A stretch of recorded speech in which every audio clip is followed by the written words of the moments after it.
Las Vegas, one of the world's biggest hotels, Welcome to the Bellagio. fights to feed thousands of famished visitors. This is my second bowl. I can eat 5 dozen of these. This super king-sized kitchen feeds more than 1.2 million mouths every year. We can go up to like 15,000, 20,000 a day.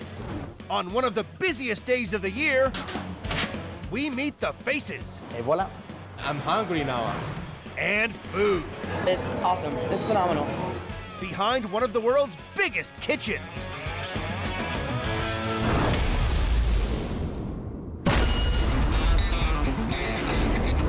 Las Vegas, Nevada, casino capital of the world, attracting over 3.3 million visitors a year. At the heart of downtown is the multi-award-winning MGM Bellagio, one of the largest hotels in the world. It's a wonderful place to be. I'd recommend anyone to come here. Opened in 1998, this humongous $1.6 billion hotel has almost 4,000 rooms and boasts one of the planet's biggest buffets. Welcome to the Bellagio Buffet. Supplying the food, a king-size 1,000-plus square foot kitchen. It takes 45 chefs manning 14 jumbo ovens and 29 colossal coolers to turn out 300 different dishes each day. My role here as the executive chef at Bellagio can be simply put to be like the conductor of an orchestra. It's down to the kitchen's biggest cheese, head chef Edmund Wong, to keep the quality high and the quantity higher.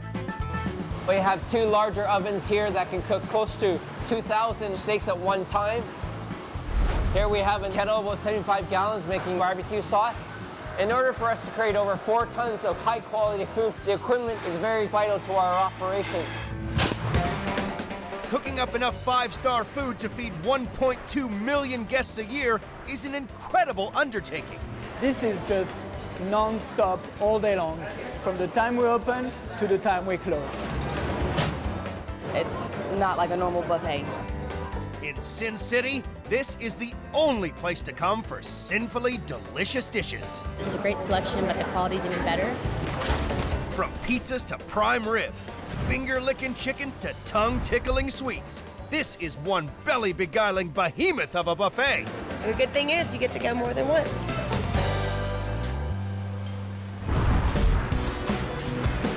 Midday on Saturday, the busiest day of the week. The hotel is fully booked, and the hungry chowhounds are already here. We're feeding thousands of people in a volume that is unseen anywhere. Everyone's baying for the Bellagio's champion chowder. As soon as I swallow it up, it just warms my whole body. Our soup is amazing. Edmonds enlisted Bellagio's soup sorceress Jeannie Bautista to ensure the buffet's #1 broth is stocked up by the barrel. Whenever you want soup, the #1 answer you're gonna get is chicken noodle soup. Bellagio's scrumptious chicken noodle soup is soul in a bowl. That good old taste of home in the middle of the Nevada desert. It's definitely something that reminds me of mom. Each year, Bellagio uses 12,480 chickens for their noodle soup alone. That's enough chicken to fill 15 massive hot tubs. First, we're gonna start with our oil. Making mega vats of soup requires mountains of ingredients. 80 onions, 307 sticks of celery, 267 carrots, plus 80 heads of garlic. Whenever I smell onions cooking, my mouth waters. Brewing up 80 gallons of soup in one go takes one of the kitchen's 3 Mondo mixers. We would not be able to make this large quantity without this wonderful machinery that we have here. Next, it's in with the chicken stock by the gallon. He'll be doing this about 29 more times. Even the seasoning is supersized, with fresh thyme, parsley, and salt going in by the pound. You just stand here for hours and just looking at it. Now it's chicken o'clock, all 150 of them. Jeannie's team pull all the meat off by hand. I eat our chicken noodle soup every day. They decant the vats of cooked soup into smaller urns. Add 30 pounds of noodles, and it's off to the buffet. This 80-gallon batch of soup is equivalent to about 2,400 bowls of soup. Steaming, succulent meat in a hot, salty broth. A good old-fashioned dose of Vegas penicillin to soothe those post-pina colada pains. Every year, Jeannie and her team serve up a soup tsunami, a jaw-dropping 2.5 million bowls of soup, enough to cure every hangover in Chicago. A lot of chicken, very hot, very tasty. This is my second bowl. 1,200 appetites may have already been whetted for lunch, but that's just for starters. The biggest is still to come. Edmund's team braces itself for the arrival of Hurricane Hungry. We serve over 20,000 meals in an average day. Saturday in Las Vegas, the busiest day of the week. The Strip is buzzing, and so is the MGM Bellagio's record-breaking buffet, one of the biggest buffets in the world. The quality is really good. It's higher than any other buffet I've been to. 1 p.m., Edmund's team are fighting to keep ahead of the game as hordes of famished food fans hit their celebrated buffet for lunch. This sushi is delicious. The sushi was excellent. It was very, very fresh. It's just perfect. I can eat 5 dozen of these continuously. The sushi is one of the buffet's most munched morsels. Tempting tuna, divine salmon. This is a Japanese party for the palate, and everyone's invited. The sushi bar is such a main attraction because they see the fresh fish, the interaction between our cooks and the guests. It just has a magnetic draw to it all. It takes a team of 10 highly trained kitchen ninjas to slice, dice, and roll 500 of these deep-sea delicacies an hour in 15 fishy flavors. The chefs make it very, very quickly. They keep on coming out with it, different selections, and it's delicious. Every month, the Bellagio's sushi machine steams more than a ton of sticky rice, enough to make California rolls that can span the Hoover Dam. That's 1.5 million pieces of sushi a year. We use about 500 pounds of different types of fish every day that's flown in fresh. To meet the ludicrously high demand for fish, Edmund's team needs 2 fresh fish deliveries a day. We require half a ton of seafood to be received at our dock daily. With the sushi bar demolishing the salmon, it's up to Edmund's right-hand man, Rob Ferris, to check each delivery meets the Bellagio's sky-high standards. Right here, we have a shipment that just came in moments ago. We have to verify our temperature, making sure that it's as fresh as possible. If the fish isn't fresh enough, it'll have to go back, and that would leave Rob and his team in dire straits. We're at 27 degrees, so we're perfect with this. We're also going to check out how long it's been out of water. This is another situation that we have to verify, and then from there, we'll definitely receive it into the dock. 50 fresh salmon arrived just in time.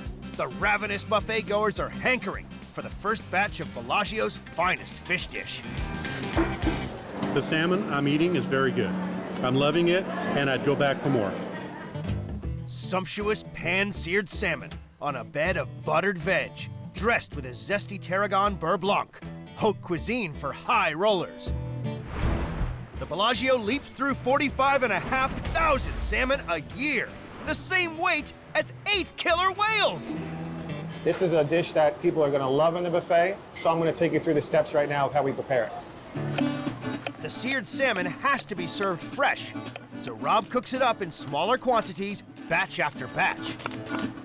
Our beurre blanc sauce is a sauce that begins with equal parts of vinegar. We use a champagne vinegar. It also has white wine.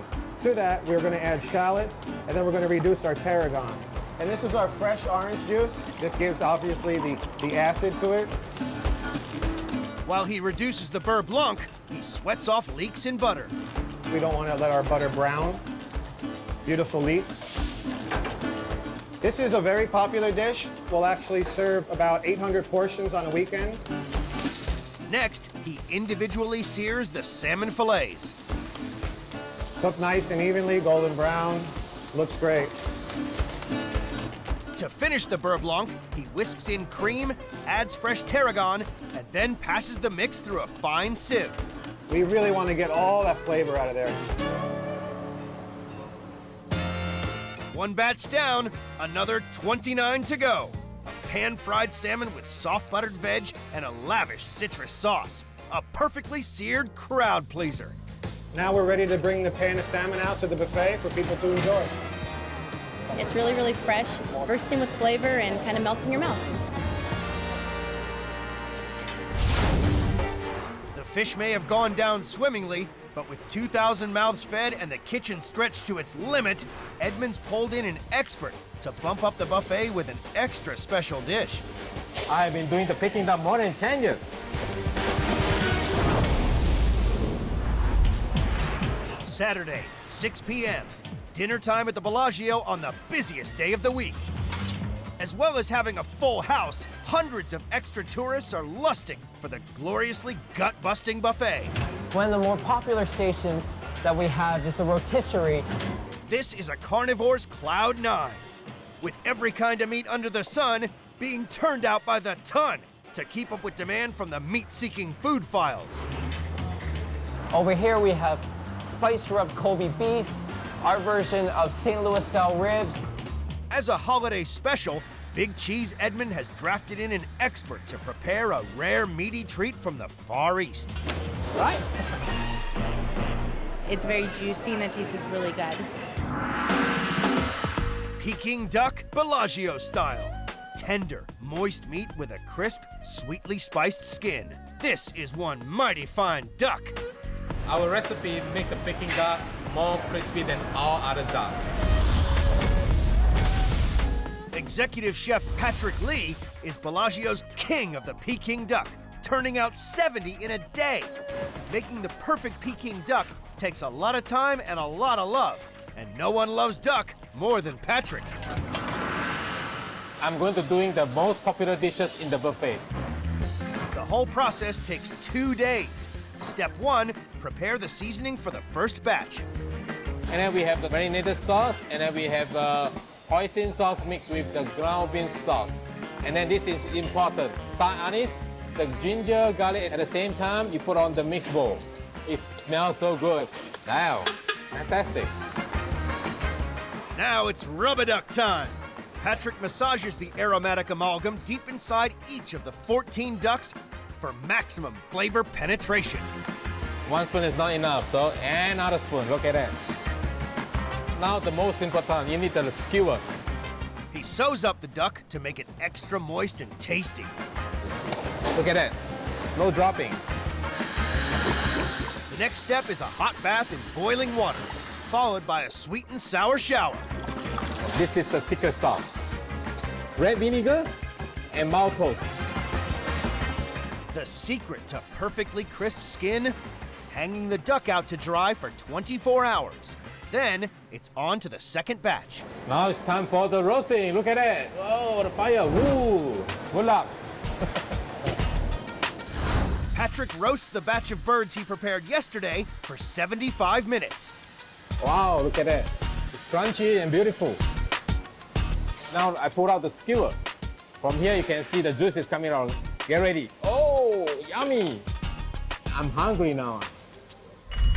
Crisp on the outside, moist in the middle. No wonder when duck is on the special menu, visitors flock here for their daily dose. The Bellagio Buffet flies through 15,120 plates of this super special duck dish a year. Enough to fill 4 pickup trucks with duck. Wow, that's delicious. It's moist on the inside, very delicious. The third batch of ducks may have gone down famously, but there's no rest for the kitchen. 8 p.m., nightfall on the Strip, and the gamblers are coming out to play. Tonight, the stakes are extra high. Some high rollers are dining at Edmond's executive chef's table. One of our specialties is the very famous prime rib. And it's right-hand man Rob's job to blow them away with the buffet's best beef. We go through about 22 prime ribs a day. For the prime rib alone, the Bellagio Buffet chews through 7,300 cows a year. The secret to this mouth-watering meat? An extra special rub. In the rub right here is lavender. We have pink peppercorn. We have salt. We have pepper. We have cilantro. We have parsley. We have dill. We have oregano. And finally, we have some mustard seed. This has really become quite the famous rub here at the Bellagio Buffet. Once Rob's ribs are thoroughly rubbed, it's time for a spit roast in one of the kitchen's gargantuan rotisseries. Good evening. My name is Edmund Wong. I'm the executive chef here at Bellagio. Edmund's esteemed VIPs have a need to feed, but can Rob's beloved beef cut the mustard? I don't know exactly what's going to be served, but my expectations are extremely high.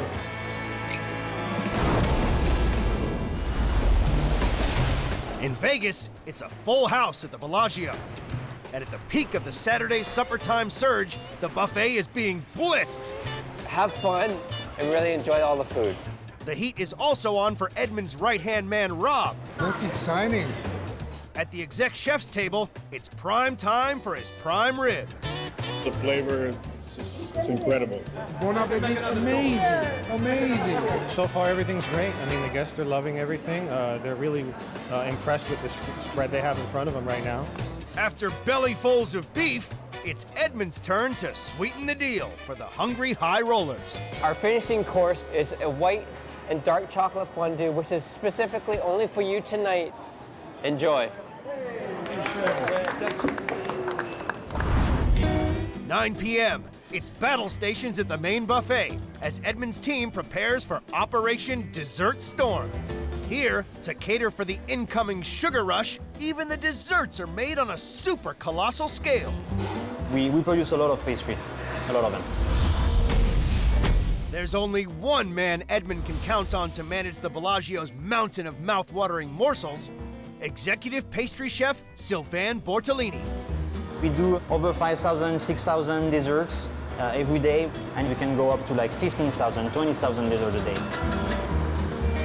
His team may turn out sweet treats by the ton, but it's Sylvain's creme brulee, which is the patisserie's winning pièce de résistance.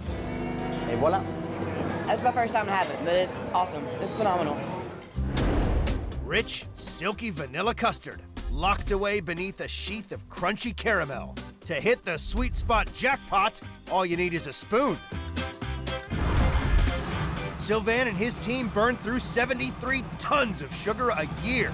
Enough sugar to sweeten 16,462,000 cups of coffee. He starts by warming up milk and heavy cream. This is why it is so rich. Next, that all-important flavoring. Vanilla bean from Mexico, you know. Sylvain adds the yolks of 30 supersized eggs to his creamy creation. Okay, like this. Sylvain's team turns out up to 600 each day for the buffet alone, which means making this tray of brulee 20 times over. What's gonna make the difference is the quality of the ingredients that we use. He beats sugar into the yolks until they completely dissolve. My milk is getting warm. When the vanilla cream is almost boiling, Sylvain pours half onto the egg and sugar mix and quickly whisks. Because this is very hot and the eggs cook very fast. We don't want that to happen. For a perfectly spoonsome dessert, Sylvain warms the half-gallon of custard to precisely 185 degrees Fahrenheit. It's gonna get thicker, and that's how you know that it's ready to be baked. He bakes each batch of 30 bite-sized brulees at a low temperature for around an hour until set. And voila, this is perfect to be caramelized. To seal the meal, Sylvain tops with brown sugar. Crème brûlée in French means burnt cream, which is the most fun part of the process.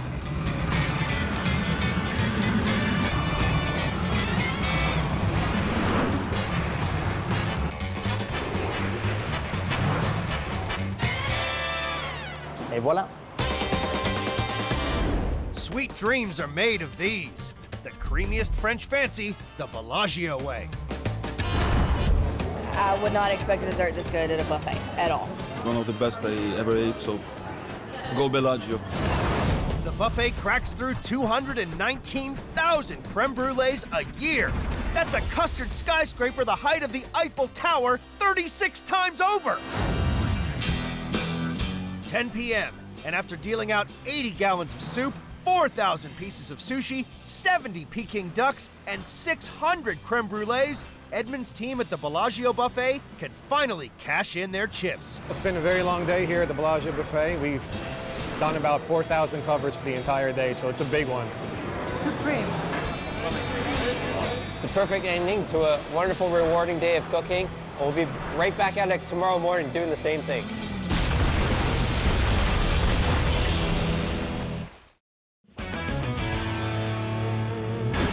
On this episode of Big Kitchens, temperatures are rising at the biggest chili restaurant in Albuquerque, New Mexico.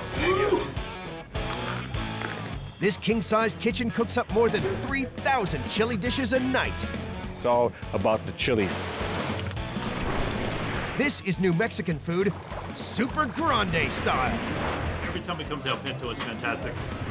On one of the busiest nights of the year, The orders will be coming through here. There'll be about 3,000 of these tickets tonight. High five. we meet the faces Delicious. and food. We got to make sure every plate is the highest quality. Every night is like the busiest night of our life. Behind one of the world's biggest kitchens.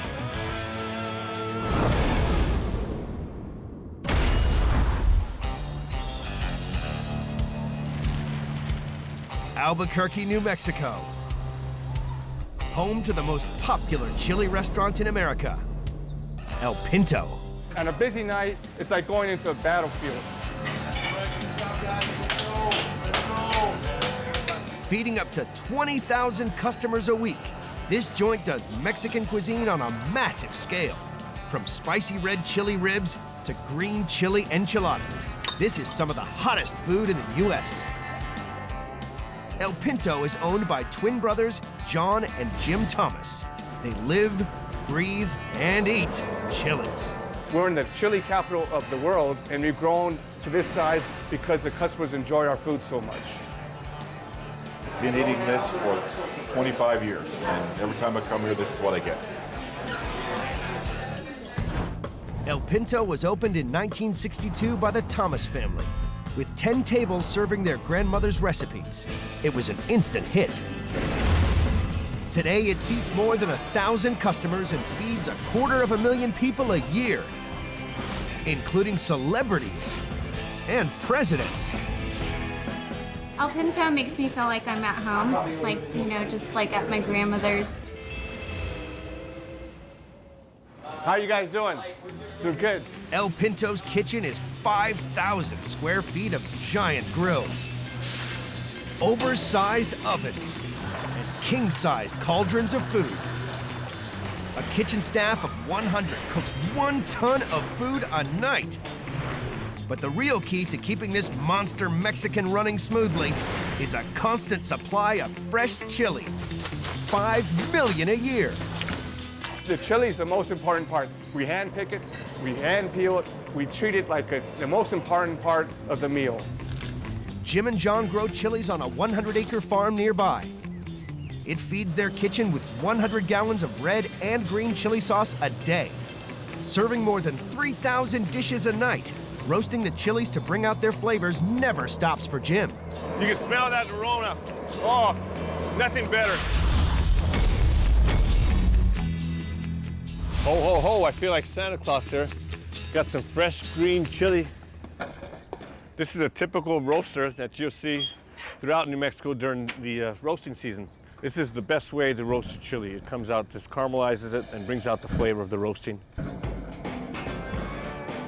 Here we go. We want to make sure all these are burning real hot. The hotter, the better. The iron chili roaster is heated using blue flames and can reach temperatures up to 2,500 degrees. Here it's really roasting good now. It's looking good. This is what sets us apart from our competitors. We do it the old traditional way of roasting and peeling by hand. It's just an amazing smell. It brings the people in by hordes. To make the perfect chili sauce, Jim first fries up onions with garlic. In with his chilies, fresh tomato sauce, and a touch of salt. We have customers getting ready to line up out the door. This takes a lot of preparation to do a real good chili. It all takes time. The perfect chili to accompany El Pinto's most famous dish?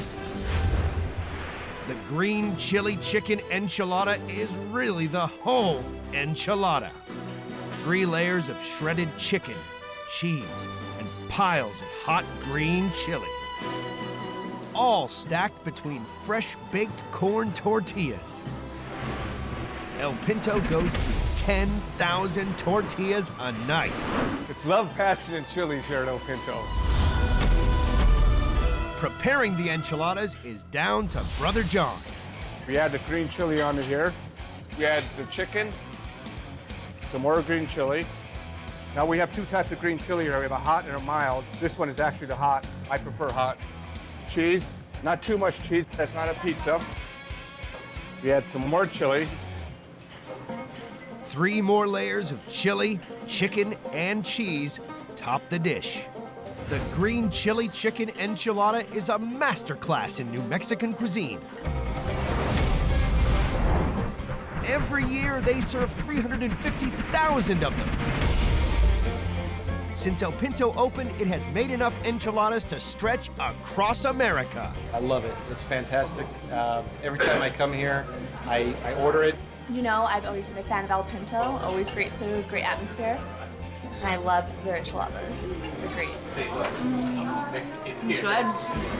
It's lunchtime now, but Jim and John are already gearing up for a huge challenge tonight. It's Saturday, their busiest night of the week. And they're organizing a giant pig roast for a big party of guests. Wow, wow. The oven is sizzling. I guess it's pretty hot. It burned my probe. Oh my God. We got 200 customers coming, and if we don't have this pig ready, that's it. So.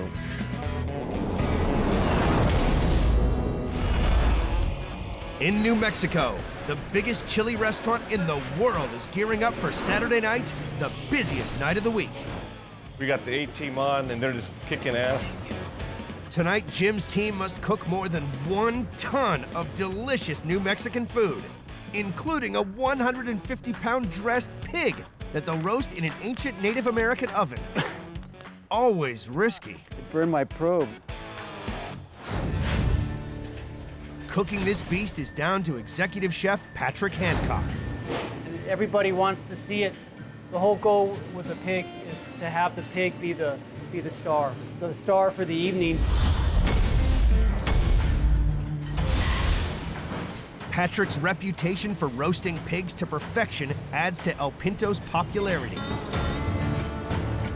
He seasons the meat generously with salt and pepper and 4 dozen cloves of garlic. This will flavor the internal part of the meat a little bit. So I'm just going to give it a little bit of a rub, make it feel like it's appreciated a little bit. I don't know if you would call this the glamour job in the kitchen, but like they said, somebody's got to do it. Might as well be me, huh? Watch the edge, watch the edge. Just use your foot. Outside, it's crucial Patrick gets the oven temperature just right to make sure the giant pig roast is cooked on time. But there's a big problem. Again. Check it out. It burned it right off. Yeah. It burnt the thermometer right off. You don't even know what the temperature of the pig is. That's not good. Actually, not 1, but 2 tempered probes that just failed on us. And now there's no way really checking out the temperature of the pig. Guesstimating the cooking time for 5 hours, Patrick will have a lot to juggle, as he is also in charge of cooking up El Pinto's signature dish. Succulent pork ribs smothered in fresh red chilies. El Pinto extracts 500 buckets of marinade from their chilies a year. First task, sear the ribs. The whole intent is just to impart some flavor. It's kind of a smoky aftertaste when they're cooked. Then cut them in half. And with all pigs having 12 ribs, I count over 1, 2, 3, 4, 5, 6, and I cut them in half. I'm gonna lightly season them with salt and pepper in a granulated garlic mixture. the final step before cooking is what makes the chili ribs famous. So what we have here is we have the actual marinade. This is definitely the secret to the success of these ribs. Patrick smothers the ribs in homemade red chili marinade. El Pinto has a factory on site that houses their secret weapon, a patented machine that can extract skin and seeds from the chilies. 60 pounds in 60 seconds flat.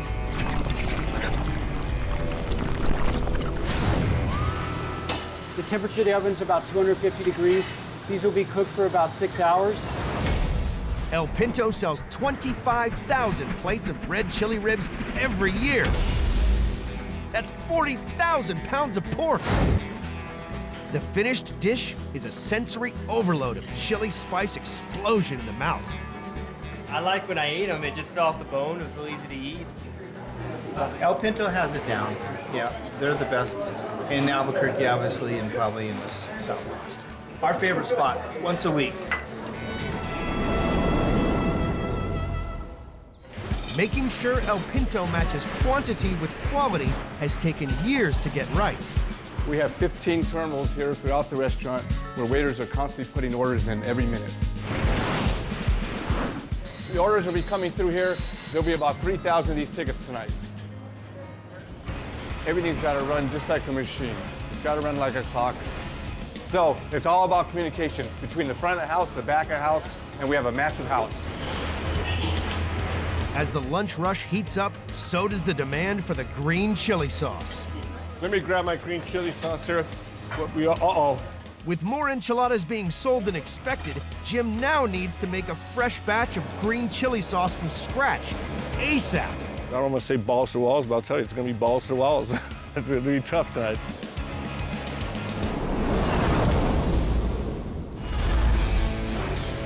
In Albuquerque, New Mexico, the lunchtime rush at El Pinto is in full swing. The massive kitchen is racing to keep up with the demand for green chili sauce. It's not only picked by hand, but it's also peeled by hand. As you can see, it's a very laborious job. No shortcuts when it comes to making home cooking like this. We hand peel close to 200 pounds per day. We're getting working quick to get this chili made up. Come on, girls, we gotta get this done. Ándale, ándale, por favor, ándale. The skins, along with all the other food waste, goes to feed El Pinto's most unusual customers. Welcome to El Pinto's worm farm. Each barrel has about 15,000 worms, and it will metabolize full body weight every 24 hours. And these worms are hungry. We got to keep them fed. This is our kitchen scraps, and from here it gets fed to the worms. And then from there it gets fed to the chili plants. And then from there the customers are enjoying our most wonderful red and green chili.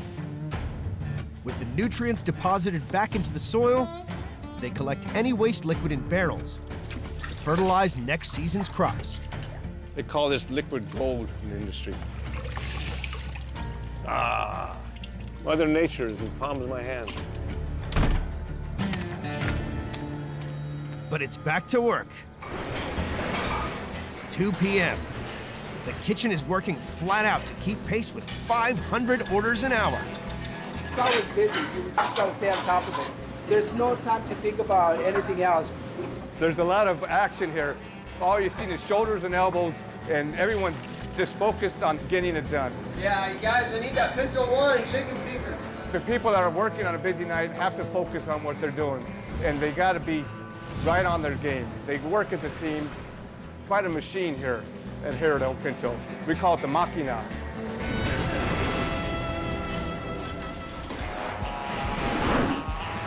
As the lunch rush gives way to the evening event, what a team! The staff are given a last-minute pep talk. We got to be on top of our game tonight like we always are. Good luck, everyone. Let's do it. Come on, high five, everyone. The moment has finally arrived to serve up the super-sized pig roast. Is the pig ready? They're coming in. There's over 200 people out there waiting. Yeah, it's ready. This thing's been in here now for 6 hours. Wow. Be careful. You want me help? So we're gonna go down slow. No drinking and driving, though. Watch it, watch it. We gotta go this way. Okay. Okay. You all right? Yeah. Who hurt your back, dude? You've been pumping iron, dude. This is hot. It's looking good. Smells good, huh? You put enough garlic in there, right, Pat? The customers can't wait to dig in. Hey, John. There's 100 people out there right now. What do you want to do? These guys want to eat. Well, let's feed them. Let's do it. All right. Pat, let's do it. It's time. The moment we've all been waiting for. Oh, yeah. Like Christmas. Wow, look at that. Holy cow. Oh, holy pig. That's great, Pat. I'm salivating here. Let me have a little piece there.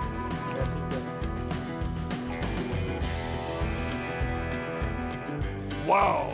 Pat, you gotta be kidding. That's the best one. Best one. Sure. We just set the bar level a little bit higher for this pinto here today. Congratulations, guys. Thank you.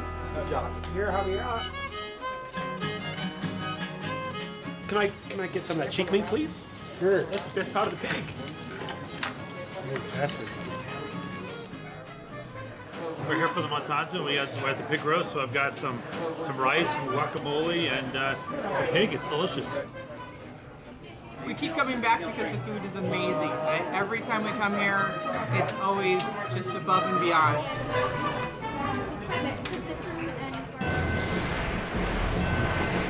9 p.m. El Pinto is slammed. Will Jim and John's crew crack under the pressure? We're running at full peak right now. Putting out a dish every 30 seconds. Kitchen's doing great. They've been stressed to the hilt, but they're hanging in there.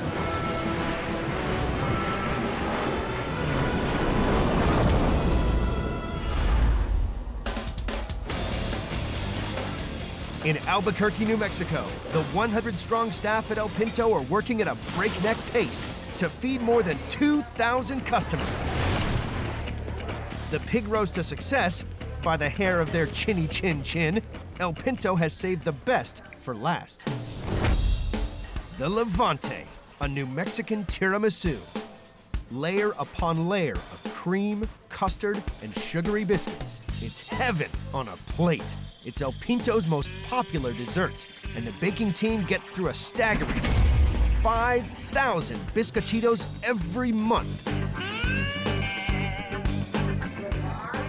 This is good. Levante is delicious. Fantastic. Quite rich and tasty.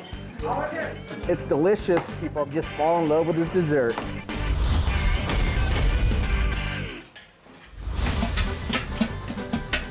The Levante is built from a foundation of New Mexican cookies called the bizcochito.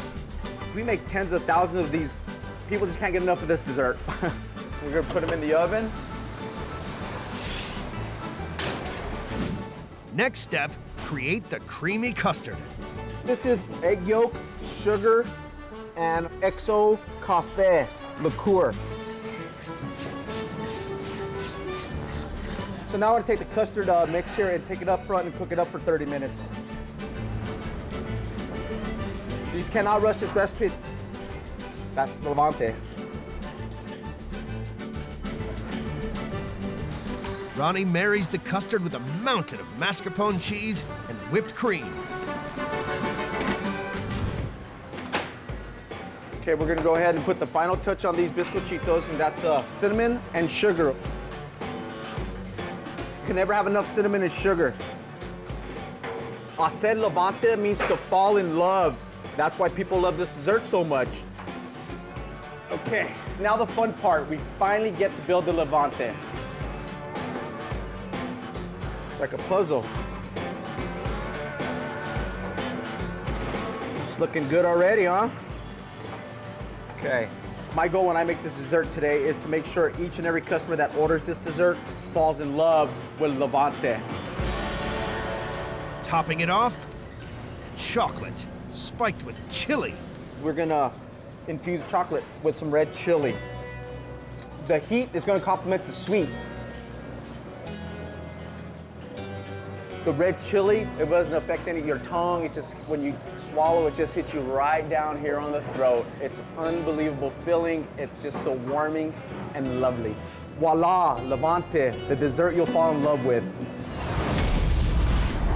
El Pinto serves up 10,000 Levantes a year. Piled on top of one another, that's a mile-high tower of spicy tiramisu. The final result is pure passion for the senses. It's so good. Some of the chocolate has a bit of red chili in it, so it gives it a little kick. It's very good. Chocolate and chili, it's fantastic. Great taste. How many calories in here? I don't care.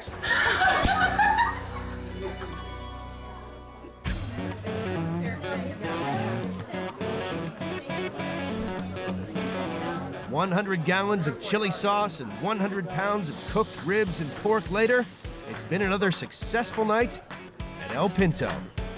I haven't had food like this anywhere else. My favorite dish here is, I like the red chili ribs. The enchiladas are great. Margaritas are awesome. I've been coming here off and off for over 3 decades. This is one of the most authentic New Mexican places you can find. It turned out to be just a wonderful evening. It started off a little rough, you know, with that pig, the thermometer's breaking, but everything was executed just perfectly.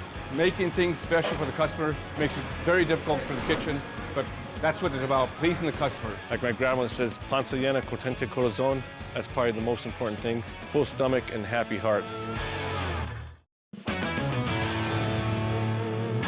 In San Antonio, Big Lou's Burger and Pizza restaurant proves everything in Texas really is bigger. It's just like eating an elephant. Cooking up big fast food for big crowds. Probably have right now about 100 to 200 people in line. 1,000 pizzas a day fly out the door here. We can get through about 100 plus pizzas in a good hour. We meet the team serving giant food to more than 3,000 customers a night. How do I keep my calm? This is calm. In one of the world's biggest kitchens.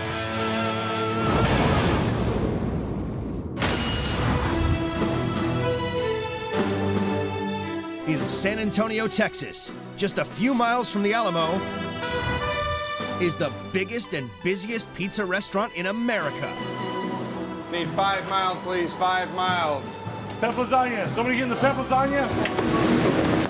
Big Lou's is super king-sized fast food with a massive menu to match. They serve up brontosaurus-sized burgers, super-sized lasagnas, and palace-sized pizzas. Well, we come down here once a week, once every other week. Unfortunately, it's hard to come for lunch because if we eat too much, we won't get no work done. This 1,000-seat restaurant battles to feed nearly 1.5 million people a year. This is my margarita for 2. Expecting a busy night, so it's turned into a margarita for 1.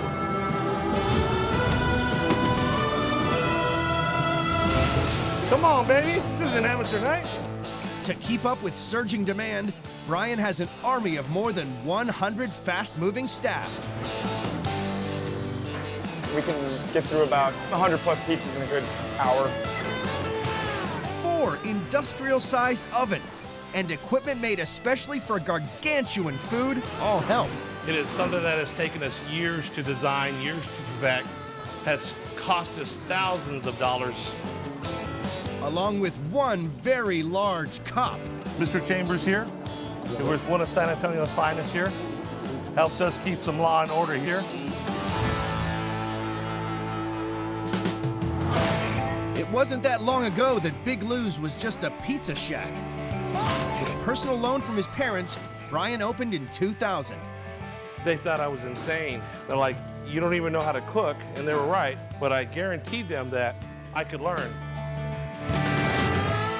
Since the millennium, Brian's business has grown. And so has his burgers. The behemoth Big Lou burger is 12 pounds of pure Angus beef with 17 slices of cheese in a 3-pound bun. More than 150,000 slices of cheddar cheese top Big Lou burgers a year. Because a lot of people are scared to take it on. It's down to Brian's right-hand man, Will, to tackle this bull by the horns. We like to put them in the half-pound patty form and season them as we go. That way you get the same flavor profile off of each bite as you would for a regular hamburger. They add eggs to bind it together. Then it's time to beat the meat. We usually let Willie do this as a young man, you know, young man and his meat. You gotta care about your meat. You can see how thick this burger is. It's important that we don't have any cracks or seams. You got me some room, babe? Once flattened to a 2-foot pan, the Big Lou burger is cooked up. The guys in the kitchen hate to see what we call the big bird come in because it takes up about half of the grill.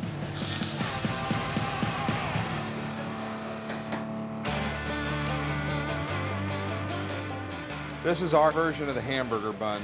This is probably about 15 regular hamburgers all in one. There you see here, it kind of blocks me completely out. That's a big bun. After 8 minutes on the grill, they add 1.5 pounds of cheddar cheese, a pound of jalapeno peppers, and a few handfuls of lettuce and tomato. The funeral home across the street has tripled their business since we opened. This is just an absolute monster burger. Boasting 25,000 calories, the Big Lou burger also comes with a warning. The record is 5 skinny kids that came from high school. They didn't finish the sides, but they did finish the burger. We've never seen those guys again. I hope they're okay. The Big Lou burger. Nobody's gonna say, "Where's the beef?" This behemoth could topple Paul Bunyan. Big Lou's cooks up 10,000 big burgers a year. That's the same weight as 350,000 Big Macs. All right, guys, big burger coming through. There you go. I got it. Guys, you enjoy. Please let us know if we can get you anything else, okay?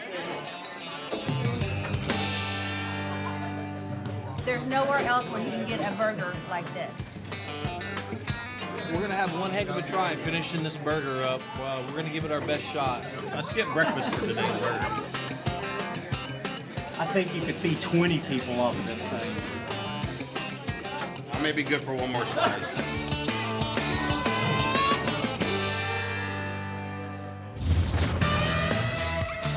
As the lunchtime rush reaches its peak,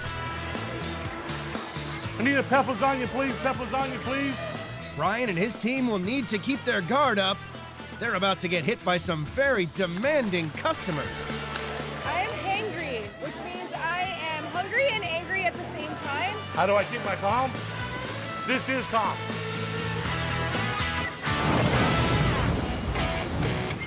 San Antonio, Texas.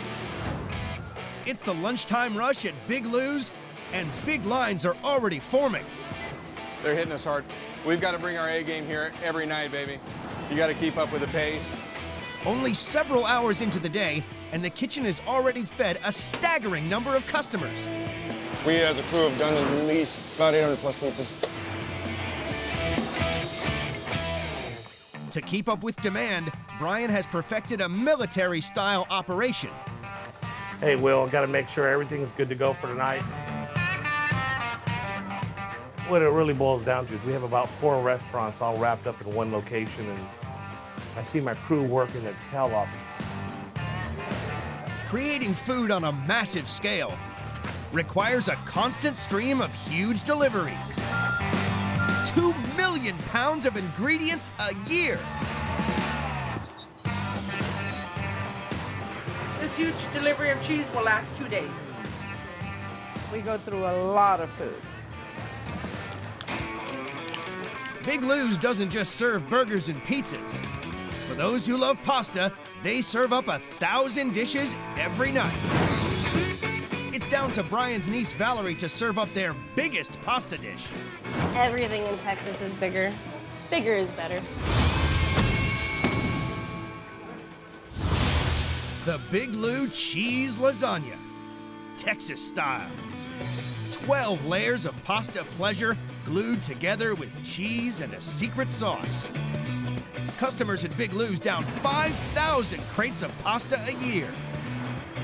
This is our secret family recipe, but I can't show it to you because it is a secret. But what we can reveal is that Valerie starts by mixing buckets of cottage cheese with giant tubs of ricotta cheese. This is why I don't have to go to the gym. After a bit of stirring, more cheese. So now I've got my Romano cheese. Along with, take a guess. We also put in 20 cups of the 5-blend cheese. It's 5 different kinds of cheeses. This we use a lot of. She combines the cheese with 30 large eggs, black pepper, salt, and parsley. Then adds it to the cheese mix.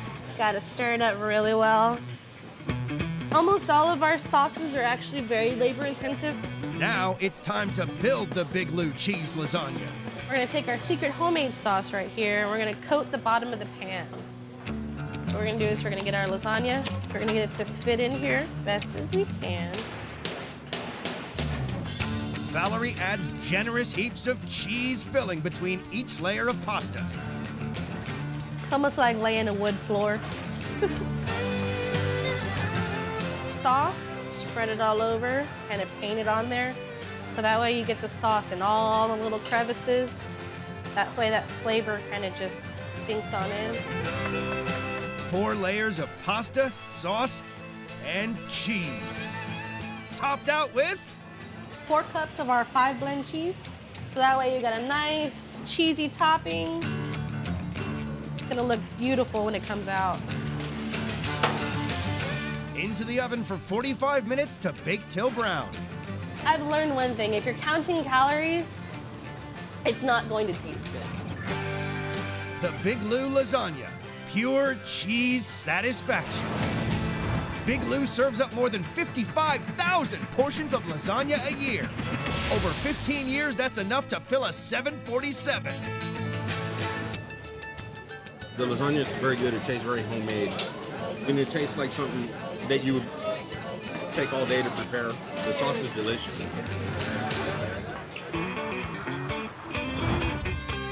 As the lunch rush gives way to the dinner rush, Brian faces up to tonight's big challenge. We got a huge, huge pizza that's coming out tonight. It's going to be for the Alamo City Roller Girls. Coming straight from a tough game, these girls are not to be messed with. We only have one table we can even put that pizza on because it's so huge. We're actually just praying to God that that table won't have any customers on it by the time these girls hit. Because if they hit and they have nowhere to sit, it could prove disastrous.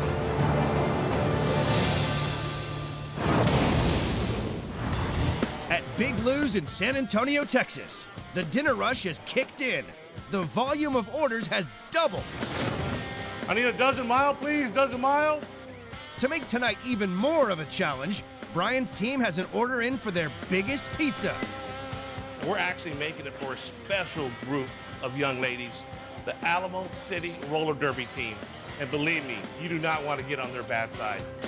Making the Roller Girls' 62-inch pizza even bigger will be its monstrous topping, Big Lou's legendary barbecue brisket. We're using 100% Angus brisket. It's top of the line, it's 100% fresh. Its brisket flavors have been charring to perfection for 15 hours. Now it's ready for the Roller Girls. It's beautiful. That's just the way we want to see it. That's how we do brisket in Texas. We're going to go ahead and cut these into little cubes. Okay, Will, can you go ahead and get that to the oven ASAP? We need to get that for the 62. Out in the restaurant, the Roller Girl rushes on. These girls aren't just hungry. I am hangry, which means I am hungry and angry at the same time. Because I'm so hungry, I'm angry, and I'm angry makes me hungry. Brian has a special way of dealing with customers who are really hangry. What we are about to embark on is considered a culinary monstrosity. The Big Lou 62. 5 feet wide, this is the biggest pizza in Texas. Every year, Big Lou's ovens cook just over 1 million pizzas. Stacked on top of each other, that's a stratospheric pile of pizzas. Everybody loves the 62. They want to see the 62. They're here for the 62. People have fought in the parking lot over the 62-inch pizza. It's ridiculous. Making a pizza so huge stops the kitchen cold, and Brian and his team are under the gun. Clara, what time are these girls coming in? Some of them are just getting here? We haven't even begun. Everything about the 62 is supersized, starting with the 20-pound dough base. I'm really upset that our pizza's not here yet. I'm very, very hungry. You might want to stand back. If they don't start bringing our pizzas out soon, we're gonna have to go for the owner. Ready to sauce it up. Let's do it, baby. All right, it's time to get spicy here, guys. This is a homemade barbecue sauce. Say this Pop's recipe, right? Pop's recipe. It takes more than a gallon of sauce to cover the 62. Now one of the most important ingredients. Along with 10 pounds of cheese. Every month, the customers consume 2,400 cases of this mozzarella cheese. Pizza, pizza, pizza, pizza, pizza, pizza, pizza. They've still got to top the pizza out with brisket. It's not going to plan. Willie's gonna be ready to go with that brisket, right? Let me try and call. Come on, man. This is really bad timing. There we go. There we go. I'm trying. Dude, what the man? Dude, Where you been? man. Where you been? Stuck in the bathroom. These girls are not in a good mood. I'm about ready to send your out there to go talk to them since you're the one that was running late. They layered 10 pounds of brisket on top. And for the first time in Big Lou's history, Brian reveals the secret of how they cook the 62. We cut it because they do not have an oven with a big enough chamber to fit the pizza in. Come on, guys, hurry up. We gotta get this in the oven. These ladies have been waiting long enough. Believe me, they're not in a good mood. Thanks to Willie, we're way behind. It takes 6 minutes at 450 degrees to cook the pizza. Oh, God, man, look at that. Voila. Last task, stitch the 62 back together. Then cut it into 32 slices. Come on, guys, let's go.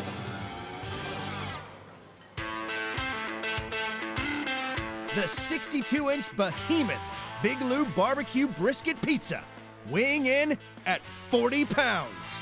Let's go, guys, come on, let's go. Excuse me, folks, big pizza coming through. Come on, guys, big pizza coming through. Pizza, pizza, pizza, pizza. In San Antonio, Texas, the dinner rush at Big Lou's is at full tilt, and making their 62-inch pizza has pushed the staff to the brink. The team of roller derby girls are tired of waiting for dinner. Folks, big pizza coming through. Come on, guys, big pizza coming through.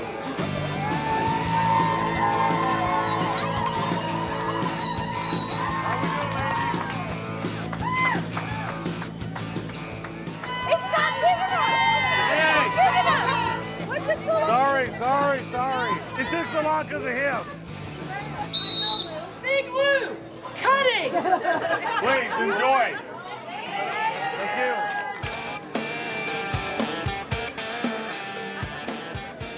The girls will be able to defeat the pizza.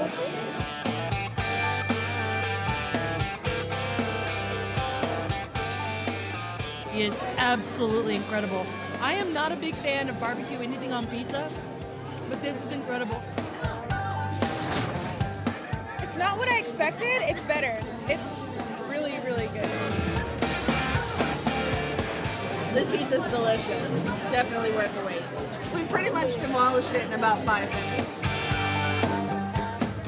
I have to say, after seeing the angry mood that they were in, I'm not quite shocked that they actually knocked it out of the park. To see that they actually polished off that big 62-inch brisket pizza, wow, it's amazing. I couldn't believe it. The dinner rush may be dying down, but for those Big Lou customers who have not gorged themselves full, there is the ginormous Big Lou cinnamon bread for dessert. Sweet dough, baked to perfection, topped with cinnamon and sugar, and hot frosting on the side. Definitely one of our more popular desserts that we have here. Baking chefs roll out a pound of dough to the size of a small pizza. Score it, and then bake it for 6 minutes before topping with, no, not cheese. We use a butter sauce that has just a nice butter flavor. And then we sprinkle cinnamon sugar all over it and serve it with a side of frosting. The Big Lou cinnamon bread. Welcome to Sweet Dough Paradise. Big Lou sells 6,500 cinnamon breads a year. Over 15 years, they've made enough to span the Grand Canyon. I've been to this place a couple of times, and all the food I've eaten here has been really good. Remarkably light. Yeah, surprisingly light.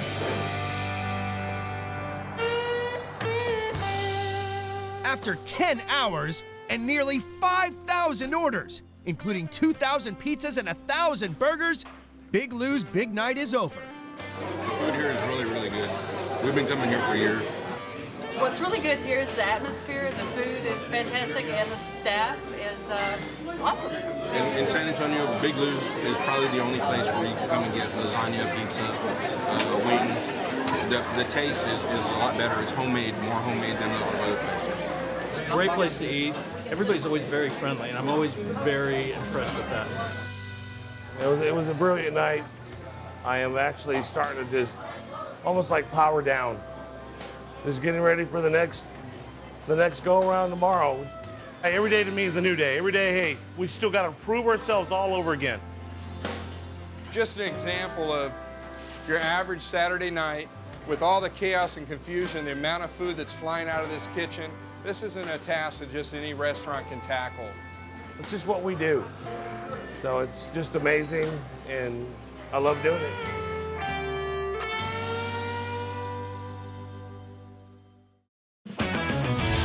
In Dubai, the world's biggest airline kitchen struggles to keep pace with the explosion of international travel.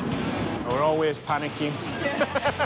This king-size kitchen works 24/7, preparing 50 million high-altitude meals every year. It's constant movement, constant flow, no relaxing here. On one of the busiest days of the year, time is of the essence and we're losing minutes. We meet the faces. Everybody loves it.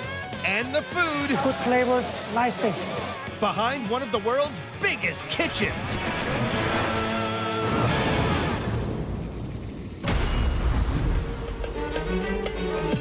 Dubai, one of the fastest growing cities in the world. Home to one of the world's busiest airports. And the world's biggest airline kitchen. The Emirates airline catering facility is as big as 10 American football fields. We're not ordering by the kilos per day, we order by the ton. Every day, this mega kitchen produces around 170,000 meals for flights traveling to 74 countries. It opened in 2007 and cost a purse-busting $159 million to build. And since then, it's delivered over 265 million meals, enough to feed all of Canada for a week. Head chef James Griffith really is the busiest cook in the world. We are putting out one meal every 1.5 seconds.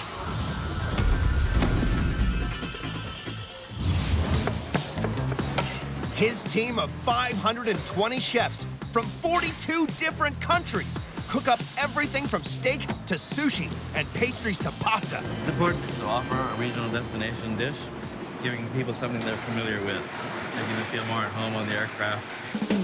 Catering for 400 flights a day means this super-sized kitchen gets through 65,000 tons of raw ingredients a year.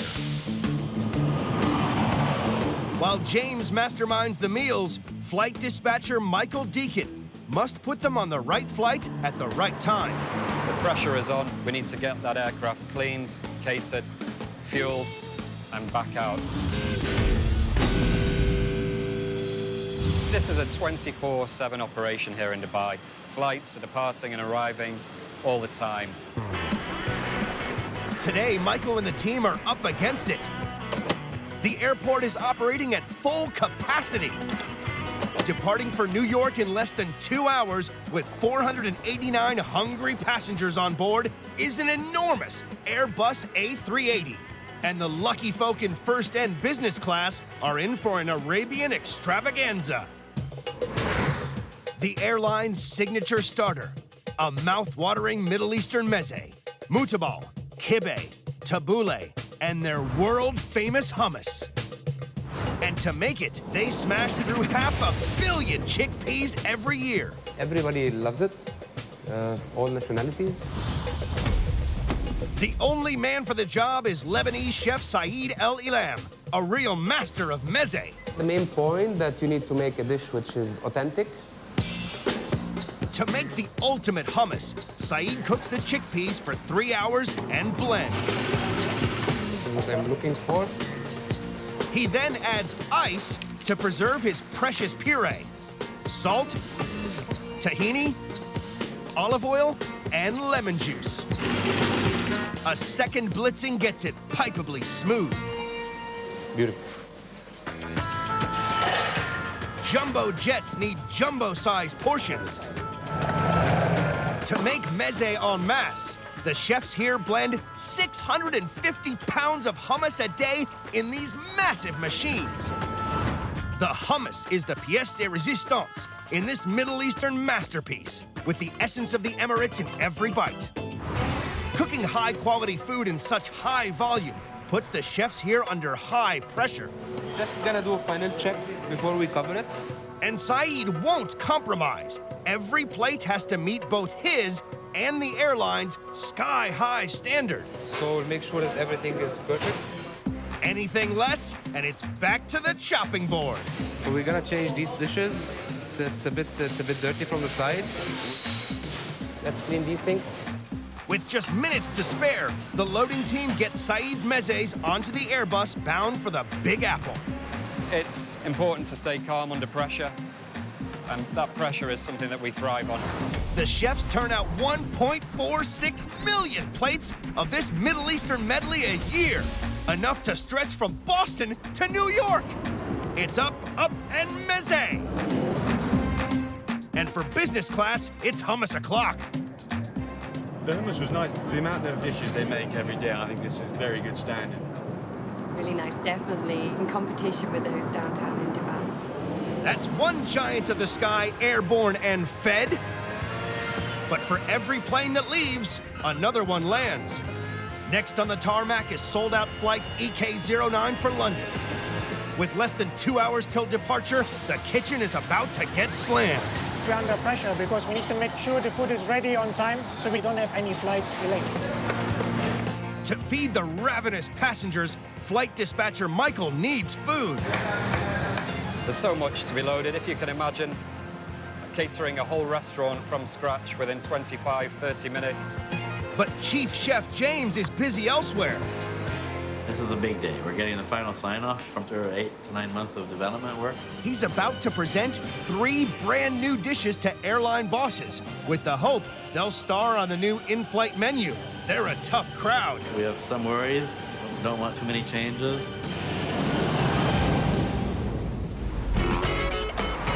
At Dubai International Airport, flight EK09 for London has less than 2 hours to be filled with 1,500 dishes. Flight dispatcher Michael is in a race against time. From the moment that aircraft pulls onto stand, we've got 105 minutes to get that aircraft cleaned, catered, fueled, and back ready, and send it on its way to London.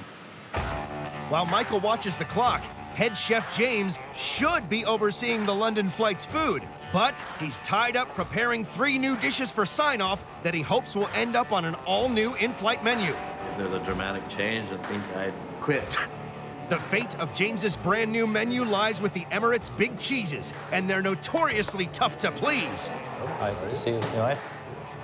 Will all James's hard work pay off?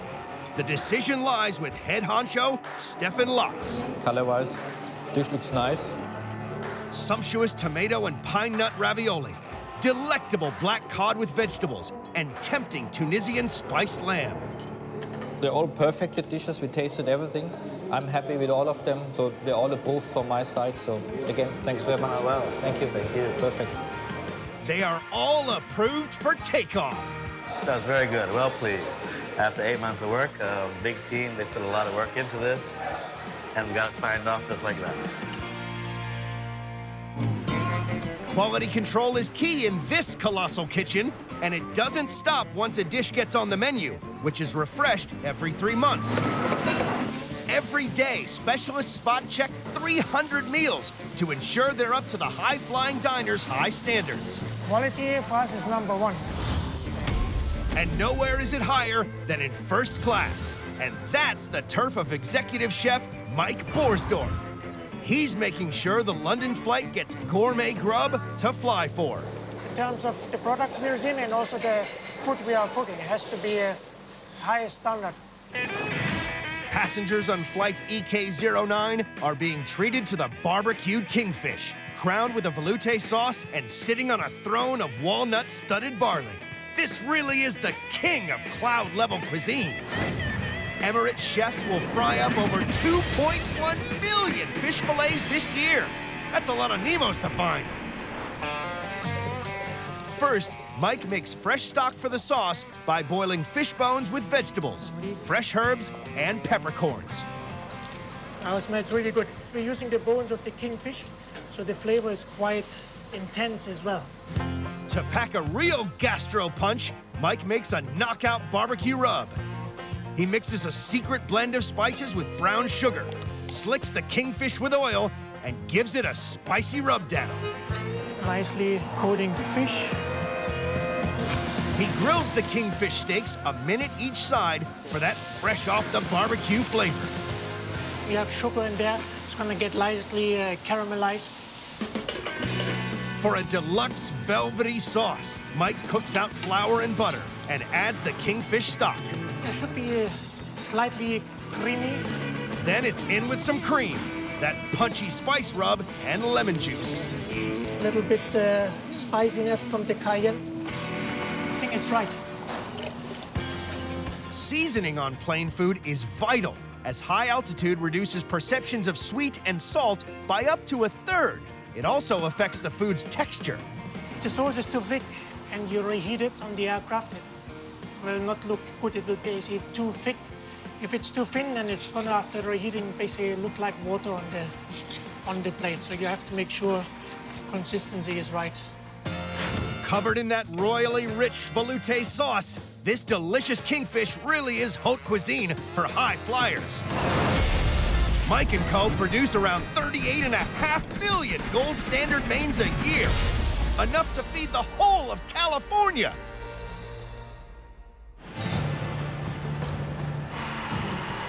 There's less than 90 minutes until EK09 takes off. Mike's kingfish must make the gold standard before it makes it to the flight. Of course, we're under pressure because we need to make sure the food is ready on time. Our main goal is that we don't have any flights delayed. But the heat just got turned right up. A senior team of taste testers arrive without notice to make a spot check. Mike's up for a grilling. Senior VP Duncan Davis is the man he has to impress today. There's zero tolerance for mistakes with Emirates. At Dubai Airport, ground staff are refueling flight EK09, ready for its 3,500-mile journey to London. But it's still missing one crucial element: food. Today we're trying the barbecued kingfish. The man preparing it is tied up with the taste testers. Chef Mike is hoping his kingfish makes the grade and impresses the big boss. The barbecue rub is really very tasty. It's a combination of paprika and cayenne pepper, and it comes through very well. Nothing is overpowering, everything goes together with it. Fish is well flavored. The barley is cooked on the dot, got a nice bite on it. It's not too heavy. I think it's a perfect dish. Everybody liked the dish. No negative comments, which is of course good. It's thumbs up for the kingfish, and the team loaded up for flight EK09 to London. Nice fish, as expected. First class may be sorted, but with the plane leaving in just 90 minutes, this mega kitchen is in overdrive. There's also a rush on for the washing up. Over 2.5 million items of dirty crockery, cutlery, and serving equipment travel on the 8,500-foot monorail system to the in-house dishwashers every day. The carts may be ready, but there's still no dessert. Which means it's panic stations in the pastry kitchen. No one works harder than these bakers who churn out over 1 million cookies, croissants, and muffins a week. It's the busiest, no holds bars, full production, full on. Masterminding this mass of pastries is a master baker. And with over 25 years experience under his belt, veteran chef Peter Booz is the go-to guy for all things sweet. We have a couple of guys that are just doing cookies every day. They do around 20, 22,000 a day. The muffin team, they're doing 22 to 25,000 a day. They have to make sure everything's in place. It can get quite stressful. For today's packed flight to London, the economy class dessert is chocolate raspberry cake. A cocoa-soaked sponge laced with creamy coconut and a pop of raspberry. This is freshly baked bliss. We're doing, on average, every day about 15,000 to 16,000 pieces. This batch here should make about 600 pieces. Making cakes on this scale takes vast quantities of ingredients. And there's zero room for error. Baking is a science. It has to be exactly the same weight every time. We're adding vegetable oil first. Next, it's in with 2 sacks of cake mix and ladle upon ladle of cocoa powder. Then, enough water to warrant its own plumbing. It's a lot of water, yeah. Oh, we're making a lot of cake. Next up, 2 buckets of coconut. Desiccated coconut and coconut milk powder. Finally, it's in with the eggs. We're adding 10 liters of liquid pasteurized egg. We go through 350 to 400 liters a day. You can't really crack that many eggs. About 10 minutes mixing, and that's all it needs. They pour the batter into an automated dispenser, which fills up monster trays boasting 30 cake molds, 20 at a time. Raspberries top off each and every one of the 16,000 cakes a day. Then it's time to bake. This lip-smacking end to the meal is the cherry on top of the economy class cake. Well, the raspberry. This super sweet treat tickles a lot of taste buds. Every year, Peter's Kitchen bakes 5.5 million portions of cake, enough to feed the whole of Chicago twice over. This rack here, we have 1,100 portions, and we do about 15 of these full trolleys every day. 1 rack of cakes down, 14 more to go. It's exciting, it's a bit stressful, but I enjoy what I do. It's a new challenge every day. Just as flight EK09 is ready to load, the team hit a glitch. Last-minute passenger upgrades mean tray setter Dean has to magic up more meals for the plane. We've just got an increase free for 2 first-class meals. We need to make sure we get them tray sets. We've probably got around about 6 to 7 minutes to make that happen now. We really need those trucks to arrive shortly. Time is of the essence, and we're losing minutes.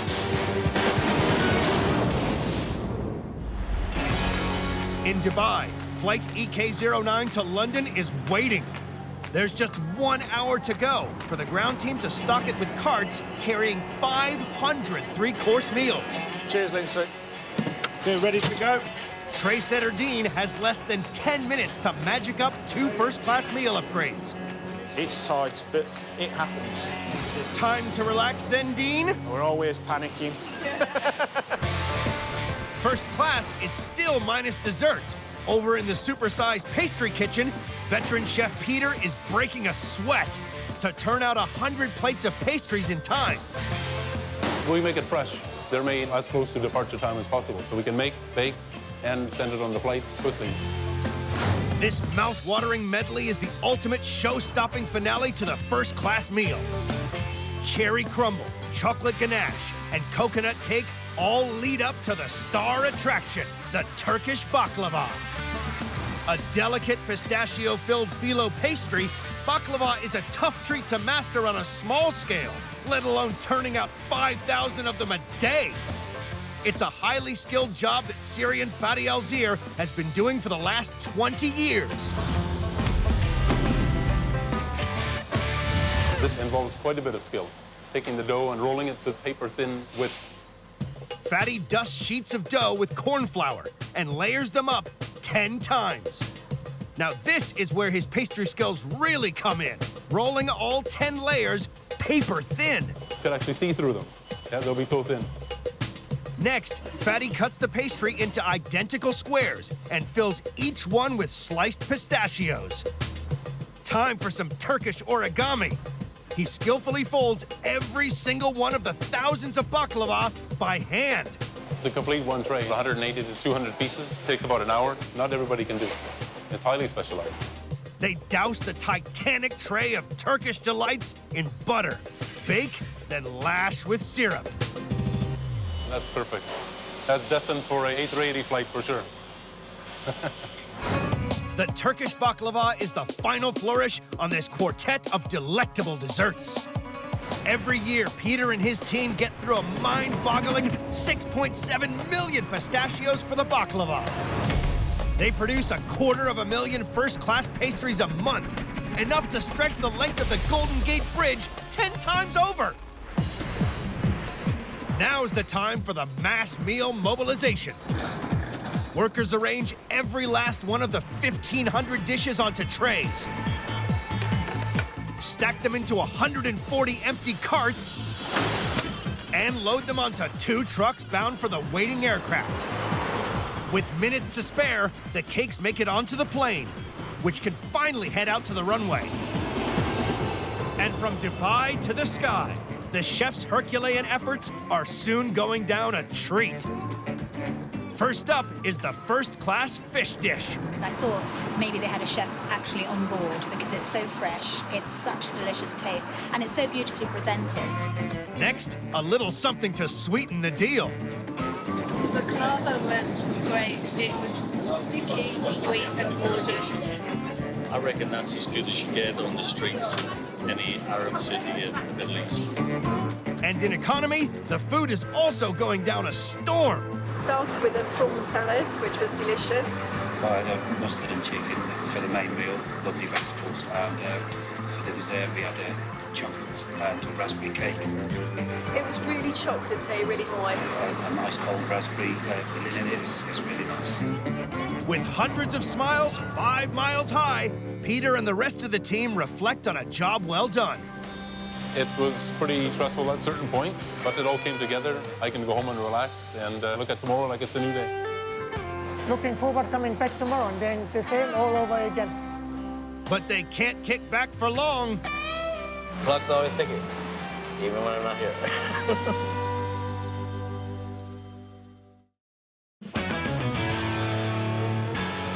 In Manchester, England.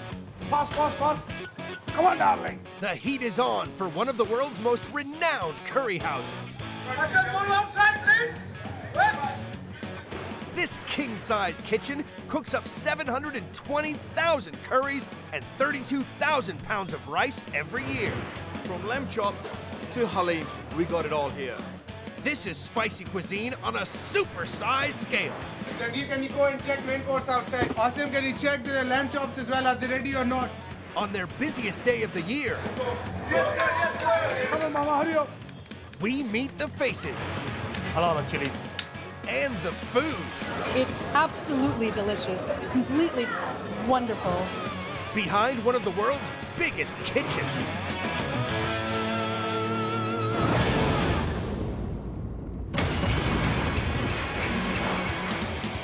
Manchester, England, home to the most famous football club in the world, Manchester United. And the country's most loved dish? Curry. It was absolutely amazing. The average person in this city spends $48,000 on curry in their lifetime. And this is the biggest curry house in town. You haven't had a curry until you have tried our curry. Welcome to the huge Royal Nawab. This is where all the magic happens. The Royal Nawab is a lavish, two-story, 420-seat Indian restaurant fed by 4 huge kitchens. Housed in a 1930s Art Deco cinema, it boasts a giant 45-foot-long buffet with more than 140 exotic dishes cooked right in front of you. It's delicious. This is curry lovers' heaven on a massive scale. We cook in a mass production in a large quantity, but I don't, compromise on quality. Owner Mahboob Hussain is king of this curry castle. Every chef is prepared to do whatever is need doing quick. This is what the kitchen is designed for, and product has to be good. Mahboob Hussain converted this Art Deco cinema into the Royal Nawab in 2002. 13 years on, Mahboob's restaurant has become Manchester's favorite curry castle. It takes 10 ovens, 35 burners, and 8 walk-in fridge freezers to keep these big kitchens running. People can't get enough of the huge choice of curries, from keema mutton to chicken tikka masala. But nothing compares to the restaurant's signature appetizer, the Sikh kebab, a modern spin on the traditional Middle Eastern kebab. Tender, succulent pieces of barbecued lamb infused with exotic spices. I've had kebabs all over the world. There's very few kebabs that'll be looking like this. Mahboob's son, Mohammed Wakas, is the custodian of the restaurant's very own kebab recipe. It is a very, very famous dish, and especially in Britain as well, because everybody here loves their kebabs after going on a night out, right? And this restaurant's version is huge. This will serve about 300 people. We mix 2 types of lamb mince in this. One is a bit thicker than the others. This will keep our kebabs nice and juicy. It takes more than chopped onions to season this monster mix. I'm just gonna put this all in. Fresh paste of garlic, ginger paste, clove powder, cinnamon powder, cumin seeds, finely crushed coriander, crushed chili, salt. And a secret ingredient. So I'm not going to say what this is, but it's very, very good spices, so I'm just going to put this in. Mohammed also adds fresh cilantro and chili. It's time to turn on the big boy over here. Cooking this mix requires a feat of engineering on an industrial scale. Special pumps channel a continuous stream of lamb onto a skewer. Make the pattern on it with our hands like that. This is like one of the best inventions after electricity, I would say. A custom-built conveyor belt then char grills the skewers on an epic scale. It can produce about 50 portions at one time. 2,000 or 3,000 kebabs an hour. It's a lot of kebabs. When it's moving, it cooks it all around so we can control the speed of how fast these are rolling on it. If I don't have this machine, my men and I will be sweating here all day long, and still we won't get as much work done as this machine. The result? Seriously succulent lamb infused with aromatic spices and char grilled to perfection. The lamb seeker kebab, it was really good. I really enjoyed it. Guests munch their way through 280,000 kebabs a year. End to end, that's a kebab on a skewer 35 miles long. 1 p.m., the lunchtime rush is in full swing. It's going to be a busy, busy day. We're all going to keep rolling today. But later today, the 420-seat restaurant will be packed to bursting point, hosting 2 huge banquets upstairs. Make sure it's all spotless, please, eh? What's happening there? We're setting up for the chocolate fountain. The team will have to deliver curry in a hurry. This is the calm before the storm. In Manchester, the team at the iconic Royal Nawab is in full swing on its busiest day of the year. Come on, hurry up! Quickly. The buffet will be maxed all day and all night, and 2 huge banquets upstairs will push the kitchens to the limit. You have to quick, please. 2 p.m. The first banquet is about to begin. I don't want to be embarrassed when the customer walks in and the hall is not ready, okay? Not rush now, everybody's trying to get things sorted out. Meanwhile, downstairs, 420 guests are feasting in the restaurant. Today we have a lot more customers than we normally do. It's organized chaos, so to speak. Assad Malik, the owner's son-in-law, is responsible for the thousands of guests that will cross the monumental 4,000 square foot foyer. We have such a high turnover of people walking through these doors. It's important we have an area where they're comfortable and are entertained. 2:30 p.m. The first banquet is on. Jangir, can you go and check main course outside? Put them in the machine, please, quickly. The kitchen staff brace themselves. We're fully stocked in the kitchens and in the storerooms and stock rooms. Owner Mahbub Hussein briefs the banquet service team. So I'm proud of you all today, okay? Make sure the customers have everything they want. Make sure there's nothing missed on the tables. We all work together. And they're off to the banquet. Fast. So come on, serve them quickly. Come on, darling. Sumptuous, steamy roast chicken, fish, and spicy chips roll out as appetizers to the first banquet's 320 diners. They've done the starter for nearly 400 people in 7 minutes. You're slow. What's up with you? Hurry up because people are waiting. The Royal Nawab's famous main course curry, chicken karai, is always a hit. This super hot chicken dish is not for the faint-hearted. For spice addicts, it's a dream come true. This is the best Pakistani chicken dish that you can have for your main course. It's not very popular with English people because they prefer their sauce and gravy with their meat, whereas we prefer it nice and dry. It needs to be hot if it needs to be curry. The dish gets its name from the giant pan it's cooked in, the karai. It cooks super-sized batches at super fast speed. It has a uniform heat to it. The things cook in it as fast as you want it to, and it gives a very, very nice taste and flavor to the things. Fried onions and garlic and ginger paste kickstart the eye-watering taste bud tang of this dish. It's after the tomatoes and chicken that things really start to heat up. We have 3 types of chilies that go in it. There's a crushed chili, there's a red powdered chili, and black pepper. Turmeric and salt goes in next. Crushed coriander. This is like the magic spice. Some yogurt. It starts looking like chicken cry now. And obviously more chilies for garnish. I just love the smell of it. I'm already feeling hungry again. The result? A chicken dish that's almost too hot to handle. But it wins over new fans in the buffet every day. I've never had it before. I'm now a new dedicated person to the Karahi chicken. 3:30 p.m. The kitchen is maxed out, providing mountains of food for banquet and buffet. We have tons of people coming through the door, and we have tons of food going out the kitchen. And every curry needs naan bread to go with it.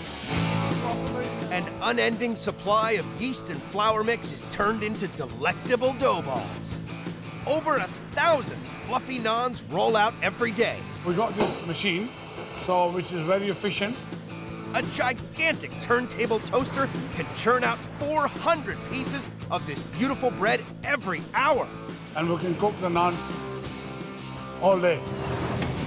Guests here consume 550,000 naans a year. That's enough to build a naan tower 3 miles high. 4 p.m. The lunchtime banquet and the buffet guests are well fed. Once these people leave, My staff will get on with it, get everything clean, tidy up, set you up for the next function. So it'll be a rush. Time for a stock check. Check the top off for the main course, please. Lamb chops as well. Hurry up. Jaldi karo, jaldi. They're pretty much devoured all of our stock today. It's not looking good. The Royal Nawab has just about run out of its basic food supplies. And this evening's onslaught hasn't even begun. Lunch and the two events were very, very busy, but tonight we're expecting twice as many people to come in. I hope we can keep up with it. Owner Mahbub can take no chances. He must make an emergency run to stock up on crucial ingredients. We want to stay one step ahead on everything because we'll be very busy tonight. Manchester, England, 4:30 p.m. The Royal Nawab revs up for a killer night ahead. We need some more lamb chops without a chicken tikka masala. The buffet is still pumping, but in a few hours' time, it will be bursting at the seams. Upstairs, the second banquet is about to begin. Owner Mahbub Hussain is on an emergency food run. To his supersized supplier, Tanweer Ahmed. How's business? Crazy busy. That's why I come to see you. Vast quantities of ingredients are shipped to this huge warehouse from all over the world. Some gram flour. How many bags? About 8 bags of gram flour. Non-flours. Yeah, non-flour. 10 bags extra, yeah? We need a lot of spices, you know. Indian. That looks clean. Pallet of this, you know. Yeah, I'll so... save you about 200 bags of that. Hopefully, these extra supplies will keep the curries coming tonight. Thank you very much. Please get me these as soon as possible. We'll get it loaded and we'll be there in 2 hours. 7 p.m. and Manchester City is rocking. Over 700 people arrive at the Royal Nawab to feast. In next 20 minutes, the whole place is going to be full. And there will be more. Floor manager Mo Ismelji is relying on the restaurant's pager system to prevent total chaos. This is the customer pager. When a customer walks in and he orders a table, we give him this, we call this pager in, and the pager starts blinking. So this tells the customer that the table is ready and they can be served. There's one job in this spice heaven that will never end tonight. Not all of us like to do this kind of job. For me, I like to do chopping anyway. Trainee chef Zohib Siddiqui preps Mahbub's new bulk supply of hot green chilies. A garnish crucial to just about every curry in the house. It is a tough job. You can't touch anything, you can't touch your eyes, you can't strike anywhere. You have to be careful with a knife that's quite sharp. If you touch your fingers, it'll rip you off. We cook about 12 pounds every single day. A lot of chilies. That's 39,000 chilies that need chopping up every year. Ow! 8 p.m. The guests are spoilt for choice with the aromatic array of South Asian delights. Samosas, pilau rice, spicy lamb. But there's one bowl that everybody goes back to again and again. The chicken tikka masala, we have a lot of British customers in. This stock is all for them for tonight. We go through tons and tons of this each and every night. English people, they're crazy for chicken tikka. Head chef Asif Qureshi knows how to make a curry in a hurry. Those people that don't like too spicy, they go for this one, yeah. Chicken tikka masala, voted Britain's second favorite national food. This combo curry of fresh chicken pieces, tomato sauce, and cool creamy yogurt is a South Asian sensation for the less spicier palate. A cool yogurt marinade tempers the aromatic blend of exotic spices. Then we will marinate the chicken. Now we are mixing slowly.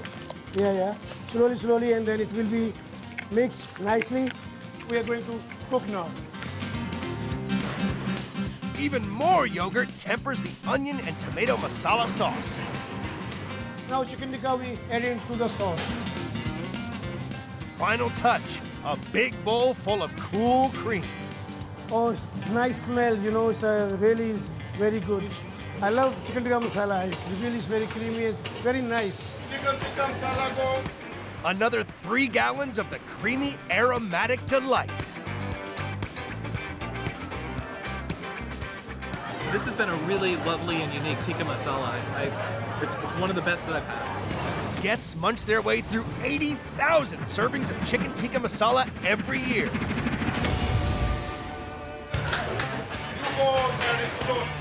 The bountiful buffet is so good, no one wants to leave. The lobby is jam-packed. We got the restaurant is full. These people which you can see, they're waiting for their tables. It's gridlock. There are close to 300 people waiting for a table. The Royal Nawab is about to explode. The Royal Nawab in Manchester battles through its busiest night of the year. Quick, Shaji, quick. This customer is angry, quickly. Come on, hurry up! As 420 buffet guests finish their main course, the sugar rush is set to kick in.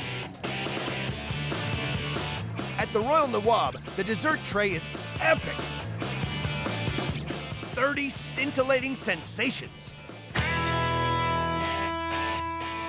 But it's the Nawab's signature sweet dish that is always on every table. Gaja Halva, an unusual orange oasis of delight, on the menu since the restaurant opened. This is a very, very popular dish in India, Pakistan. It's my favorite and also my customer's favorite. People love to have this, and we go through with tons of it. Not all the guests know its main ingredient. I have no idea what the key ingredient is, really. It's not something I've ever had before, so I'm really interested to know. Carrots. Lots of them. I could never have guessed that carrots were the main ingredient. The Royal Nawab has a secret weapon. A giant industrial grater that chews up the 6,000 carrots needed every week to make this dish.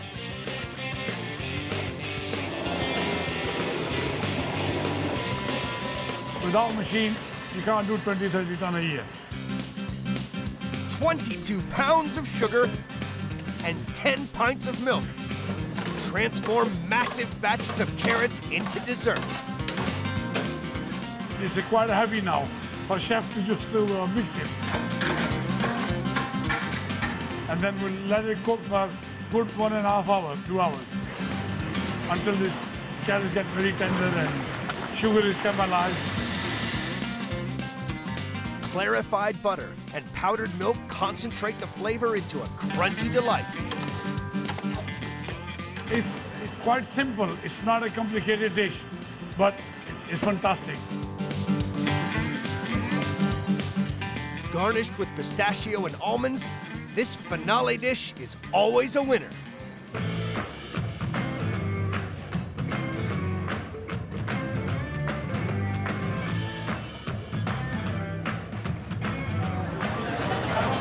Kind of a unique dish. I don't know why I haven't ever tried it or experienced it. It's absolutely delicious, completely wonderful. But it was absolutely amazing. Guests consume 300,000 servings of Gaja Halva every year. 11 p.m., the busiest day of the year, comes to an end.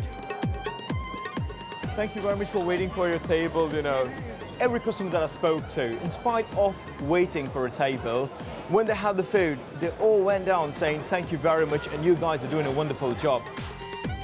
Over 2,000 kebabs cooked, 1,000 naans baked, and hundreds of gallons of curries served.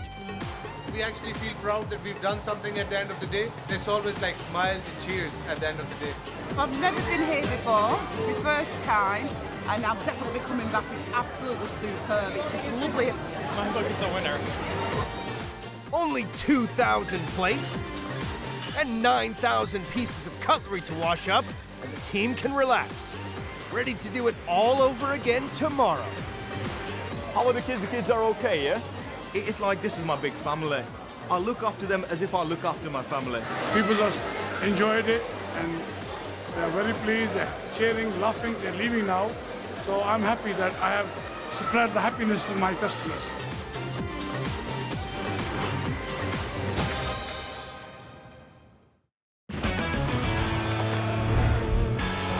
In Fort Bragg, North Carolina, the pressure's on at one of the U.S. Army's busiest dining facilities. Oh my gosh, we're getting slammed out there. Serving over 2,000 meals a day, this monster kitchen needs running with military precision. 15 minutes, I need your products online. To feed some of the country's finest soldiers. Yes, it's true. The Army marches on its stomach. On one of their busiest days, They're killing us right now. We're low on eggs. We need eggs. we meet the faces. I love this kitchen. I'll take a big kitchen any day. And the food. It's delicious. Behind one of the world's biggest kitchens.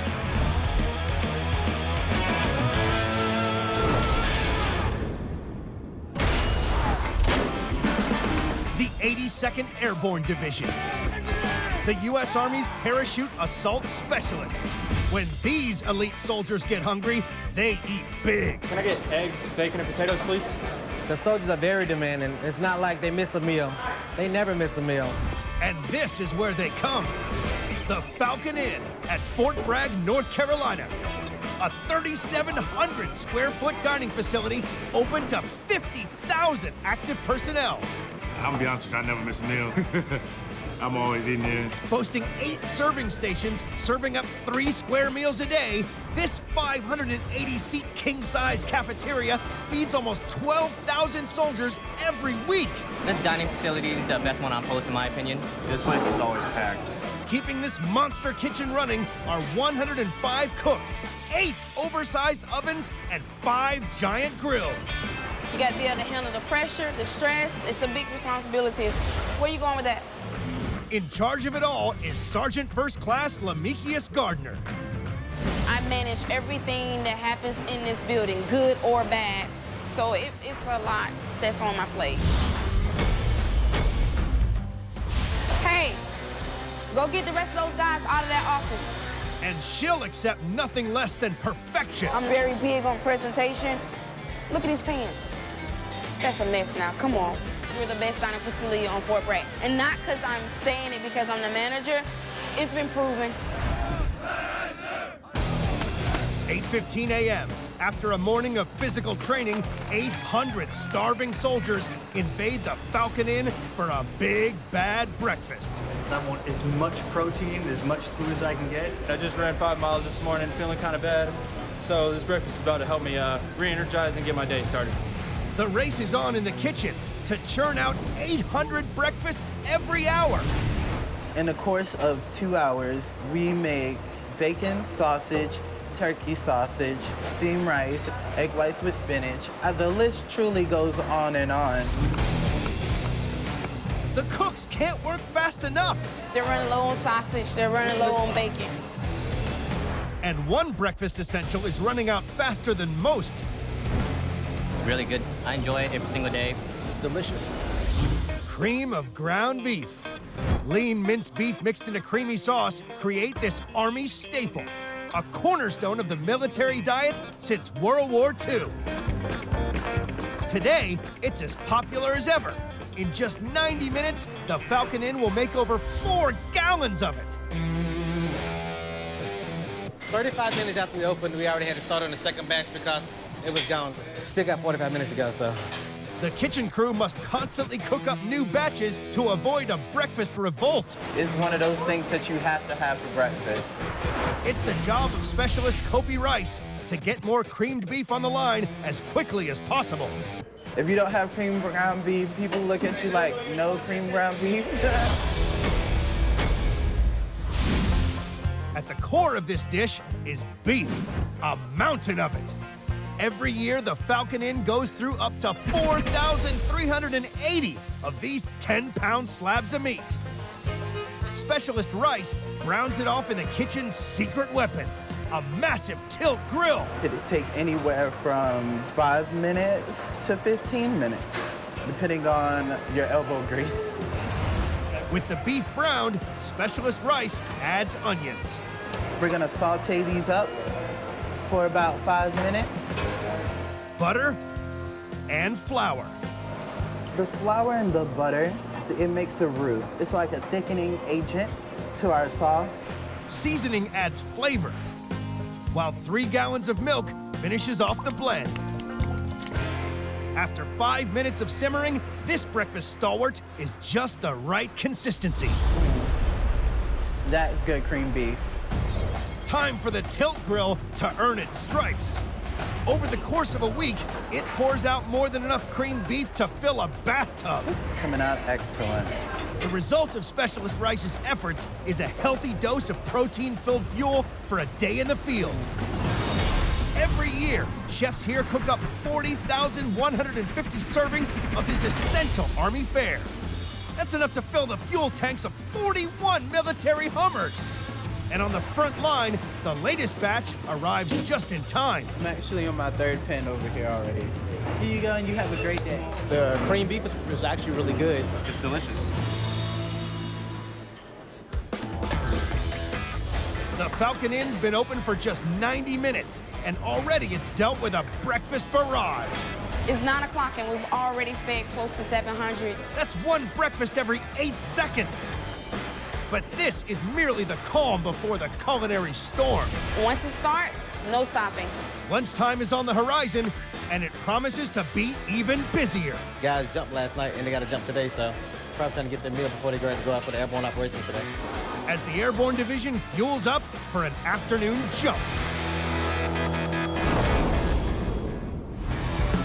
Fort Bragg, North Carolina, 10:30 a.m. 50,000 soldiers are finishing up their morning exercises and looking forward to their next meal. Let's go, 1 hour, 1 hour. The 105 cooks at the 3,700 square foot Falcon Inn are up against it. Who's setting the lineup? And after the big breakfast battle, their supplies are starting to run low. So we went through 30 pounds of bacon today. We used 20 pounds of ground beef. We went through 30 pounds of turkey links, 2 cases of egg whites, 3 cases of shelled eggs, 4 cases of liquid eggs, 2 5-gallon bibs of chocolate milk, over 100 cartons of half-pint milk, almost 200 boxes of cereal. We go through a lot of stuff. The kitchen's 5 huge stock rooms normally store 157 different items, but today they've taken a hit. It comes off my truck, it comes in here, it goes right back out. It looks like it's a lot of food. This will be gone in the next 3 days. All of this will be gone. And these vast stores are about to be raided again as the Falcon Inn prepares for a mammoth lunch for 800 soldiers, all coming in from the field. Okay, today for lunch, we have baked stuffed fish, we have chicken fajitas, beef fajitas, we also have stuffed pork chops. It's 18-year veteran Sergeant First Class Anthony Moulton, who's taking charge of this frenetic shift. It is a challenge, but anything for the soldiers. I love food service. Adding mushrooms and bacon for the burrito bar. That's just a passion that I have. Today, he's overseeing the preparation of one of the kitchen's most popular dishes, apple and rosemary pork roulade. I give it a good 2 hours to be out. They're gonna eat it all. They love it. With vegetables, bacon, and cheese stuffed into succulent pork loin. This is the perfect combination of protein and veg for the hard-working soldier. Each batch starts with a healthy hunk of meat that is marinated overnight in apple juice, apple jelly, and rosemary. It's tenderized to make the most of the cut before the filling can begin. It's like basically making a pizza. First, red peppers, followed by spinach and mushroom. That's good. Now, the best part, raw bacon. Every day, Sergeant Moulton and his team get through a whopping 1,000 rashers. They finish the rich stuffing with cheese and garlic. Then, this huge pork slab gets rolled, tied. That's why we want it. That means everything's inside of it. And seared on the grill. The purpose of this stage is to get that golden brown color before we get ready to put it into the oven. With the flavors locked in, it dons a full metal jacket, then squeezes into the oven, which will be on the go all day to churn out the 160 portions needed. That's where the magic happens. 90 minutes later, this meaty missile is ready for launch. Tender pork that packs a nutritious punch. Over the course of a year, these cooks serve 8,320 plates of this Falcon Inn favorite. That's enough roulade to stretch the length of a football field. And that means Sergeant Moulton can't slow production of this 2-foot-long pork package. We will use at least 80 pounds of pork today, but it's only this 90-minute period meal. At the carving station, the servers are on to their third roulade. Definitely taste the pork, but then when you bite into different spices, everything hits you at once. So it's a really good flavor combination.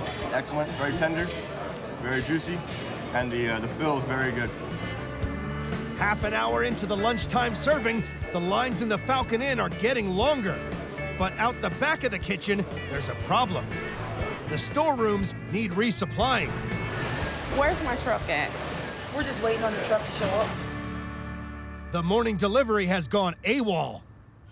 It's a $12,000 truck, and it's a truck that prepares me for the next couple of days. I cannot afford for this truck to be late or not to show up. It could turn up at any time, so Sergeant Gardner needs all the staff vehicles cleared out of its path.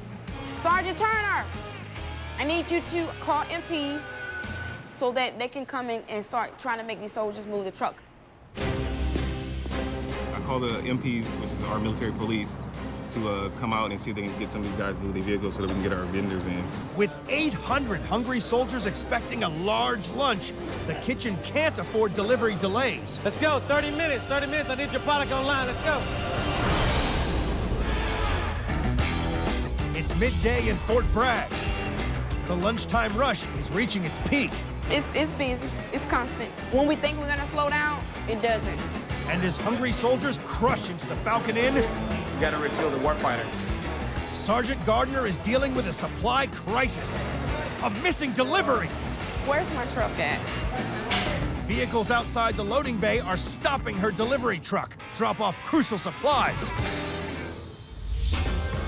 This is an 18-wheeler truck. It's huge. They'll continue to pass by until I can get some room for them to get the truck in. As a last resort, she's called in the military police, and it's doing the trick. Not every day that I have to call the MPs, but I will if I have to. One by one, the cars move, and Sergeant Gardner's critical delivery begins to offload.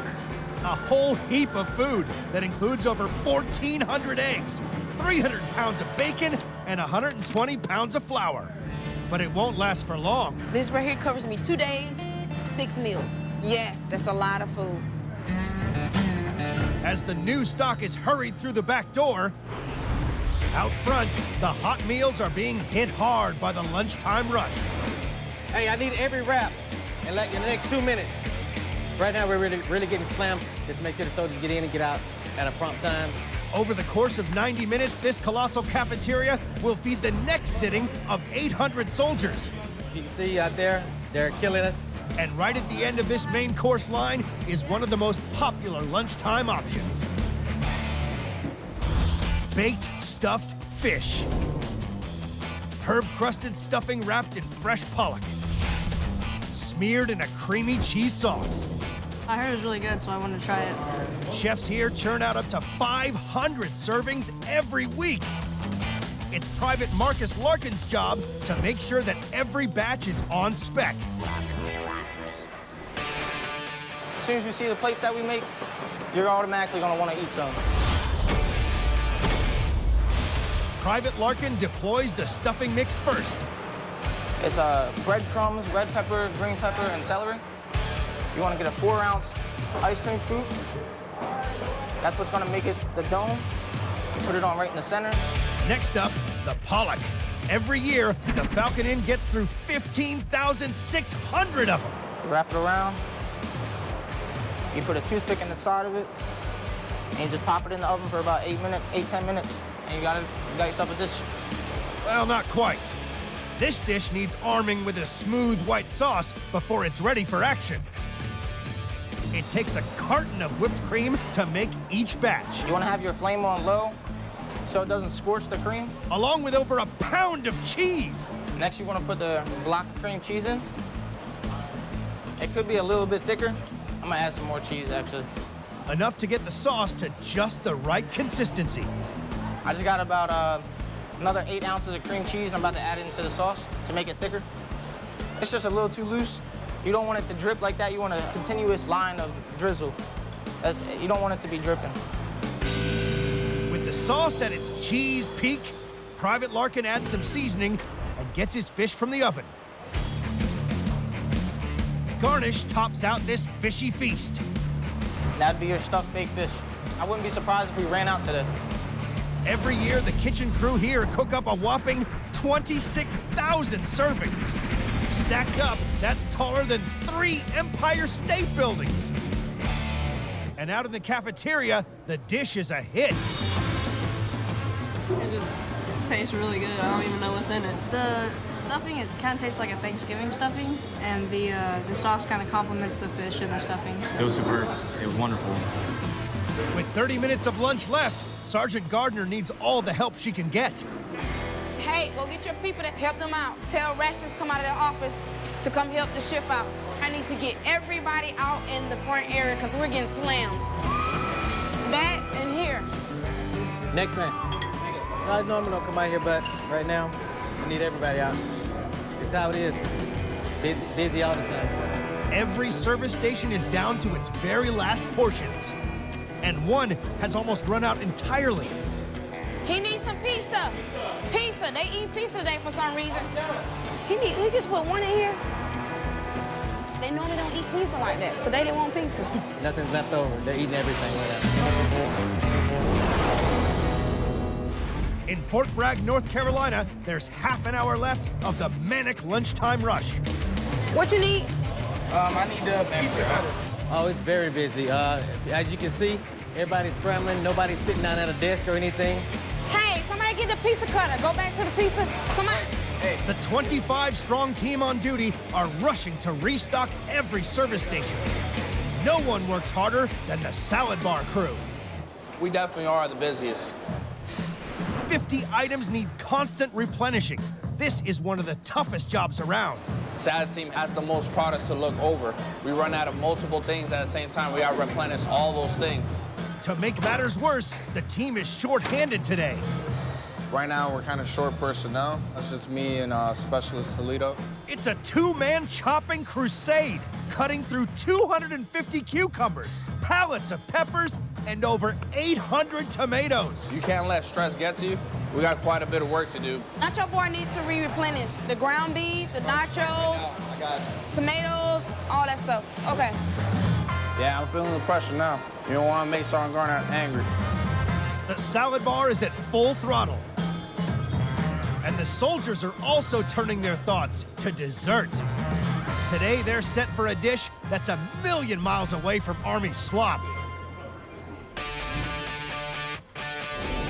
Flan served with seasonal berries and whipped cream.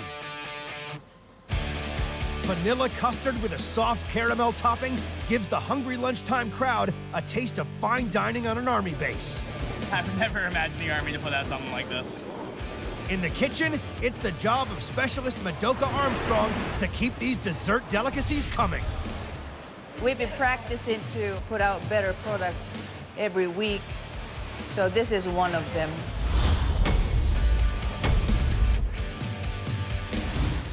First task, make the custard mix that forms the body of the dessert. Armstrong combines evaporated milk and sweetened condensed milk with eggs, a Falcon Inn essential. Every day, this one kitchen gets through 1,080. Vanilla extract adds flavor to the custard, which is then mixed and strained. I have to make sure the flan's gonna come out with the silky texture. The caramel sauce is next, starting with a generous dose of sugar. Normally, I use 1 bag. Which Armstrong slowly melts over a low heat. I'm looking for really dark brown, but still kind of clear. This one's gonna turn out good, I think. She spoons the liquefied sugar into cupcake molds, where it's joined by the rich custard mix. You really don't wanna overflow it because once it goes to the oven, it's gonna rise a little bit. After 20 minutes in the oven and at least 2 hours in the fridge, the first batch of this sugary sweet treat is ready for action. Every year, the Falcon Inn team cooks up 3,640 of these dessert delights. That's a custard tower taller than the Hoover Dam. It was good. It was creamy, rich. It was absolutely delicious. I would definitely go for it again, and again, and again. After an hour and a half, the battle of big food is over. Sergeant Gardner and her team have quite literally fed an army. And a well-fed army is a happy army. I leave comment cards on the table every day. Stuffed pork, wonderful, well-ran facility, thank you. Love the variety, love the staff, fresh ingredients. Sergeant Gardner, her team rocks. My guys, they got into the fight early this morning, and they worked hard. Fed everybody. My body's sore, my feet hurt, but you gotta keep pushing. We're soldiers at the end of the day. We're expected to be the best of the best. I love my team. I tell them all the time, these guys, they rock.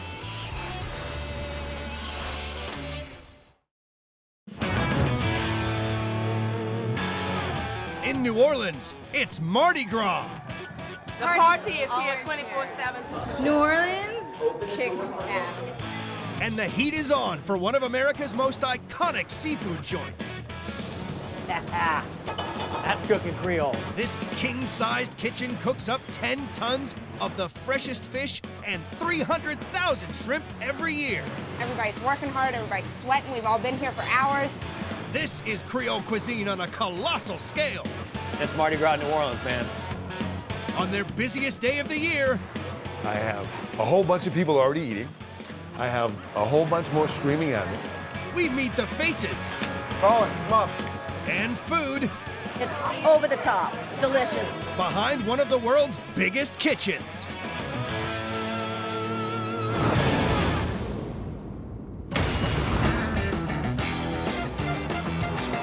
In New Orleans, it's Mardi Gras. Over 1 million people are flooding into the city to celebrate this 300-year-old carnival. These crowds want to party, and they want to eat. And one of America's oldest restaurants is ready for its biggest day of the year. Ladies, welcome to Commander's Palace. Welcome in, my friends. I'll be right with you, and I appreciate your patience. Give me 5 for being so handsome. An extraordinary amount of people will come through this door. These are all the people that are coming in today. Today is going to be insanity. 50 chefs and an army of kitchen staff will prepare some of the freshest fish and mouth-watering southern sensations. This joint does fine dining on a huge scale. If you want to come to New Orleans and get that southern feel, that southern hospitality, Commander's Palace is your place. This old establishment restaurant has been at the heart of Mardi Gras since 1880, when it first put Creole cuisine on the international stage. 135 years on, it has expanded into a 400-seat gourmet castle that serves up quantity and quality. It's the best restaurant in New Orleans. Every time I come to New Orleans, I have to eat here. It takes 19 ovens and 11 fridges to keep this monster kitchen cooking. Philosophy for us is everything's got to be perfect. Keeping up with the massive demands of Mardi Gras requires superhuman skills from head chef Tori McPhail. I feel like I'm a freak of nature. You know what I mean? We're so obsessive compulsive beyond what is normal. 11:30 a.m. It's only brunch, but people can't get enough of this restaurant's signature dishes. Chicory coffee lacquered quail and French white truffle with winter mushroom risotto. But nothing compares to one dish that's as old as Mardi Gras itself. The turtle soup at Commander's is the best in the city. It's the king of all Creole dishes, and guests at Commander's Palace eat over 1,000 turtles every year, enough to fill 12 pickup trucks. I gotta tell you, the first guy that ate a turtle was hungry. They put off a smell. It's very, very distinct, but it's fantastic when you're cooking it. Chef Chris Barbado preps a super-sized batch of this highly prized turtle soup. Turtle soup was invented by the first New Orleans settlers, forced to eat reptiles to survive. Super-sized soup requires super-sized kettles. These things will be filled and empty 5 or 6 or 7 times. They get dropped in the morning, they get turned over again. They're constantly in use 24/7. Super-sized mixing spoons. In the kettle, we're gonna brown it. It's probably gonna take about 35, 40 minutes. It's big and slow. It's really quite labor intensive. So we'll make 45 to 60 gallons 3 to 4 times a week. That's how popular this soup is. Time for the super-sized ingredients. A half a gallon of whole garlic cloves ground up, 60 onions, 15 heads of celery, and 60 green bell peppers. 3 pounds of kosher salt. Pureed lemons. A mixture of hot sauce, Worcestershire, 3/4 of a gallon each of those. 3 to 4 gallons, flour and butter. This is 90 eggs. 15 pounds of spinach. 25 gallons of veal stock. And one last super-sized kick. And we add 8 bottles of sherry to it. You can really start to smell all that good now. Tell me that doesn't look awesome, huh? May look like a lot of soup, but we're gonna have to do it all over again tomorrow.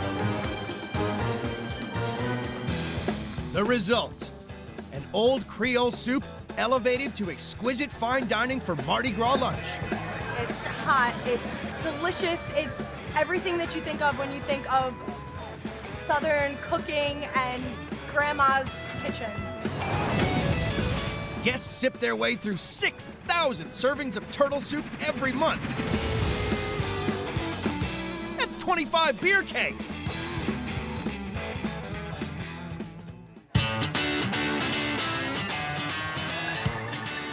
The team at Commander's Palace has got a killer day ahead and a reputation to uphold.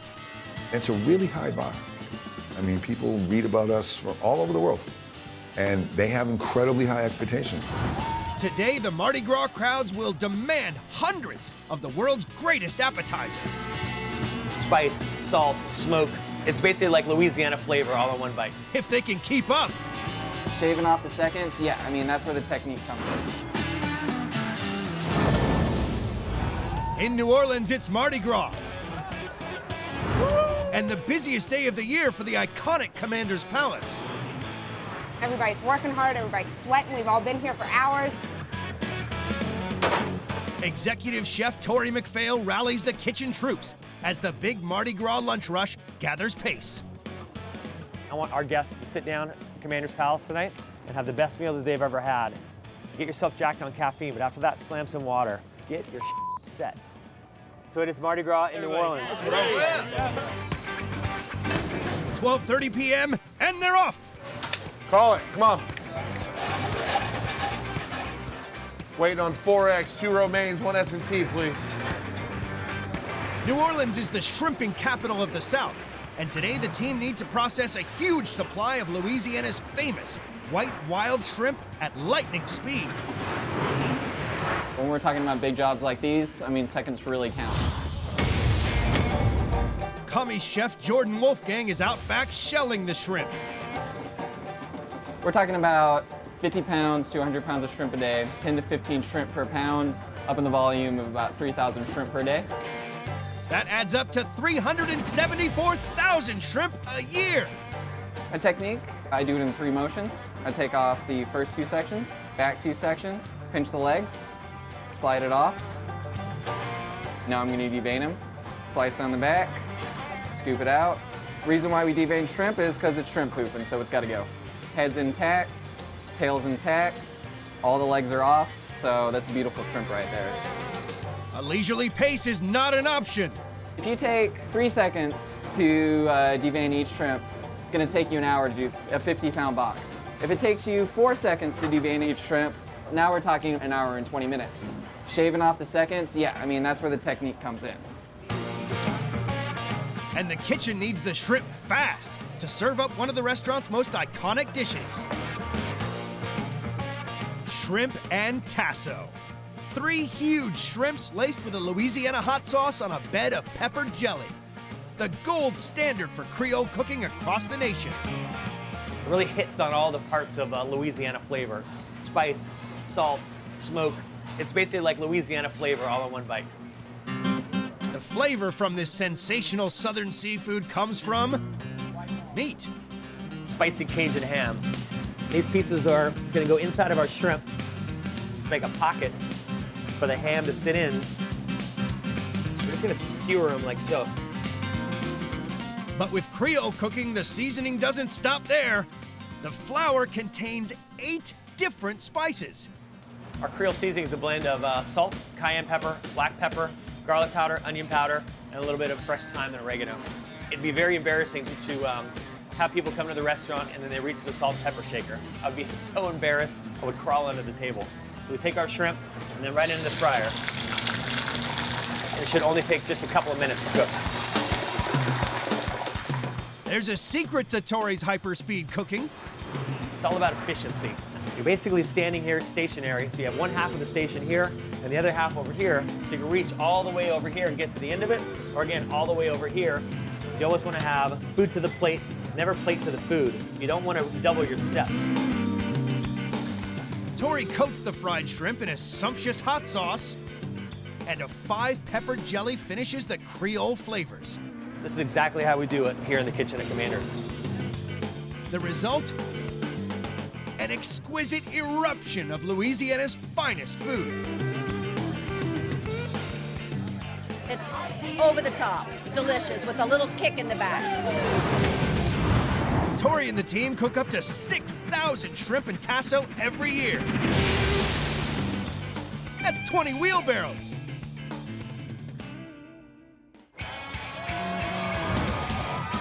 "1 p.m., the party's still going. It's Mardi Gras New Orleans, man. The orders keep on coming. I'm gonna need 4 rounds of demi-S&Ts next, please. We're either gonna get this knocked out or we're gonna be serving lunch until dawn. Copious orders of homemade boudin, shrimp and grits, and luscious lobster salads mean the seafood stocks are getting hit hard. The biggest challenges at the moment are making sure that all the rest of the cooks have all the product they need. We really touch base with every single cook and say, what do you need? How much do you have? To stay one step ahead, replenishing supplies is crucial. It's Mardi Gras, it's our busiest time of year, and we're just, we're plowing through it. Chef Tori must make a Mardi Gras seafood supply run. Running a kitchen as big as Commander's Palace, supply is definitely always a challenge. Mardi Gras can make getting around New Orleans definitely a bit of a challenge. But the party traffic could stop him in his tracks.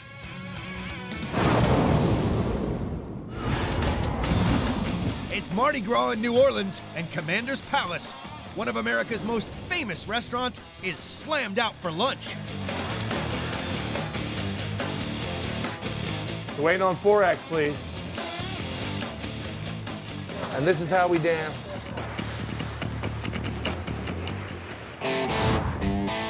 Head Chef Tori is on a supply run to this enormous fish factory to stock up on seafood. This place turns over 4 million pounds of fish every year. And today, every chef in the city is fighting for factory owner Cliff Hall's stock. Hey, Chef. Good to see you. Good to see you too, man. What's been happening around here? Oh, getting ready for just a slamming weekend. It is crazy right now because every pound that comes in goes right out. It really makes my life hectic. Let's go check it out. Let's walk around. These fish were actually swimming yesterday. Got some shrimp over here. Ah, these are beautiful. These come right out of the Gulf, huh? Look at this stuff over here. Fresh speckled trout. I mean, to get that on a thin hook and line. Woo! So these guys are great. This is like the perfect size. Probably go through a couple hundred of these. Hopefully, this extra supply of seafood is enough to get Chef Tori through today. During Mardi Gras, Commander's Palace can get through 1,300 pieces of fish in a week. 1 p.m. The orders are coming fast, and the kitchen must work at breakneck speed to keep up. All right, I'm waiting on 6 romaine. I'm waiting on 2 strawberries. I'm waiting on 10 demi-S&Ts. We gotta go, kids. We assemble everything on 10 different trays. So we can sell 10 tables at once. Okay, when we're really, really popping, we have a line full of people, we can sell 10 tables every 4.5 minutes. Okay, so it's constantly keeping up with the demand. Tori's new fish supplies arrived just in time. The restaurant's signature seared red fish dish is in high demand.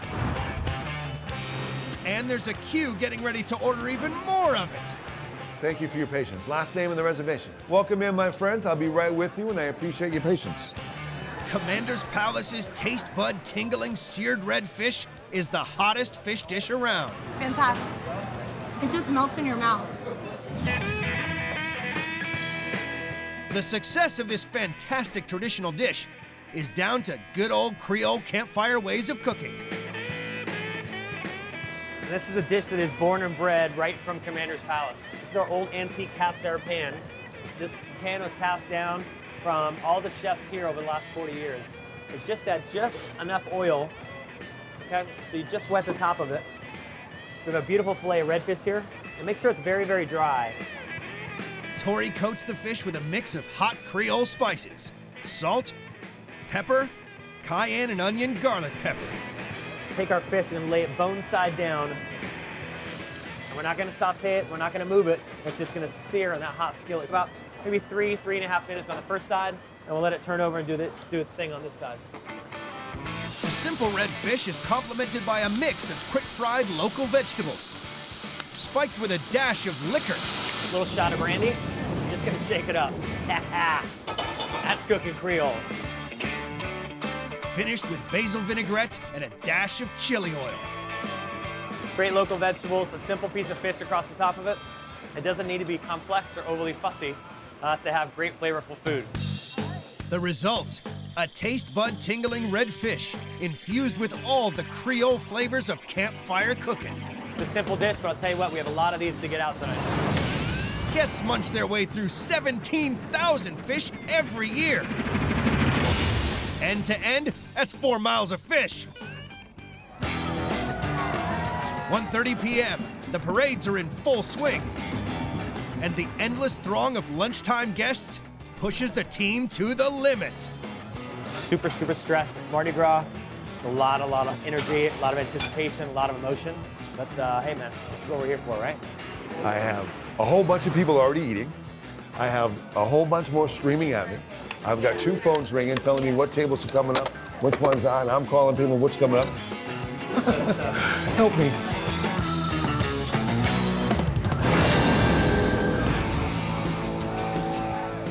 .30 p.m. At Commander's Palace in New Orleans, the Mardi Gras lunch rush has reached its peak. I'm feeling exhausted. I can feel the veins in the side of my head like pumping all this caffeine. The pressure may be easing in the main kitchen, but the heat is on at the dessert station. The bread pudding souffle is a must. The most popular dessert on the menu is the Creole bread pudding souffle. The sauce is no ordinary cream sauce. It's made with lashings of deep Southern whiskey. Commanders use 120 bottles of whiskey a month to get their souffles sufficiently sozzled. It is probably 40% of our dessert sales. So in 1 week, we could sell thousands.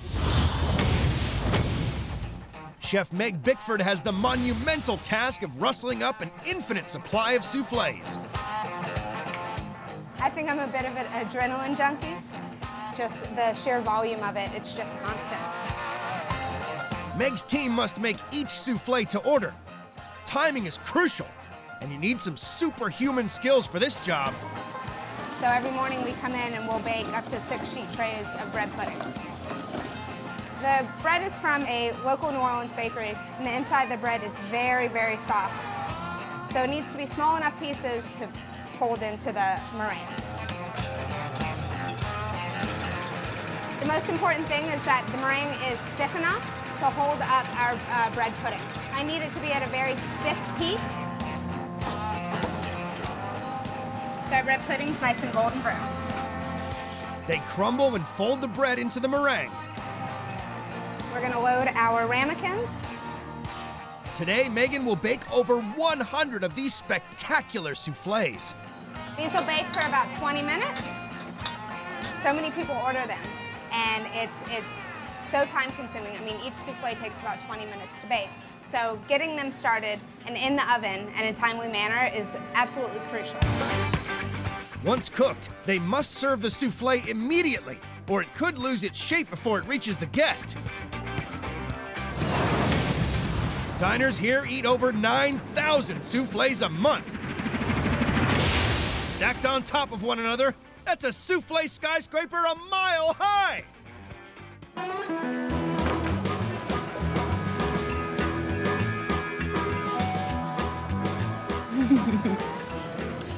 Oh wow, that's really good. Bread pudding souffle, awesome. It's absolutely delicious. They all came at once, and they, like, 5 people came zoom, like that. We take pride in what we do, right? There's no other place in the world that I'd rather be right now than standing commanding the Commander's Palace kitchen. Commander's Palace, like every time you say it, you just sound like you're going to the greatest restaurant in the world, and it turns out it actually is. Today, the team at Commander's Palace has wined and dined over 1,000 customers for Mardi Gras lunch. Happy Mardi Gras. Wonderful. Glad you guys enjoyed yourselves. It's been a good day, a lot of energy. I want everybody to walk out of here all dressed up in their Mardi Gras garb, but I want them to say, man, I had lunch at Commander's Palace, Mardi Gras 2015. It's absolutely a day that I'm going to remember forever.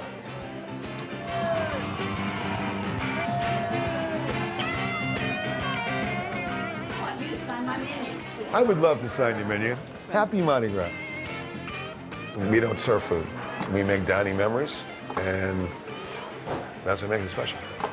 These guys are fantastic, and we work together side by side. We're all going to walk out of here sweaty, wet, and gross at the end of the day. We can sit back and have some beers at the same time. Time to party. Ah, you're the best.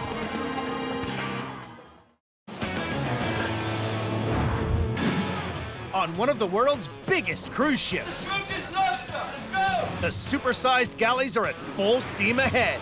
You can tell by the noise in the galley that it's happening now.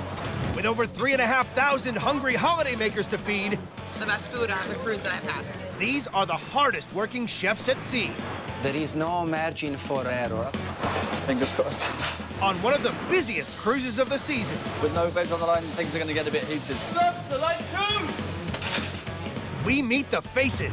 We will be busy. We will be extremely busy. And the food. It's definitely a treat I don't get at home. Behind one of the world's biggest floating kitchens.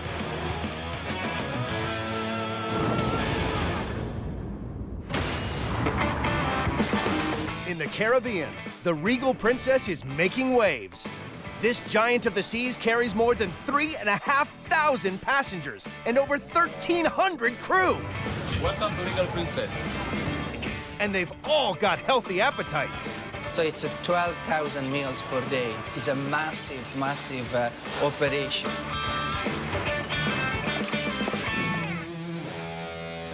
On board, food is available round the clock, with a choice of 16 eateries across 19 decks. Princess really does have the best food than any other cruise line. To keep this gargantuan operation going, 215 cooks work across 20 galleys, stuffed with state-of-the-art ovens, giant grills, and baking gadgets churning out 20,000 bread rolls a day. It's huge. I don't think I've come across any galleys bigger than this. The Regal is the latest addition to Princess, a cruise line celebrating its 50th year. This Leviathan is longer than 3 football fields and taller than 15 double-decker buses. Since its maiden voyage in 2014, it's fed over 143,000 passengers. In charge of every morsel produced on board is executive chef Sean Candon. Anything can happen. This is challenging. I mean, we have 3 dining rooms, plus we have the steakhouse, we have an Italian fine dining, we have the self-service buffet up on deck 16. It is a mad, mad operation. Is you all right?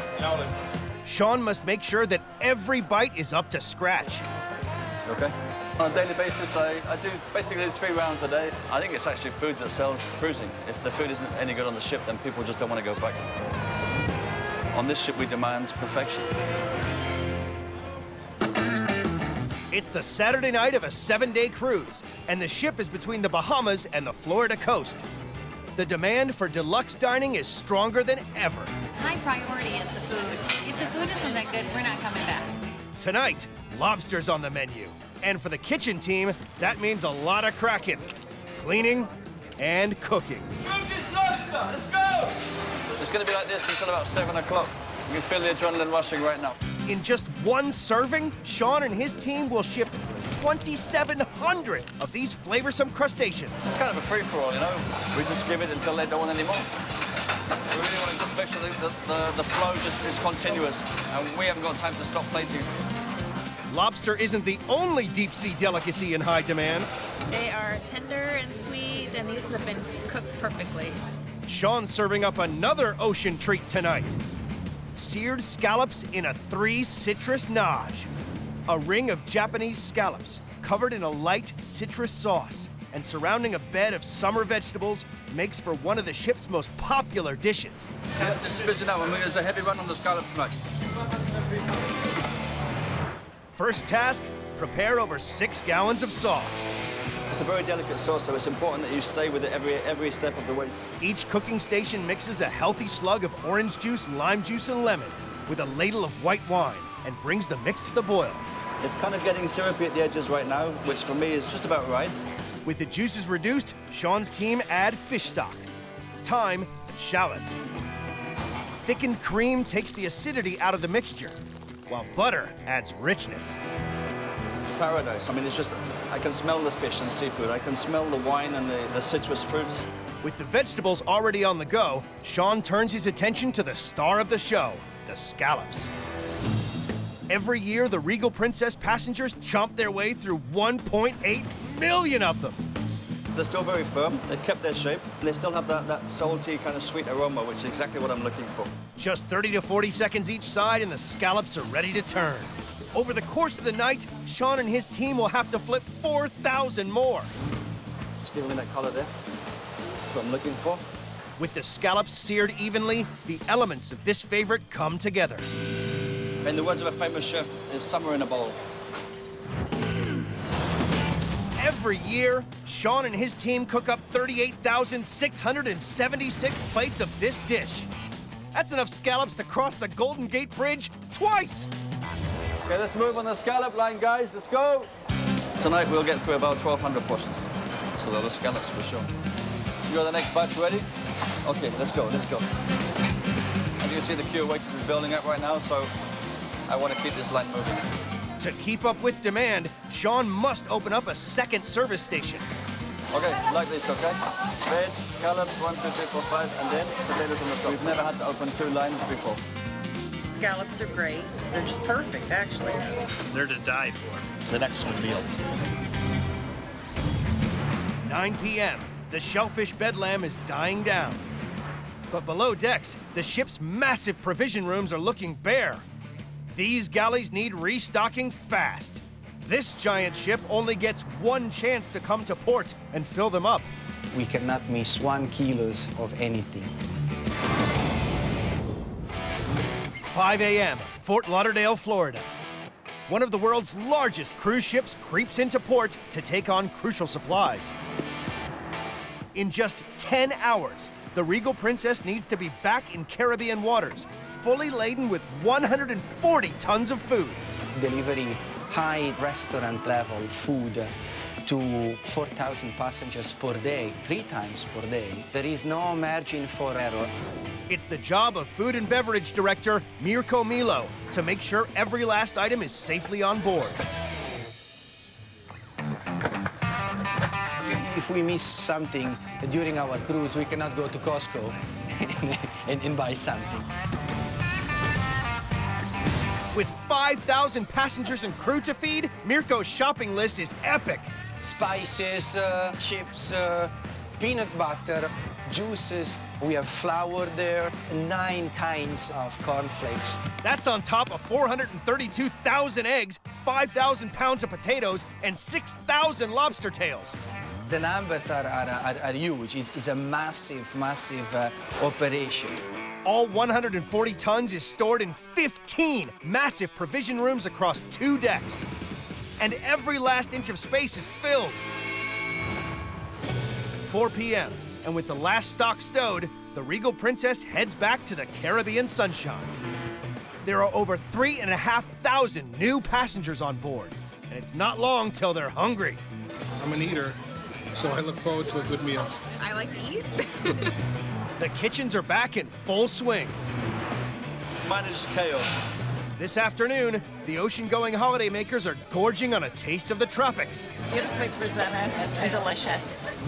Roasted queen snapper. Delicate sweet fish, served with eggplant caponata and drizzled in a lemongrass vinaigrette. It's a very nice and refreshing dinner meal. In charge of this colorful offering is Romanian executive sous chef Florin Dragan. I expect from the passenger to like it and ask for the second portion.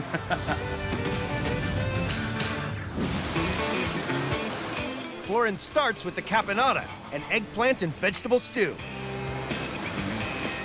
He cooks onion, garlic, celery, and tomatoes with black olives and capers. Cook for a couple of minutes till we get nice and soft. In a separate pan, he fries off the eggplant. The eggplant is very, very delicate. If you cook together, they're gonna smash it.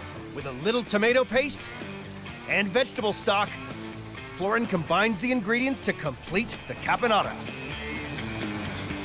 Very good.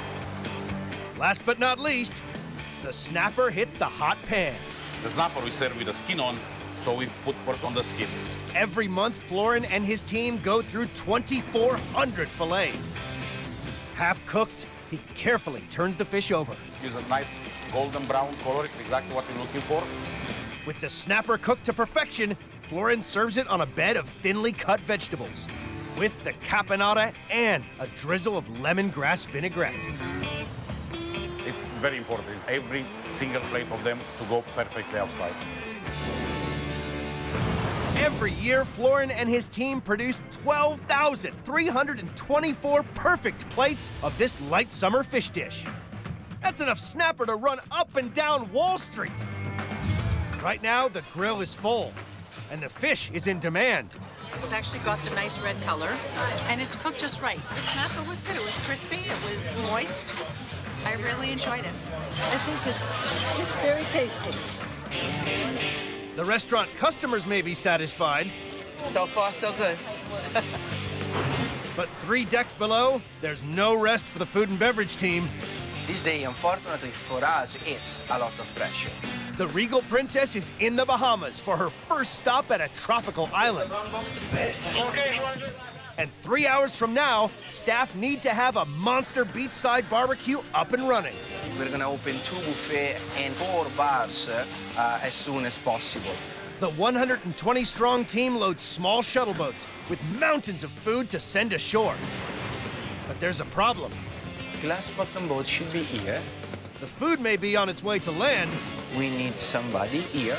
But Mirko and his staff are stranded. The first shuttle to the island should be reserved for them, but it's nowhere to be seen. Normally we open at 11:30 for passengers, so we should be there, but it's going to be a bit tight. In the Bahamas, the Regal Princess's kitchen team has finally made it off the ship by hitching a lift with the passengers. Normally we set up everything for the passengers when they arrive on the island, but yeah, life is full of challenges. They've hit the beach. It's 10 a.m. now, so it will take another 15 minutes for us to offload everything. We are a bit tight today. But after their delay getting ashore, they now have just an hour and a half to empty 2 boatloads of food and set up a beachside barbecue open to over 3,500 passengers. Have a great day, folks. 120 staff have to get together 4 hot buffet lines, serving up 1,300 hot dogs, stacks of burgers, and 770 pounds of grilled fish. At 11, I'm gonna have 1,500 passengers on the island, plus or minus, and by 11:30, I'm gonna have more than 2,000, and we need to open. As you said, we are going to be opening the line on time at 11:30, and here it is. Food has been excellent. It's been very good. I've enjoyed everything that we've eaten so far. With the passengers enjoying some Caribbean sun, the chefs back on board the Regal Princess turn their attention to tonight. Okay, gentlemen, good evening. It's set to be one of the biggest nights of the year. And tonight is what night?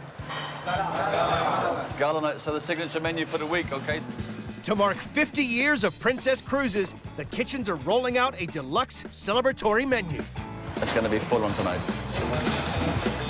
The chefs get a taste of what faces them on this crucial dinner serving. One dish stands out from the rest. Braised oxtails served over rotelle pasta. Slow-cooked meat drenched in a rich tomato sauce takes diners on a tasty trip to the heart of Italy. Young Italian sous chef Davide Menabo is in command. Of course I enjoy it. It's my passion, and I'm very lucky that it's my job. With the passengers getting back on board, Davide can't waste any time. He needs over 200 plates of pasta ready to roll as soon as dinner begins. Davide starts by braising his oxtail in olive oil to lock in its strong flavors. With the meat browning, he adds a mix of onions, carrots, and celery. That's the base of the sauce. A sauce without vegetable is not a sauce. A healthy glug of red wine is next, followed by stock and chunks of tomato. It's looking great. I smell Italian. I smell my country. Davide brings the mix to the boil, then transfers it to the oven to be slow cooked. After 4.5 hours, the tender oxtail is separated from the bone. Davide then drains the sauce to create a rich gravy. Time to bring this dish together. In a hot pan of oil and butter, he sautés more onions, carrots, and celery, followed by the dark sauce. Looking very great. We just wait a couple of minutes more. The meat is next into the mix. Finally, the pasta. It's testing home. My home is testing Italy. It's testing. It's making me so proud to cook these dishes. Davide needs to keep these little tastes of Italy coming thick and fast. Every year, the Kitchens here slow cook their way through 11,284 plates of this oxtail delight. That's a pasta pile 4 times taller than the Leaning Tower of Pisa. We got here around 150 portions. It's about 4 kilo, 5 kilo of pasta. Of this, tonight, I can bet 5 is not enough, for sure. We are a chef, so we are never stopped, you know? From morning to evening, during service, that's our job. Out in the restaurant, dinner is underway, and the oxtail pasta is a big hit. It was fantastic. I could have more of that and not feel full. I really liked it a lot. If the chef could just come live in our apartment, you know, that would just be really great for me. The 50th anniversary gala dinner is in full swing. The chefs are determined that the passengers leave with a gourmet experience to remember. So the success of the whole evening depends on dessert. A dessert that it's taken pastry chefs 3 days to prepare. The best is yet to come. On board the Regal Princess, it's gala night. The galleys have coped with an onslaught of orders. Lobster, line 2! But the jewel in the crown of this meal is still to come. Now we are preparing around 2,500 pieces for only one night. A dessert that's been planned for months and has taken 3 days on board to prepare. Chocolate raspberry mousse with vanilla creme brulee. A heart-shaped sweet treat sitting on crunchy shortbread, served with fresh raspberries. The dessert for tonight we are already using here in deck 5. 1, 2, 3, 4, 5, 6, 7, 8, 9 trays almost. In charge of assembling this intricate dish is head pastry chef Hernan. A lot of effort to make this dessert because this dessert very special. This product should be 100% quality.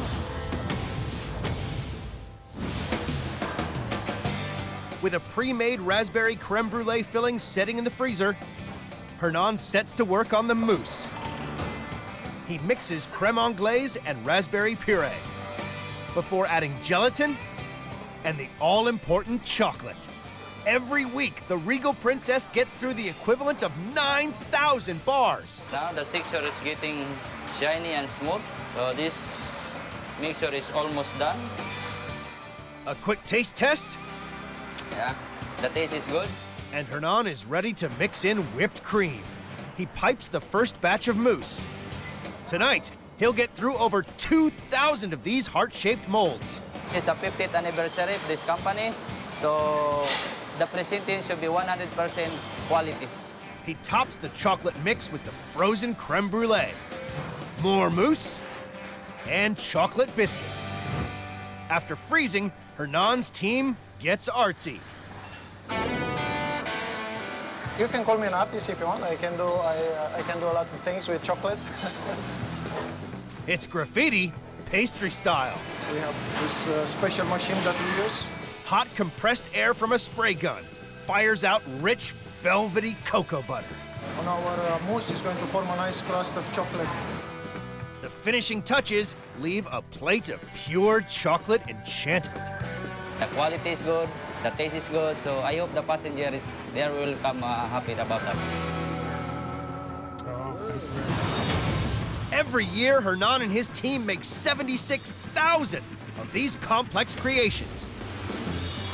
That's enough mousse to cross the Mississippi 4 times. Tonight, over half the ship will taste this special dessert. The service is busy, but the dessert we need to be perfect.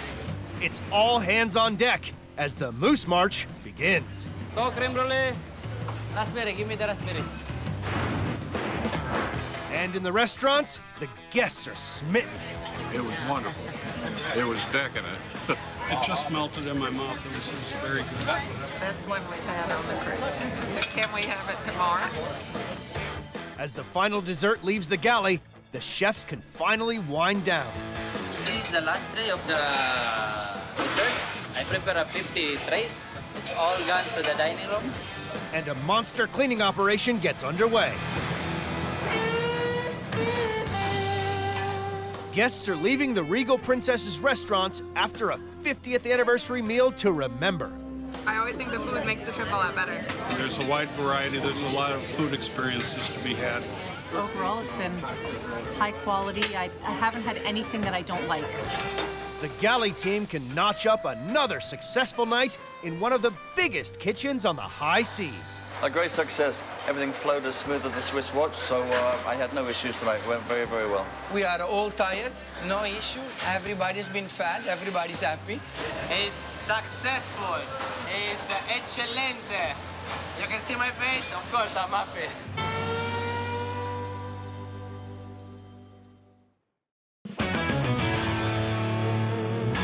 In New York City, it may be cold outside. I need to get that going. Here's the roast chicken.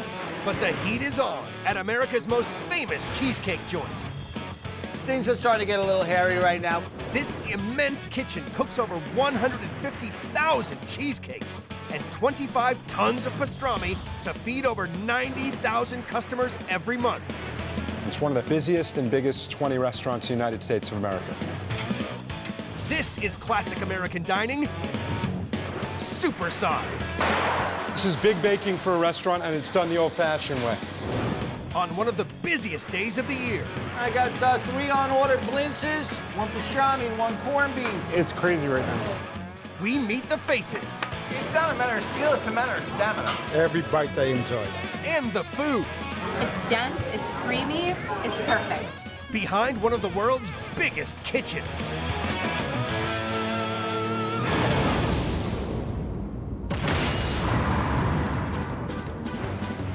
Right in the heart of downtown Brooklyn is one of the busiest restaurants on the East Coast, Junior's. Welcome to Junior's. Feeding up to 3,000 hungry New Yorkers each day. 150 chefs and kitchen staff cook up Junior's world-famous cheesecakes. Some people have said you haven't really lived until you've had cheesecake at Junior's. That's delicious. Cheesecakes are an institution. 14 mixers, 3 cake cutters, and 7 industrial ovens keep this 35,000 square foot kitchen running. We start baking at 4 a.m., so we're basically going all around the clock. Junior's even do takeout. The cheesecake is so popular, since opening, they've doubled in size to keep up with demand. This is baking to the max. It's open pretty much 18 hours a day. It's been part of our family forever. Harry Rosen founded Junior's in 1950. It quickly became a Brooklyn institution, welcoming everyone, including presidents. This is Brooklyn. Junior's is Brooklyn and what Brooklyn stands for. Probably every mayor since we've been in business has been here. Today, Harry's grandson, Alan, runs this 450-seat cheesecake castle. I need 3 cases of Philly steaks. From placing supply orders to welcoming customers, he has his fingers in all the pies. We love everything about it. What's not to love? Alan's been handed the secret that keeps the customers coming. Junior's legendary cheesecake recipe. I'm not going to be the schmuck who changes this recipe. This is the star of the show, a mountain of sweet, creamy cheese sitting on a slice of light sponge cake. This is the creme de la creme of cheesecakes. Junior's goes through 62,000 tubs of cream cheese every week. Across the year, that's enough to fill 20 swimming pools. Do you think? Don't tell them everything. This is the cream cheese. On an average day, we make a couple thousand cheesecakes here. It's a lot of cream cheese. To a mixer full of cream cheese, Alan adds a little bit of vanilla, a bucket full of eggs, and jugs full of heavy cream. Finally, a massive spoonful of sugar will help the cheesecake go down. There's some secret ingredients here that we never really tell people about. We want to keep it secret. Chefs blend Alan's creamy creation for 15 minutes before special machines deposit exactly 3 pounds of cheesecake mixture on top of a light sponge base. These are sponge cakes. We're going to take a 1/4-inch layer. We're going to put them at the bottom of every cheesecake we bake. Traditionally, cheesecakes were made with a graham cracker crust. Junior's do things differently. The sponge cake bottom is one of the things my grandfather came up in the 50s. It should eat like a cake throughout, and then we'll be ready to bake some cheesecakes. They bake each batch of 180 mouth-watering mountains of cheese in a water bath at 350 degrees for 1 hour. That water's going to distribute the heat nice and evenly. It's going to add some moisture to the oven. Your cheesecake will bake almost like a souffle, but it won't burn and it won't crack. Now we're going to let them cool for several hours, depan them, and let them refrigerate overnight. This technique has been refined over the years to produce the best cheesecake in New York City. To keep up with demand, Junior's must produce almost 2 million cakes each year, weighing as much as 600 school buses. Not only is demand from the restaurant through the roof, morning, gentlemen. Each year, Juniors sell over 100,000 cheesecakes, mail order. So as you can see, this is going to Japan. Our products go all over the world. We're going to need delivery of some cakes today. All right, we're just doing a run of Devil's Food cheesecakes, 7-inch and 10-inch. We're assembling Devil's Food cheesecakes, dark chocolate cake, New York style cheesecake, chocolate fudge, more chocolate cake. Quality is critical. Baking on this scale risks a rogue cheesecake going under the radar. Here we have an X-ray machine. If there's any inconsistency in the product or in the fudge, this bell will go off and we will stop production and check out the product so everything's perfect every time. The cheesecake is going down a treat. It's a delicious cheesecake. I love it. Oh, the cheesecake. That's delicious, man. Everybody come here for the cheesecake. It's only 11 a.m., but guests are already flooding in for lunch. And dozens of trucks are queuing to deliver tons of supplies to keep the cheesecakes rolling. Fridays are the busiest day of the week, and Alan must prepare his team. It's a pretty large task to keep all this together. In Brooklyn, the busiest cheesecake joint in America is preparing for the Friday lunch rush. So it's going to be a busy day today, guys. And I just want us all to be ready. Just make sure that we give it our best shot like we always do. Make sure that every guest that comes through our doors today full well intends on coming back next week. To prepare for the end of the week madness, cheesecake production will be pushed to the max. It's up to Alan's right-hand man, executive chef Adam Marks, to keep this massive operation stocked and stacked. Check everything that comes in. Make sure that the quality's there. If it's not, we send it back.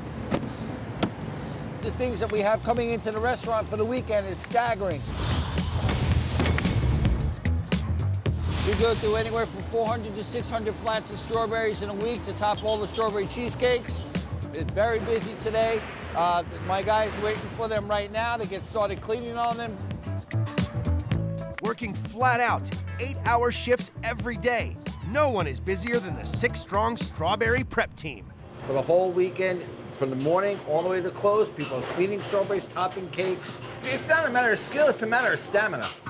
It's midday, and the restaurant is filling up fast. Juniors may be synonymous with cheesecake, but there's another dish cooks here must create in even more extreme amounts to satisfy the hordes of hungry lunchtime workers. We're constantly making them. It's one of our biggest sellers on the menu. People flock from far and wide for the ultimate entree, their famous matzo ball soup.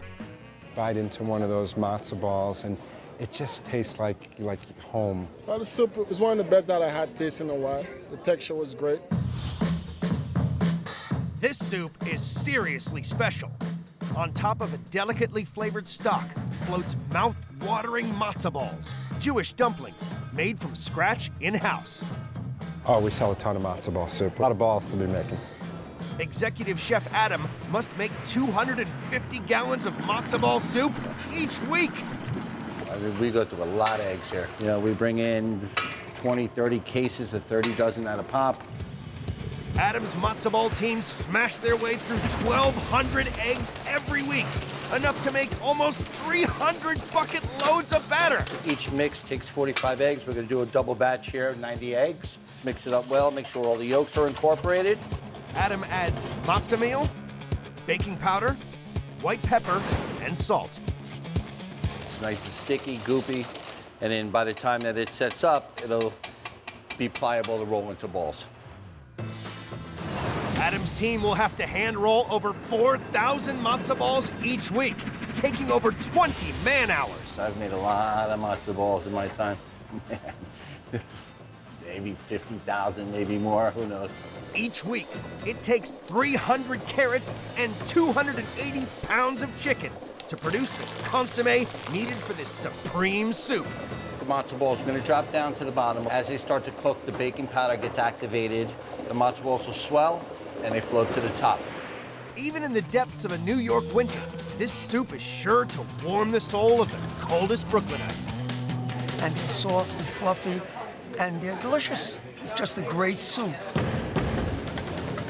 It's 1 p.m., lunch hour, and New Yorkers flood out of their offices and straight into Junior's to stay warm. Okay. Can I get French fries, please, on this grilled cheese? Out front, the line for tables is growing, while in the heat of the kitchen, the checks are piling up for Executive Chef Adam. Sometimes the tickets will come out of the machine right to the floor and roll around, and we're so far behind it we can't even keep up. Junior's monster menu offers up over 250 classic New York dishes, pulling in thousands more hungry lunchtime diners. 1 pastrami, 1 corned beef. And there's a rush on sandwiches. Their top seller, the meatiest of meaty treats, Junior's pastrami and corned beef combo. So side of fries, please. 1 side of fries for here. As the pastrami and corned beef orders come thick and fast. Do you have any corned beef and combo on the board? Alan needs to stay 1 step ahead of the game. He needs more meat. Hey, Pete, we have a busy weekend over here. I need 7 cases of raw corned beef, 10 cases of pastrami. Thank you. All 450 seats are now full. The kitchen is cranked. and pastrami supplies are running low. As the lunch rush hits peak, Alan can't afford a meat meltdown. All right, so we definitely got a little bit of business going on here. Talk to me, Shalane, what do you need? It's Friday in downtown Brooklyn, and the lunch rush at Junior's has hit full throttle. One more fries. Another side of fries on takeout. The most wanted lunchtime dish, their famous pastrami and corned beef combo. Succulent slices of cured beef sit on homemade onion rolls served with steak fries.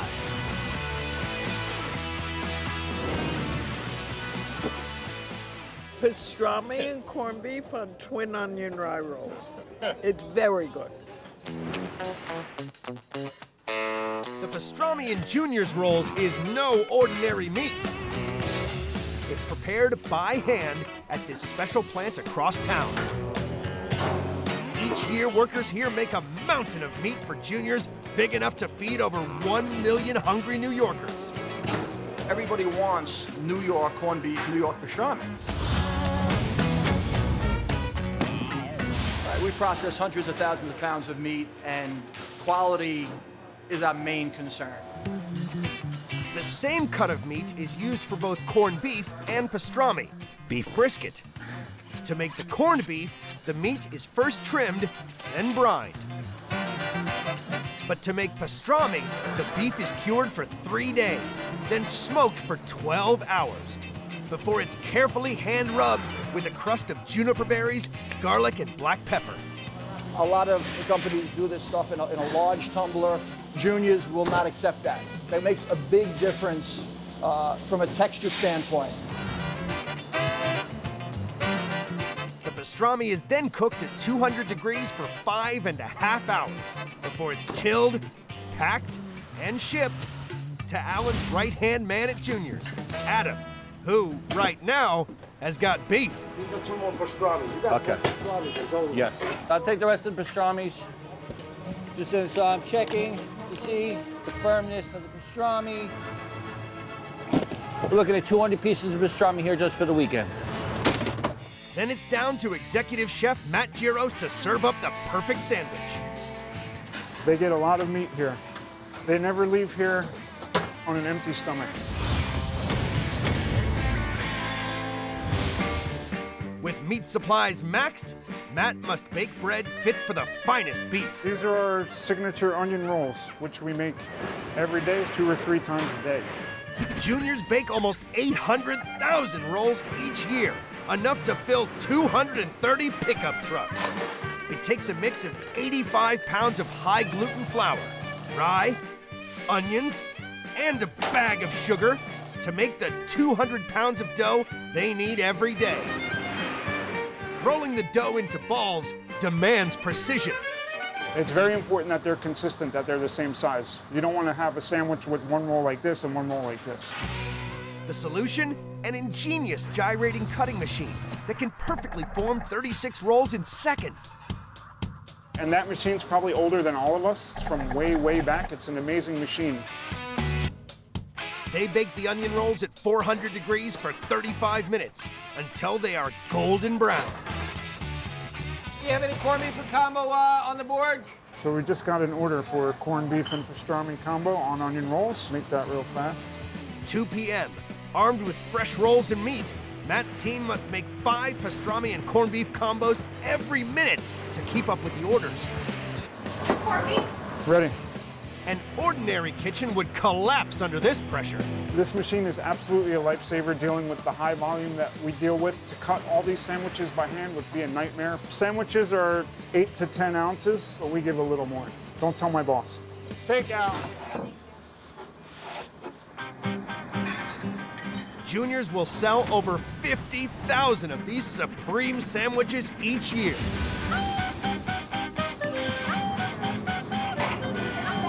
Combos, ordering in. The pastrami. Oh, it was delicious. First time I ever had it, and every bite I enjoy. It's the good comfort food. All the food on the menu here is delicious comfort food. As night falls, the lunch rush becomes the dinner rush. The sandwich stampede is dying down, But dessert orders are rising fast. And they're running low on their legendary cheese blintzes. Things are starting to get a little hairy right now. We sell the blintzes throughout the day, and all of a sudden, hey, we need more blintzes. At Junior's in Brooklyn, it's 7 p.m. The Friday night rush has reached fever pitch. And the kitchen staff is working flat out to keep up with the orders. Yes, extremely busy. It's crazy right now. A D-turkey burger picking up, Renee. This is what keeps me going. You know, I've been here since 5 o'clock this morning, but I'm rocking and rolling. You know, this is what keeps me going. Order butternut squash soup, pick it up, butternut squash, pick up. 100 orders are flying out every 10 minutes. This mega kitchen must run like clockwork to avoid catastrophe. If you don't communicate, you know, your whole operation could go down. 1 minute herd. Guests are desperate for dessert. I got 3 on order blintzes. And they've all come for Junior's sublime sweet, their signature cheese blintzes. The cheese blintzes have been on the menu at Junior's for 65 years. Packed full of cottage cheese, deep-fried crepes are served with a strawberry coulis and soured cream, dusted with powdered sugar. The cheese blintzes are the best. I had them in a lot of other restaurants, and their blintzes here are the best. There are restaurants in New York that were known for having the great blintzes, and I think ours put theirs to shame. They come in and just have blintzes. I mean, we go through so many here, it's staggering. The run on blintzes means Adam must whip up a fresh batch, fast. First step to the perfect crepe, take a super hot pan and coat it in batter. Then stick it under a red hot grill. We're gonna look for it to start to peel away from the edge of the pan, and then it's gonna be ready. Adam cooks up to 200 wafer-thin crepes at a time. The filling is really the star of the blintzes. A lot of places will do a small, flat, long blintz. We serve ours with a lot of filling. To make the mouth-watering blintz filling, Adam mixes 10 pounds of cream cheese and cottage cheese with 6 cups of sugar. 3 eggs bind the mixture together. The last is we have 3 capfuls of vanilla. Junior's customers expect nothing less than immaculate blintzes. It's critical Adam mixes the same magic for every single batch. That's your filling. If it's 10 years ago, if it's 15 years ago, or if it's today, the blintzes are going to taste the same. All that's left is to fill up the pancake pouches with the rich, creamy filling. You know, so it turns out to be, a neat little parcel, a neat little package. They get deep fried, and then they get served with sour cream and strawberry sauce. These legendary pockets of pleasure are second only to cheesecakes as Junior's most popular desserts. Each year, the team cook up almost 20,000 of these sensational sweets. Cheese blintzes are out of this world, with fresh strawberry sauce and sour cream and nice and crisp. No calories. When you cut in them, you don't need a buzzsaw. You cut it with the fork, they're creamy, they're homemade, they're delicious. Out back, the dishwashing team are working tirelessly to keep on top of the mountains of plates. After 12 hours, feeding almost 3,000 guests, the Juniors team can finally wind down after a grueling shift. I'm exhausted, man. It's been a long day for me. I've been running around, and I'm happy. I feel good. I put in a good day's work, and I'm ready to come back tomorrow. The service was amazing. The food is just what you want when you come into this old Brooklyn establishment. The cheesecake is world famous. We had a great time. Food's terrific. The people are good. It's a great climate. I like it here. It hasn't changed a bit, and that's nice. In a world that's always changing, to have a constant is really a very, very nice thing. I think in 35 years, I really can't say I've gotten a bad meal. I'm really proud of our guys. Every day they work really hard, and they manage to pull this off day in and day out. Juniors is certainly here to stay. But I'm leaving. I'm going to bed.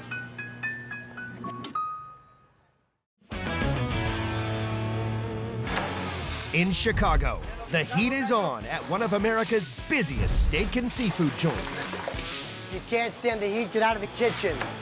This colossal kitchen cooks up 900 crabs and 1,500 steaks every week, feeding over 12,000 guests. Let me see that Dungeness. We're able to put out one meal every 15 seconds. This is Surf and Turf, supersized. It's the best they can tell. I love it. Bon appetit. On their weekend rush, Can you please repeat that? we meet the faces Things are starting to heat up. Wow. And food Okay, these gotta go. behind one of the world's biggest kitchens.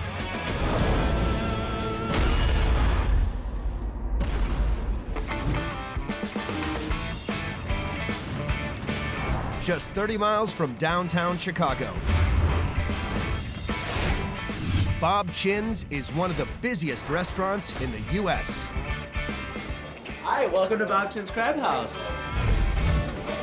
Feeding up to 4,000 seafood lovers every day. 130 kitchen staff prepare thousands of crabs and steaks every week. This joint does surf and turf on a colossal scale.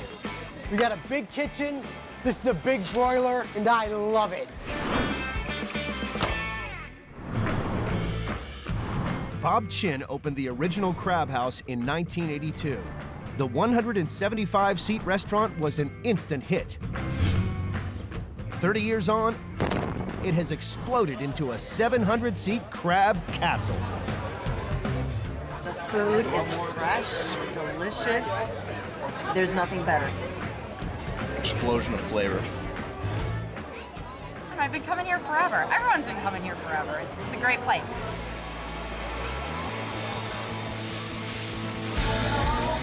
It takes 10 ovens, 2 huge industrial mixers, and 25 fridges to keep this monster kitchen running. Guests at Bob Chin's munch through an incredible 45,000 king crabs every year. Not bad for a restaurant that's 800 miles from the nearest ocean. Around here, we buy big. Bob Chin's grandson, David Martyr, must organize a fresh seafood delivery every day to keep the operation running. Okay, we got some king crabs in here, whole king from Alaska. They're about 5 to 8 pounds. This will probably be gone in a couple days, and we're getting shipments in from the airport all the time. We didn't have these shipments coming into the restaurant. We have a lot of unhappy customers. #1 seller by far, a couple thousand pounds a week. It's not just about the seafood. Bob Chin's gets through 1,500 steaks a week. To keep pace with the orders, they're loaded into giant fridges with an arm's reach of the flames. Some people say if you can't stand the heat, get out of the kitchen. I'm staying right where I'm at. Chef Paul Edelstein knows how to handle his meat. People come in here for many of our specialties. One of our biggest specialties is the surf and turf, the 32-ounce porterhouse and the 20-ounce order of King Select. The porterhouse is half strip steak and half filet. Paul garnishes these monsters with sizzling mushrooms and onions, serving them with king crab's legs. This is surf and turf, supersized. Every year, Paul and the team cook 75,000 steaks, enough to fill 11 pickup trucks. Depending on the doneness of the steak, we'll put a slit inside by the bone so the meat cooks more evenly. I got 2 medium rare and 1 medium. To meet the lunchtime demand, this kitchen has a secret weapon. This particular oven is an infrared broiler. I can easily fit about 50, 60 pieces of meat on here to keep up with all the orders that we have. Infrared heat cooks every steak the same, no matter how many are on the go. This is the filet part, that's the strip part. The filet cooks a little quicker, the strip part takes a little longer. It's my responsibility to know where the hot spots of the grill are. About 2 more minutes on that. Without this machine, we would be screwed. This is Bob Chin's secret seasonings. It's got a little bit of sea salt, garlic, and a little bit of white pepper, and that's all I'm really gonna be able to say, because that's what keeps our customers coming back. The result, a king-sized feast for two. Very good. Cindy, are the parties all set? On shift for Saturday's lunchtime rush, 30-year veteran Dino Ramanadakis. When I first started here, I was thin and I had hair.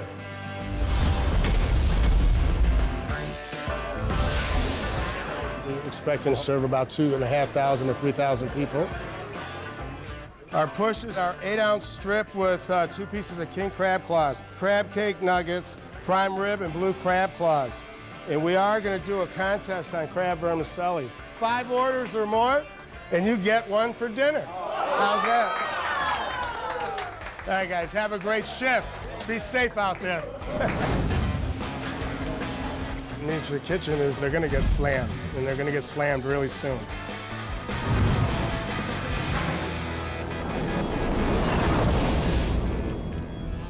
In Illinois, the biggest crab joint in the Midwest is gearing up for their Saturday rush.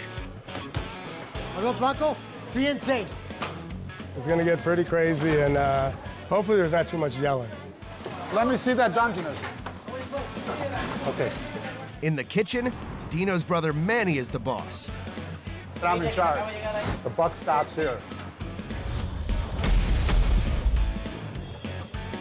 It may seem like a chaotic kitchen. Can you please repeat that? But the chaos is actually rhythm. One positivo pescado. Each person is like a piston in a motor. They're all doing the job at the same time and ticking, ticking, ticking. Manny constantly monitors the lunchtime stocks of fresh seafood. This is going to tell me how many king crabs I have available. So I have one 4.5 pounder, one 3 1/4 pounder.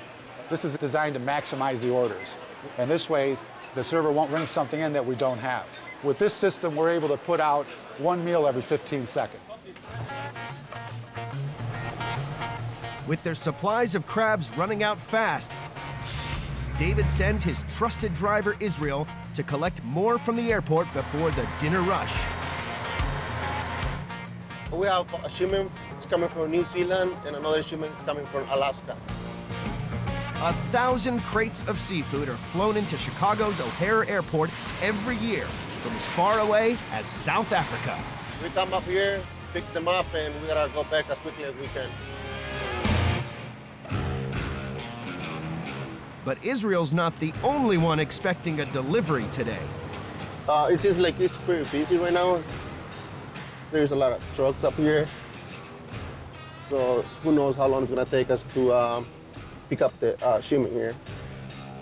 Hey Dave, I'm at the airport and I have 8 drivers ahead of me. Hang tight. Just get it and come on back as soon as you can because we need it for dinner tonight. All right, I'll be back as soon as I can. The lunchtime rush is now in full swing and pressure on the remaining crab stocks is off the scale. How's everybody going tonight? Everything going okay? How's your appetizers? You've never had the crab vermicelli? Isn't that the best? The crab meat vermicelli is a mouth-watering explosion of noodles, Asian flavors, and of course, crab.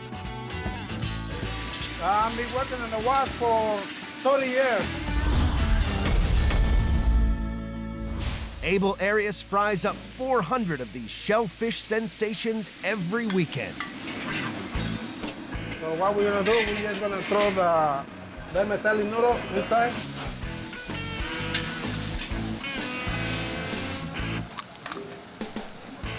Little bit of the white pepper, little bit of the salt. The eggs, they're gonna make the vermicelli to stick together in the water.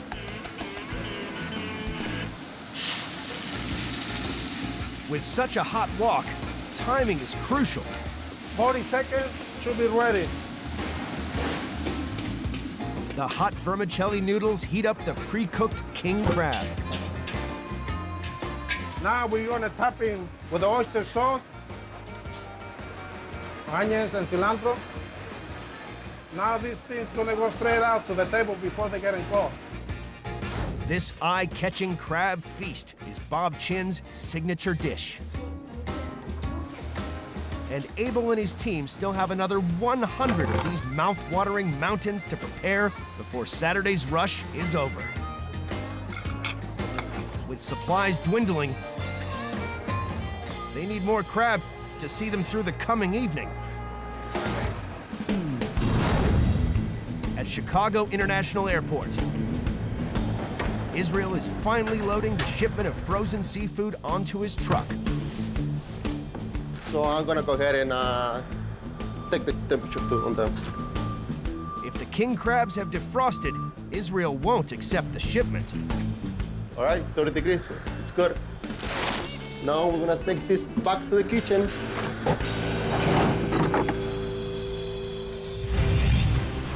As the light fades over Bob Chin's, the evening crowds arrive, and the restaurant braces for its busiest time. I'm ready. We're all ready. Cindy, you're ready. I'm ready. Bring it on.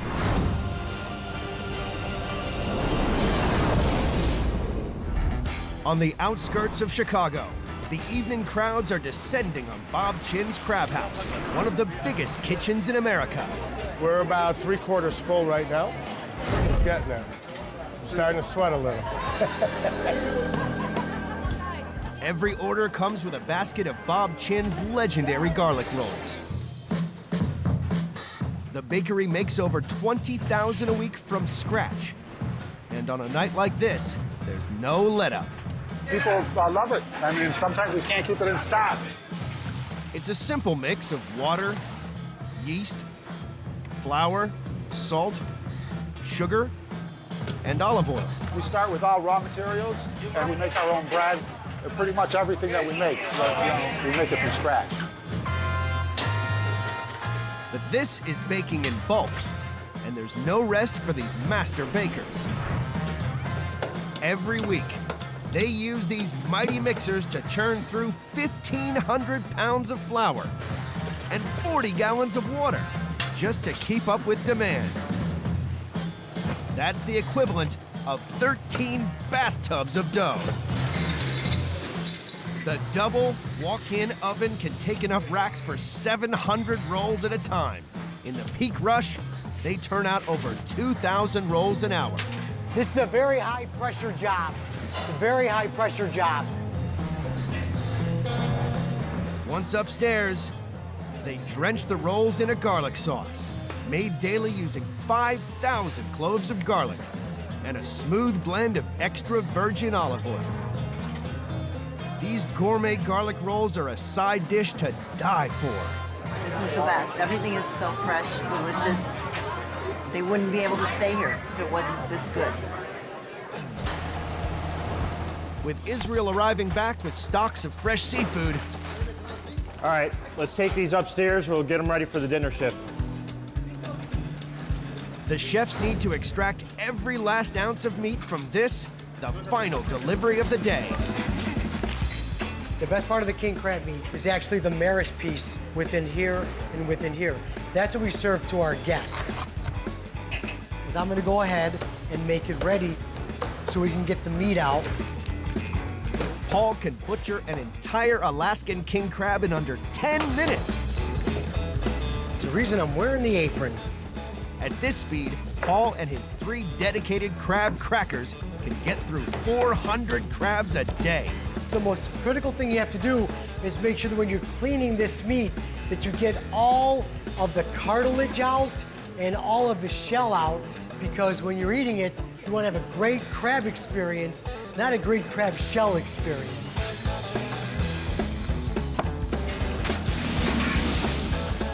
In the kitchen, the orders are flying in thick and fast. We've got 3 parties arriving within the next hour.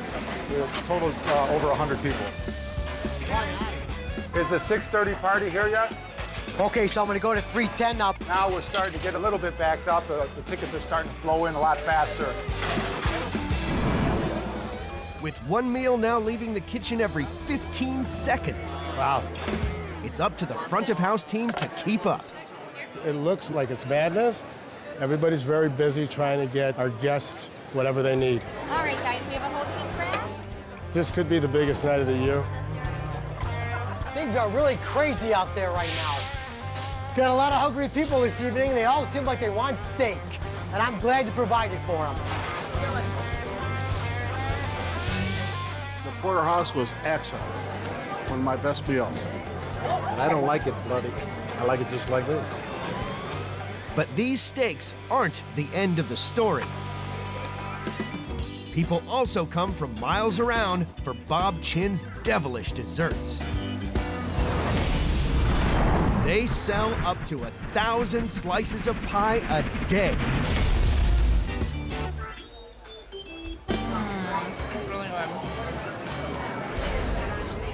And tonight, the diners just can't get enough of it. We just run out of paradise pie.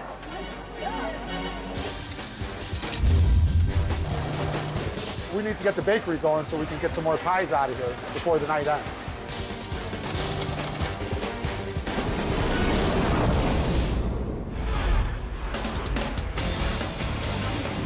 At Bob Chin's Crab House, the Saturday night rush is stretching the kitchen to its limits. Right now we're at our peak, so everybody needs to be on their A game. We can't afford any little mishaps right now. If things aren't busy enough, the dessert rush has now begun. One particularly purple piece of pure paradise is so popular, it is constantly running out. The Hawaiian sweet potato pie. It is good. But not all the guests know about the main ingredient. There's mashed potato in here? Are you serious? The Paradise Pie is gastronomic genius on a whole new level. What makes this dish so extraordinary is its purple sweet potato filling. These purple potatoes are flown over 4,000 miles from Hawaii. The challenge is getting the potatoes to Chicago, sometimes with flights cancellations and stuff. And that's just part of life in a big kitchen. The baking team uses over 1,100 sweet potatoes every year. That's a mountain of mash. They press the flour and macadamia nut base into a shell and cook it for 15 minutes. While the crusts are in the oven, they steam the sweet potatoes.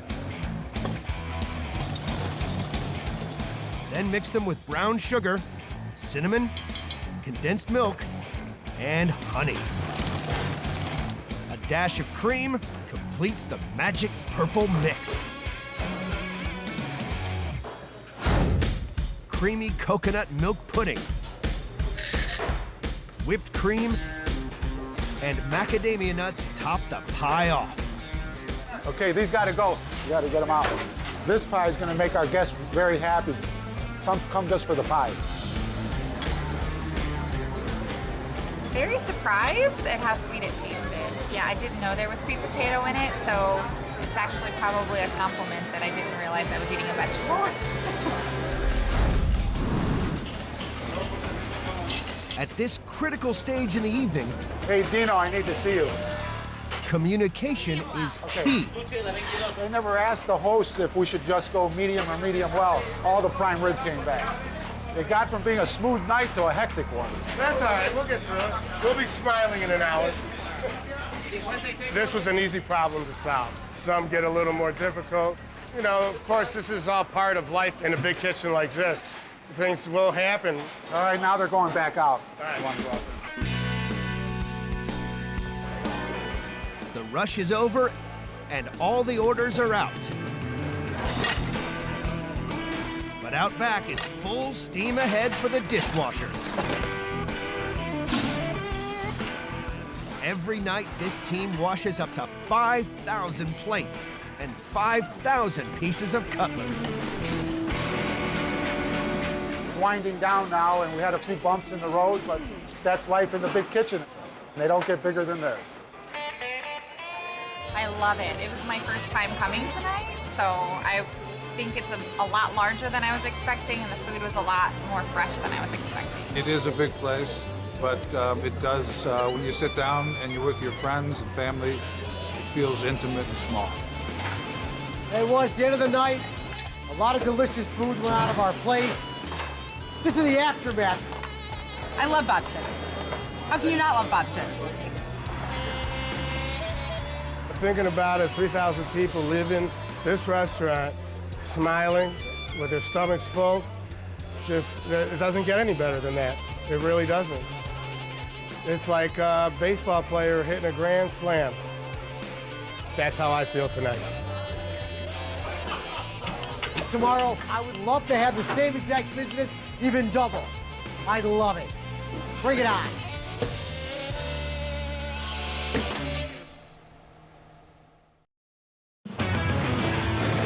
In Iowa, America's biggest truck stop. We got 900 spaces out there and they are all filling up. Fights to keep up with the constant influx of hungry truckers. It's good food. This titanic truck stop dishes up 350,000 meals a year. That's a lot of meat. On one of the busiest days of the year, it's pretty crazy right now. We meet the faces. It's getting super busy out there. And the food. You can't have none, but it's good. Behind one of the world's biggest kitchens.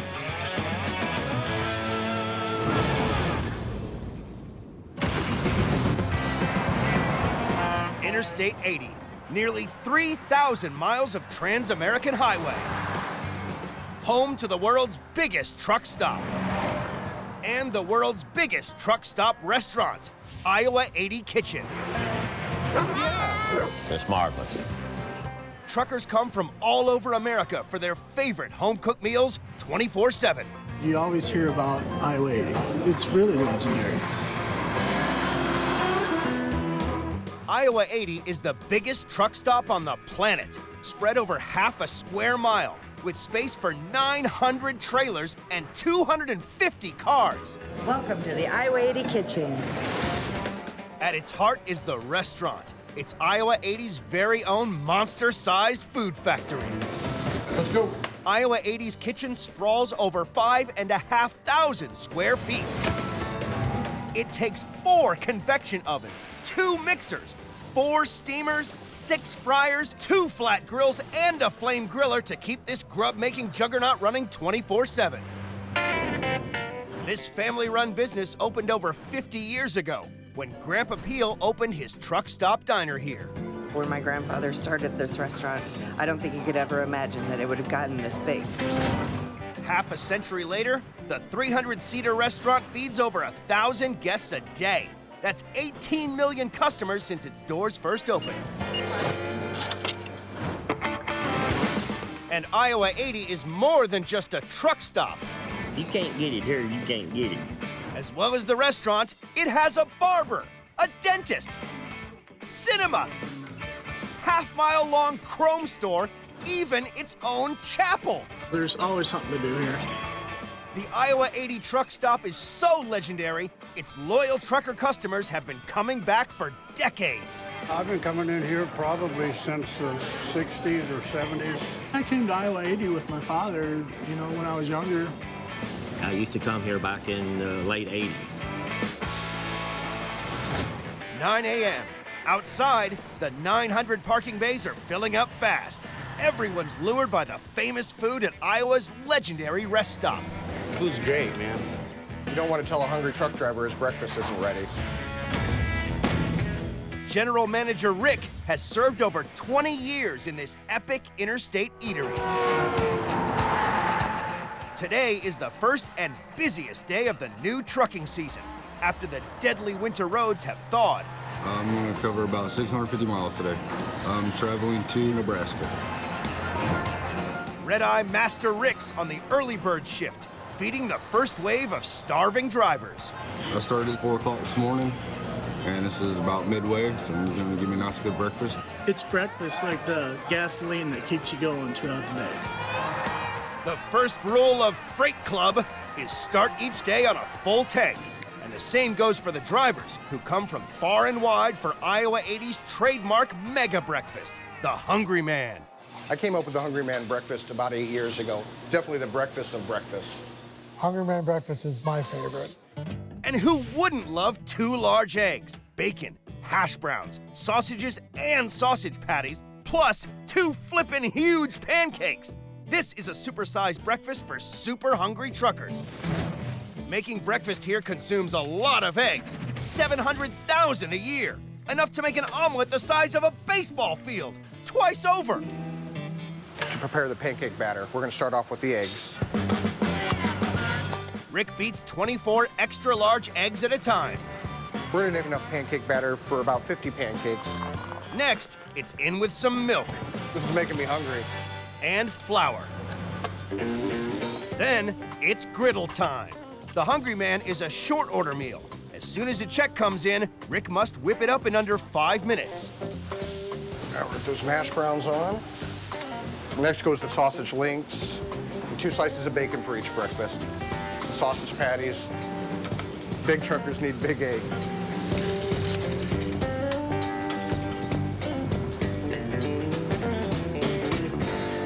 Here we have the Hungry Man breakfast. The Hungry Man breakfast is America's #1 morning meat injection to fill those empty human fuel tanks. Each year, Iowa 80 serves 36,500 Hungry Man breakfasts. That's 36,500 less hungry men and women, at least until lunchtime. It's got good crispy bacon, eggs, pancakes. It's all very good. It gives you the protein, everything you need. 10 a.m. The morning rush is going full throttle. Did you get the patties on that, Hungry Man? It's pretty crazy right now. Rick's crew must pump out a plate a minute to keep the truckers fueled up to the max. Got it. This is the busiest morning we've had so far this year. The next wave of starving drivers is about to come crashing in. But breakfast has hit the stockroom hard. It's getting dangerous. We're getting real low on eggs. Since the kitchen cracks through over 1,200 eggs a day, it's up to Iowa 80's Mr. Fix-It, Jake, to find emergency supplies. It's definitely my neck on the line when it comes to supplies. If you run out, it's going to be my fault. America's biggest truck stop restaurant, Iowa 80 Kitchen, is smack dab in the busiest day of the spring trucking season. Attention, service and guests, our breakfast buffet will be closing in 15 minutes. Thank you. 11 a.m. Ravenous truckers have smashed through 400 breakfasts, and now the morning menu switches to lunch. The heat is also on for Jake Harbeck, the kitchen supply manager and Mr. Fix-It. He's arrived at the suppliers 18 miles away to get enough eggs to last the kitchen until tomorrow. I need to make sure that we have those extra 500 eggs we need to pick up today. Hey, Brian, you get those extra 500 eggs we needed? Yes, sir, they're all there. All right, here, let me give you a hand with that.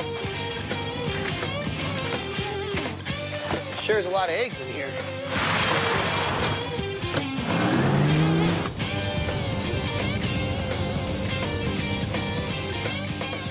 I hope I got these eggs in time before we run out. And they need all the eggs they can get to bind their most popular lunchtime dish. The meatloaf is amazing. Iowa 80's protein-loaded meatloaf has been a trucker's delight for more than half a century. Succulent, steaming beef, still cooked like it was back in the good old days. For their meatloaf alone, Iowa 80 minces through enough ground cow to make 300,000 quarter-pounders a year. You want meat? I'll give you meat. Chris Hahn is shift manager, and in true Iowa 80 family fashion, she also chips in the kitchen. Making her grandpa's interstate famous meatloaf is her forte. We start with celery. Then it's in with Jake's eggs, diced tomatoes, and gallons of sauce. A big can of ketchup. That's a lot of ketchup. 2 cups of beef base. 2 cups of salsa. A whole bottle of Worcestershire. 4 onions.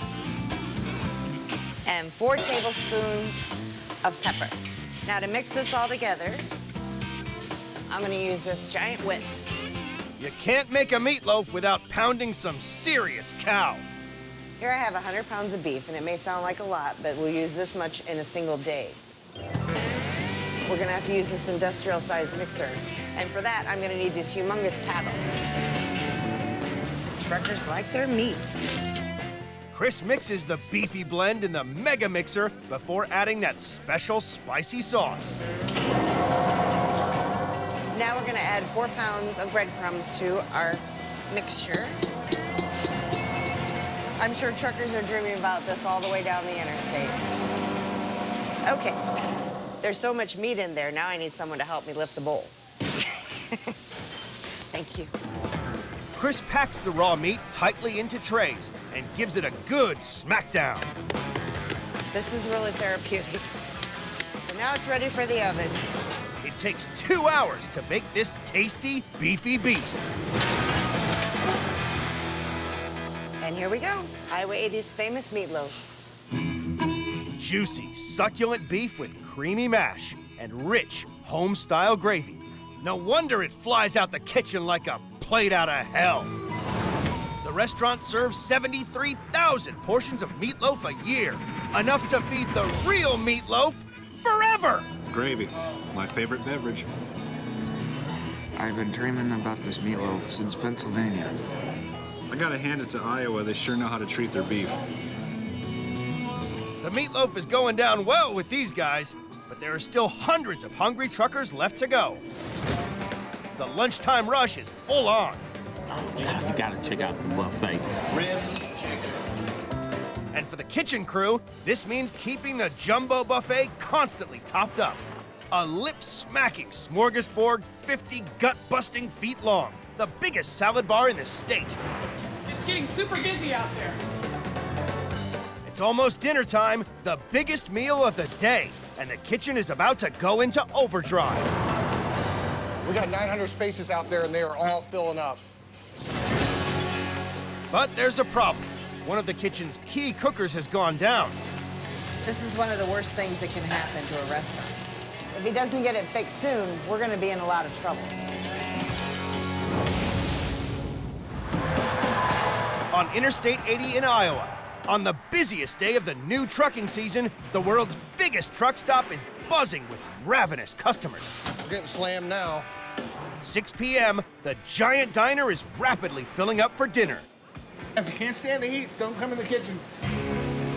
But at their busiest time, the kitchen is in crisis. Our pilot light went out in our fryer. We won't be able to get our food out to our customers. And the orders just keep on coming. I better get going. It's really piling up out there. Mr. Fix-It Jake has just 10 minutes to get it running, or hundreds of truckers will go hungry. This can be very difficult and dangerous if you don't know what you're doing. There's a lot of people out there waiting for their food. I hope Jake can get that pilot light lit real soon. I think we got this one going.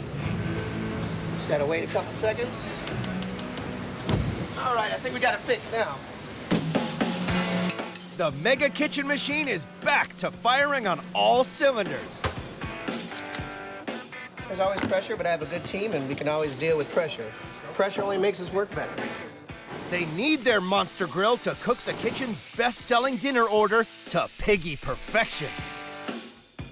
Sizzling 3/4 of an inch thick char-broiled pork chops, served with a steaming baked potato and fresh off the farm veg.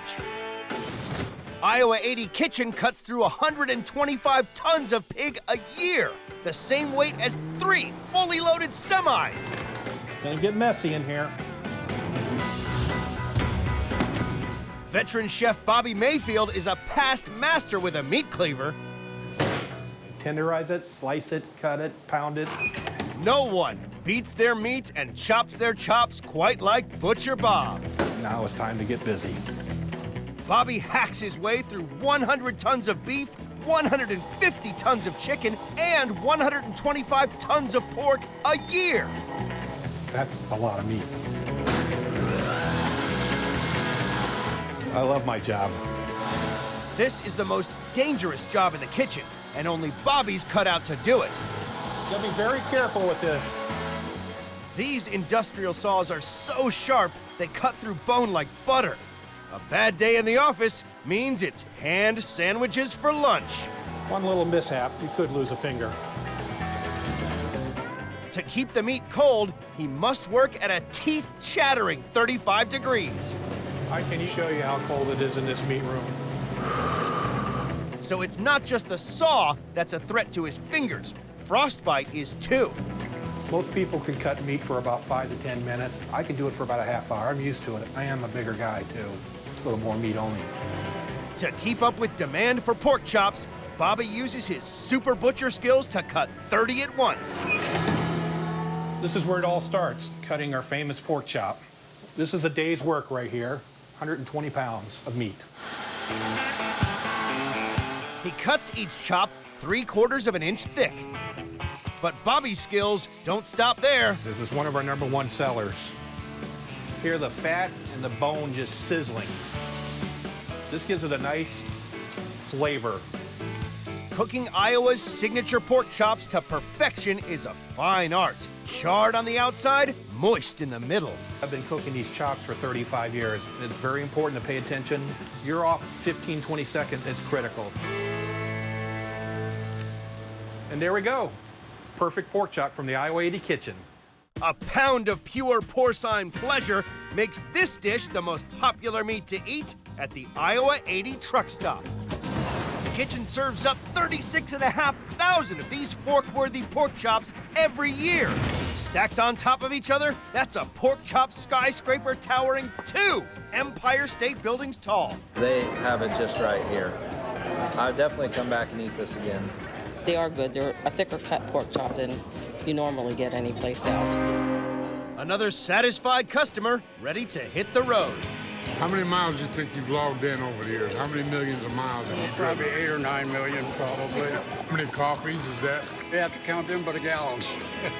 Iowa 80 fuels their truckers with 2 million cups of coffee a year to keep them awake. And with dinner only just warming up, the kitchen is about to reach boiling point. This is our busiest time of the day. Lunch is busy, you know, and dinner's even busier. I think this might be one of the busiest days that I've worked this year. The Iowa 80's kitchen has been powering out plates of home-cooked food from dawn to dusk. Meal after heartwarming, gut-busting meal, keeping America's truckers fueled up on the busiest day of the new season. 8 p.m., night is closing in, and new trucks are arriving at the rate of 3 every minute. We're rolling now. Thank you, boys. Business at the buffet is booming. Staff are in a feeding frenzy, and everyone's after a slice of Iowa 80's signature dessert. It's like Grandma and my great aunt used to make. The home-cooked apple dumpling with sweet cinnamon syrup and farm-fresh cream. Kitchen crew here pound 30,000 apples a year, making this all-American classic. Enough apples a day to keep the doctor away for almost a century. Mr. Fix-It Jake is also baking mad, turning out hundreds of the truck stop's trademark apple dumpling at a time. We're gonna start with 2 pounds of flour, 1.5 pounds of baking shortening or lard, about a tablespoon of salt, cold water. Next up, those all-important apples. 20 pounds of them. For that authentic flavor, Jake coats the apples in pounds of sugar and cinnamon and leaves to infuse overnight. I do have a batch that's already ready. And now's the part where we have a lot of fun because we're gonna make a mess. Jake uses a whole load of flour power to stop his dumpling dough from sticking. Rolls it out. This is one of the original recipes that came with the restaurant. He uses coffee cans to cut the dough into circles. It's the right size that we want. You don't want somebody to be jealous that somebody else's dumpling looks better than theirs does. Now comes the fun part where we get to fill it up. Jake makes a pastry pocket and stuffs his dumplings just like Grandpa did. This is where the magic happens. He seals the deal by making sure all those apples are tucked up tight. None of the juice is gonna come out and go underneath. A final sprinkling of that sweet cinnamon fairy dust to give it a crisp caramel crust, and those big appley bad boys are good to bake. So now we're gonna bake these in the oven at 325 for 45 minutes until they're golden brown. Now for the special ingredient, their signature apple syrup. And this is the one that people have come to love. And this is the one that we've been using on our dumplings now for 50 years. Jake mixes a gallon of apple juice with light corn syrup and butter. What I have here is cornstarch, half a cup of vanilla. We have a half a cup of lemon juice. We have a tablespoon of cinnamon. And we're gonna add in a cup of apple juice. I wish you could smell this, because it smells nice. The syrup's what gives it that extra kick that our customers love. To finish, Jake lashes the dumplings with syrupy goodness. That crust is gonna absorb all this good apple flavor. These sweet, sticky dough balls of deliciousness have been driving America's truck drivers wild for over 50 years. In total, they sell more than 10,000 portions of apple dumpling each year, enough to fill a bumper-sized dump truck. This apple dumpling good. You can't have none, but it's good. I mean, we're talking good. Grandma style good. Iowa 80's Monster Kitchen has now been pumping out its famous dishes for almost 24 hours, an engine that never stops running. I'm very proud of what we've achieved here. We've given people a place to stop, an oasis on the interstate. As the dinnertime deluge becomes a trickle of midnight munchers, Rick's team can finally breathe a sigh of relief. It's starting to wind down now. We had a crazy day. I think we set a record, but we're still going to be serving through the night, so the machine just keeps on rolling.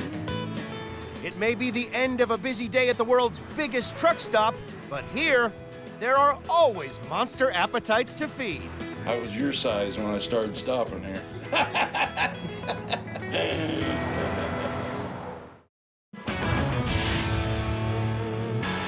In Austin, Texas, everything is supersized. We had 2 dozen glazed, 2 dozen chocolate. Especially the donuts in America's most famous drive-through joint, Round Rock Donuts. Look at the size of that thing. This huge kitchen cooks up a whopping 200,000 donuts and over 8,000 cookies to feed 21,000 customers every week. Want some? This is donut delivery on a massive scale. You just want to eat it because it's delicious and you don't care about the calorie ramifications. It's huge. I don't know if I could finish it all. On one of the busiest days of the year. We've got to feed them, and we've got to feed them fast. We meet the faces. I hope my wife don't catch me eating this.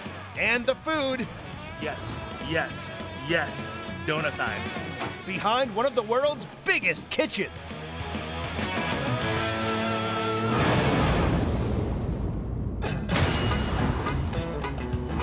Just 20 miles from Austin, Texas, is Round Rock Donuts. One of America's favorite restaurants. Welcome to Round Rock Donuts. Feeding up to 3,000 customers every day. This king-size cafe and drive-thru serves up 5 million donuts to over 300,000 vehicles a year. Can you say donuts? Thank you. You have a wonderful day now.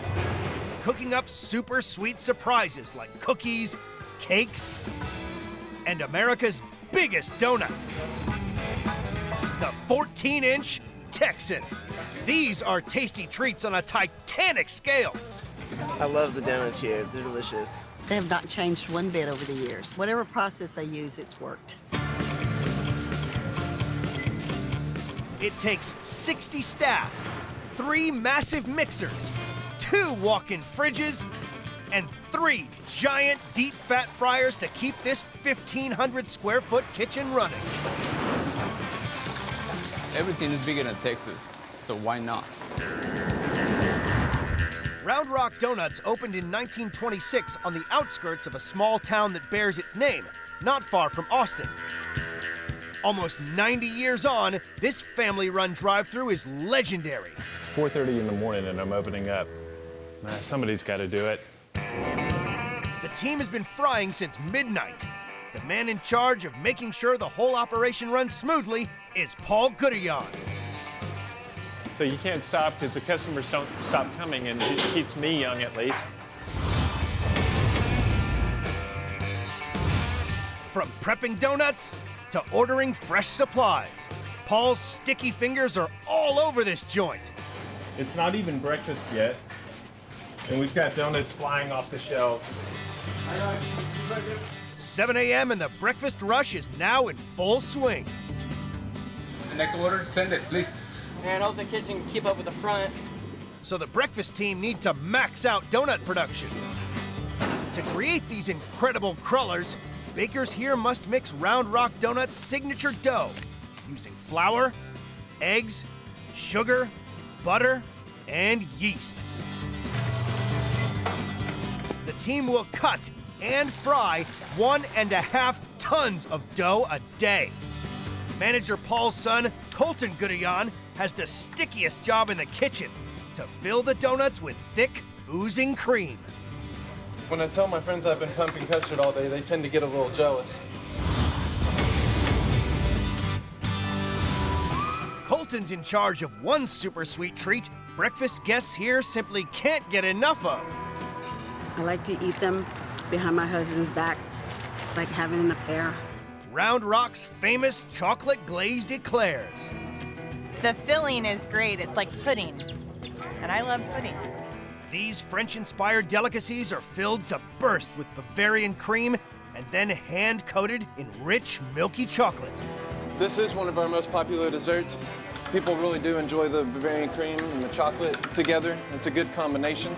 Bakers make the eclair from the same legendary dough as the Round Rock donuts, but for the perfect bite, they must cook it differently. So you want to keep it submerged the whole time. That way they can fry evenly. An overcooked eclair will taste burnt on the outside and it'll also make the inside way too crispy and the cream won't even stay inside of the donut. Each week, Colton pumps 3,000 crispy pastry shells full of thick, gloopy cream. Now I'm gonna do my favorite thing. Then gets hands-on with his eclairs. It feels very nice.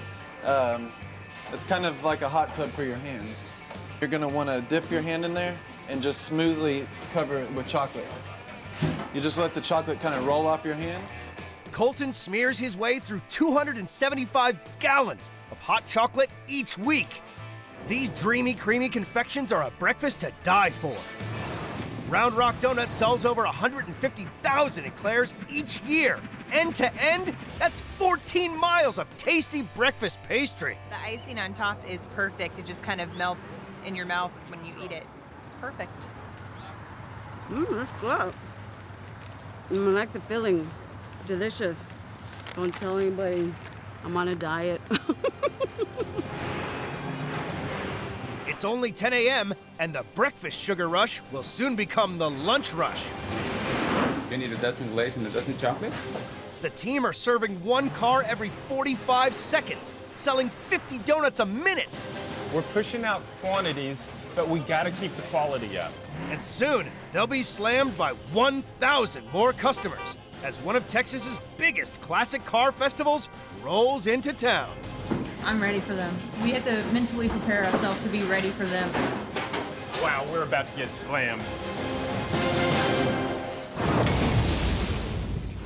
In Round Rock, the biggest drive-through donut joint in Texas is gearing up for the craziest Saturday of the year. So it's getting busy now. We've got a queue outside, we've got people in the lobby, and the machine is really starting to roll. It's 11 a.m. 15,000 donuts and eclairs have already left the shelves. And out at the drive-thru, the first few classic cars are arriving in town for the big show. And all the gas guzzlers are going to want some fading. So we're all geared up for a busy day. You've got your people placed. I do. 30 seconds per car if you can get it going that way. All right. Thank you, thank you, thank you, thank you. Round Rock may be synonymous with donuts, but as the lunch rush kicks in, demand for a savory treat takes off. We're selling these almost as quickly as we're making them. Lunchtime drive-by diners love to pig out on this punch-packing pork product, the legendary sausage kolache. Jalapeno cheese kolache, my favorite dish here. You got a sausage and sausage cheese kolache? Yes, we can't come to Round Rock without having one of these. Nicknamed Pigs in Blankets, the kolache is a delicious smoked sausage flavored with jalapenos and cheese, wrapped in the sweetest of sweetbreads. The sausage kolaches are an old Czech recipe This is a very, very popular item in this part of the country. Each week, Round Rock Donuts use up to 15,000 sausages to make this popular piquant pastry. These are no ordinary sausages. For the last 5 years, Big Boss Paul and his special supplier have developed a completely bespoke blend of herbs and spices to make his kolaches unique. So we're on our way down to Smoky, Denmark to pick up a hot shot of sausages. Paul's mission is to make sure that every one of the 4,500 sausages for today's lunchtime rush is perfectly formed. Quality control is really important to us. When our customers come, we want to serve them the very best product. Under Paul's watchful eye, workers mix 800 pounds of the finest pork and beef with salt and cayenne pepper, a hint of garlic, and the secret blend of herbs and spices. Then stuff the meaty mixture into a natural hog casing, smoking it for 3 hours. They still use real wood chip, so they get a real smoke on it instead of using liquid smoke. So what do you think of the smoke? Enough smoke on that for you? Yeah, the color is great. Satisfied his meat is magnificent, Paul dashes back to Round Rock with the supplies to cook up the next batch of kolaches for diners. First task, wrap his pork in the signature Round Rock dough. This dough, we make it slightly sweeter to complement the savory flavor of the sausage. This dough has 2 extra cups of sugar mixed in. So now the fun part, rolling them up. This little piggy went to market. This little piggy is going to go into my stomach at some point. Finally, he bakes the sausage kolaches at 350 degrees for 20 minutes. Ooh, that's hot. So they're golden brown, ready to go. All right. This traditional European delicacy is hugely popular. Paul and his team will hand roll up to 800,000 of these porky parcels of pleasure each year. The bread's nice and soft, flaky, but then it just mixes well with the saltiness, spiciness, and cheesiness of the sausage. Kolache was good. It had good meat and bread to it, so I loved it. I let nobody else try it. It's midday. The lunch rush is already in overdrive, and the Classic Car Festival is turbocharging donut demand. Oh God, it's mad crazy outside. There's just like 100 cars. It's going crazy.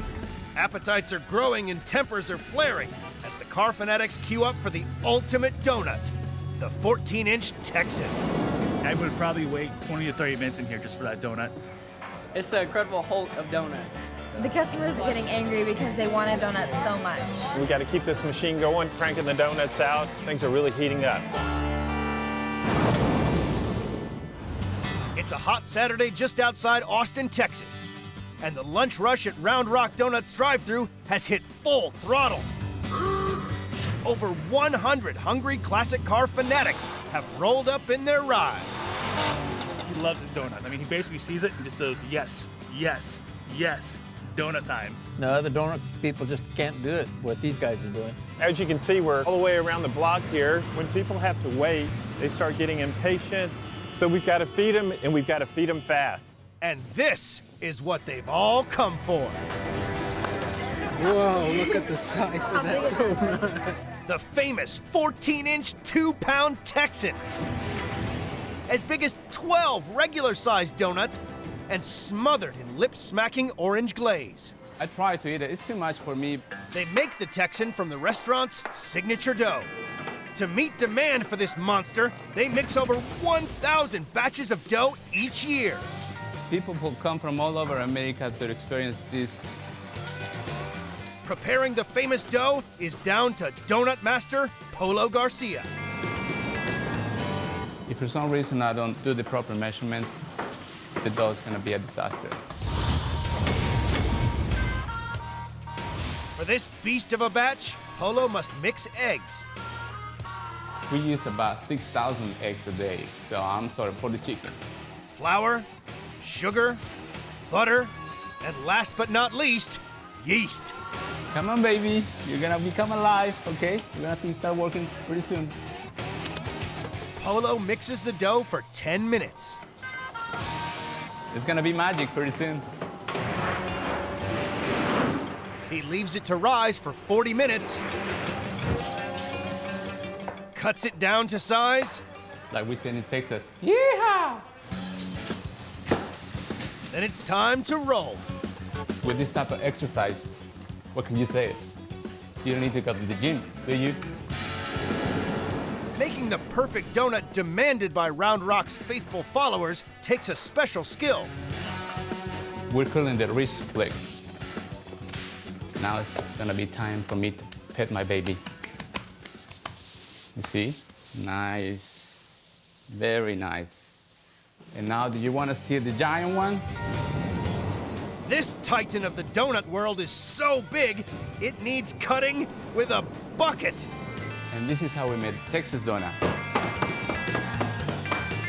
This giant takes twice as long to cook as any normal donut. When the dough is not cooked right, it becomes kind of chewy and gooey, and we don't want that from them. Polo fries this whopper for 6 minutes until it's golden on the outside and cooked to perfection on the inside. I've been turning this for almost 20 years. I know at this point when they're ready or not. Finally, he drizzles the mouth-watering orange glaze over this doughy freak, making it irresistible. This is what makes the Texas donut unique. Kind of top secret, but it's very, very tasteful. This is one of America's most famous donuts. The chefs here churn out almost 80,000 of these sticky behemoths every year. Look at the size of this thing. My God, how could anybody eat one of these? It's the biggest donut I've ever seen, by far, ever. The Texas donut goes a long way. It's enough to feed a family of 5. It was enough to feed her whole 21 classroom. kids. Yes. 1 p.m., the lunch rush hits peak. Hundreds of sugar-crazed car aficionados slam this big kitchen with one order every 30 seconds. No, I mean, I think it's probably the busiest day since I've ever worked here. I've been working here for 3 years now. Amidst the chaos, bakers at Round Rock Donuts also have to produce made-to-order, personalized specialty cakes. They can change the colors, pick the size cake they want, color of icing. All we need is 24 hours advance notice, and they're ready to go. Out of the blue, and at the height of the rush, the car show crew need a custom cake to mark their event. Within 1 hour. We don't normally decorate cakes without a 24-hour notice. The customer's already downstairs, so we're gonna try to go as fast as we can. At one of America's most famous donut drive-thrus, the lunch rush is finally subsiding. Board's almost clear, we got this. All the crazy cars are on their way out, so it's starting to get back to normal a little bit again. But with the car show organizers waiting on a special order, there is one highly skilled team that is still working flat out. The 4 artisans producing completely unique specialty cakes. It's creamy and thick. I love it. On top of soft, rich sponge cake sits ingeniously sculpted buttercream icing in almost any conceivable form. The detail of the swirls and the design and the colors, it makes it all come together. It's beautiful and yummy. I like it because it's like almost all the colors of the rainbow. Everybody loves cake. People put a lot of thought into their cake when they're planning their parties. Each year, the cake crew hand decorates up to 16,000 custom cakes. Leading the team producing these masterpieces is Queen of Cakes, Deanne Moen. We bake to order. We bake our cakes here in-house every day. To make these wonders of the cake world, Deanne will need to make 60 gallons of icing each week. It's the old-fashioned buttercream which is the shortening powdered sugar. To create the most intricate designs and make the cake easier to ice, the team flash freeze the sponge bases. It's important to give them a little bit of chill time so the cake will set and it won't crumble on you when you're trying to ice it. Having the cake smooth really is the difference between having it look homemade or having it look top-notch. Deanne's crew decorate up to 70 cakes a day. Mixing the right color for the right cake order is absolutely critical.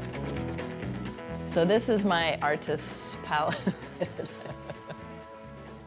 We have our purple, we've got the yellow. This is our leaf green. We have our royal blue. Deanne's team use up to 9,000 tubes of colored icing each year, and it takes a steady hand to add the final touches. Oh look, I got that just right with the dots. The last cake of the day is for the car festival organizers, waiting downstairs. Deanne must work fast. So they're here for this cake, and I'm trying to get the last minute touches on. I'm outlining some flames, and then we'll fill it in, make it look like fire. Oh, my bag is not cooperating with me. Always something happens when you're in a hurry. All right. Finally, Deanne is happy with her custom-made car cake. I think we're done. But will the client be satisfied?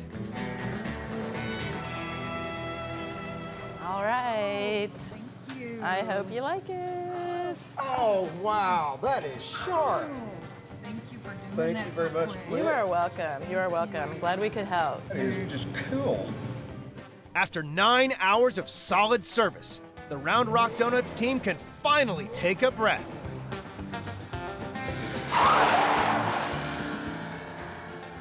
So the guy that picked up the cake from the car club was pretty happy, and he was one of our last people, so I think we're in the clear now.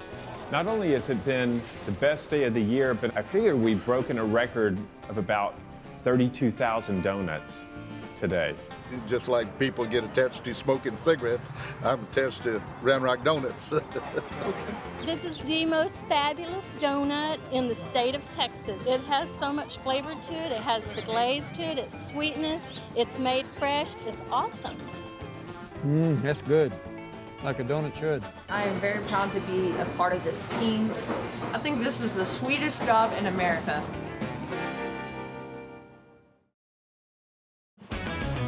On this episode of Big Kitchens, in Las Vegas, Nevada, that's right, folks, the world-famous Brooklyn Bowl, the icon. the heat is on in the kitchen, feeding one of America's biggest bowling alley and music venues. Hot chicken coming on now. This is best fried chicken west of Alabama, I'll tell you that. This massive kitchen serves up to 5,000 plates of fine dining fast food. Blue Ribbon award-winning food. To thousands of hungry customers every night. It's really good. I would recommend it. This is the best dessert I've had in Vegas. We got food, we got drinks, we got bowling, we got music. We'll probably hit 2,500 covers by 2 a.m. We meet the award-winning chefs. Each piece, there's a whole lot of lemon, there's a whole lot of chicken. In one of the world's biggest kitchens.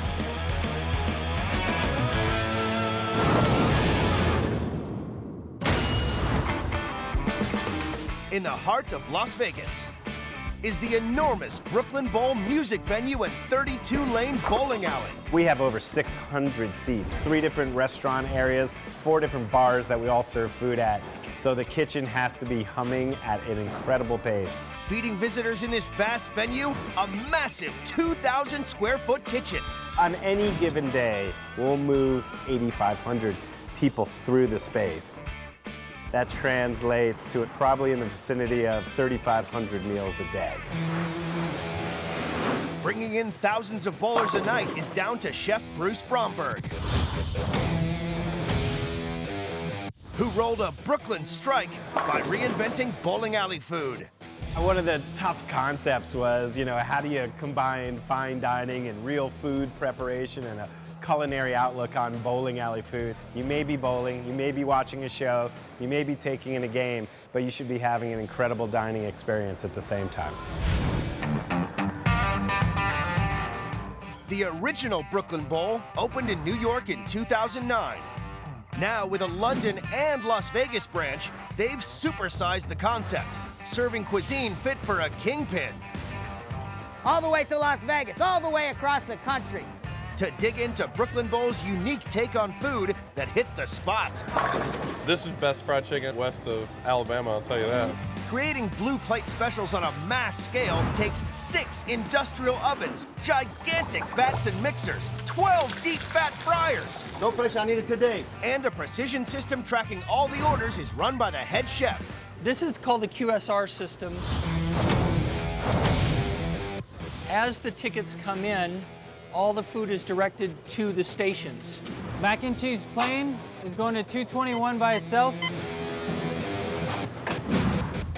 We have a mac and cheese here and a feta salad. The mac and cheese has been started, but the feta salad only takes 5 minutes, so it will wait until the mac and cheese is 5 minutes out. Okay, can I bump this, 171? Yeah. Okay. This makes you feel, as you're doing this, like an air traffic controller, keeping everything in motion and making sure everyone is on the same page. I got another calamari walking in, guys. 2 p.m. The lunch rush is peaking, and hundreds of bowlers continue to put in huge orders. The kitchen is preparing for an epic battle today to feed thousands. Beef burger and a Caesar plate are going to 174. Starting with their most popular appetizer, their egg shooters. A perfectly boiled egg filled with rich olive oil mayonnaise with a salty or spicy topping. Seriously addictive. They're almost like 3 layers of flavor. They're really not your typical deviled egg. Chefs here hard-boil more than 5,000 eggs a week for their egg shooters. People just keep eating them up. So we'll just keep putting them out as fast as we can because these guys like them. It takes unique techniques to create the perfect egg shooter. All of our eggs come from cage-free chickens, and then they're cooked for 12 minutes before we ice them. And that way they come out with no discoloration around the sides. Then all of our eggs are exactly the same no matter how big the batch is. The second secret to their perfect bite-sized appetizer? Our standard egg shooters are the house mayonnaise, house pickled jalapenos, which is green jalapenos and red Fresno peppers. And then we do our house seasoning, which is a salt and pepper blend. With hundreds made every hour, there's even a shooter for those into surf and turf. The other topping that we offer on a regular basis is the oyster shooters. Fresh from the West Coast, the oysters are battered in egg whites and flour, then deep fried to perfection. What we'll do is we'll put a fried oyster on top and then top it with the jalapenos and the seasoning. Shooter assembled? Welcome to the punch. First thing you'll taste will be the natural taste of the egg. Wow. The second sensation you'll get is the warmth of the egg yolk, followed by a nice short bite from the vinegar. But then it's got like a mayonnaise on top of it. And then a spicy kick from the jalapenos. There's the sinuses. They're really a cut above any deviled egg I've ever had. Never had an egg shooter before like that. Wouldn't expect us to get this here, but love it. Chefs at Brooklyn Bowl boil and dress 260,000 eggs every year for customers.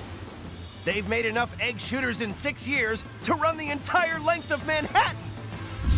The lunch rush may be ending, but hundreds more bowlers are flooding in. There's no let-up in sight.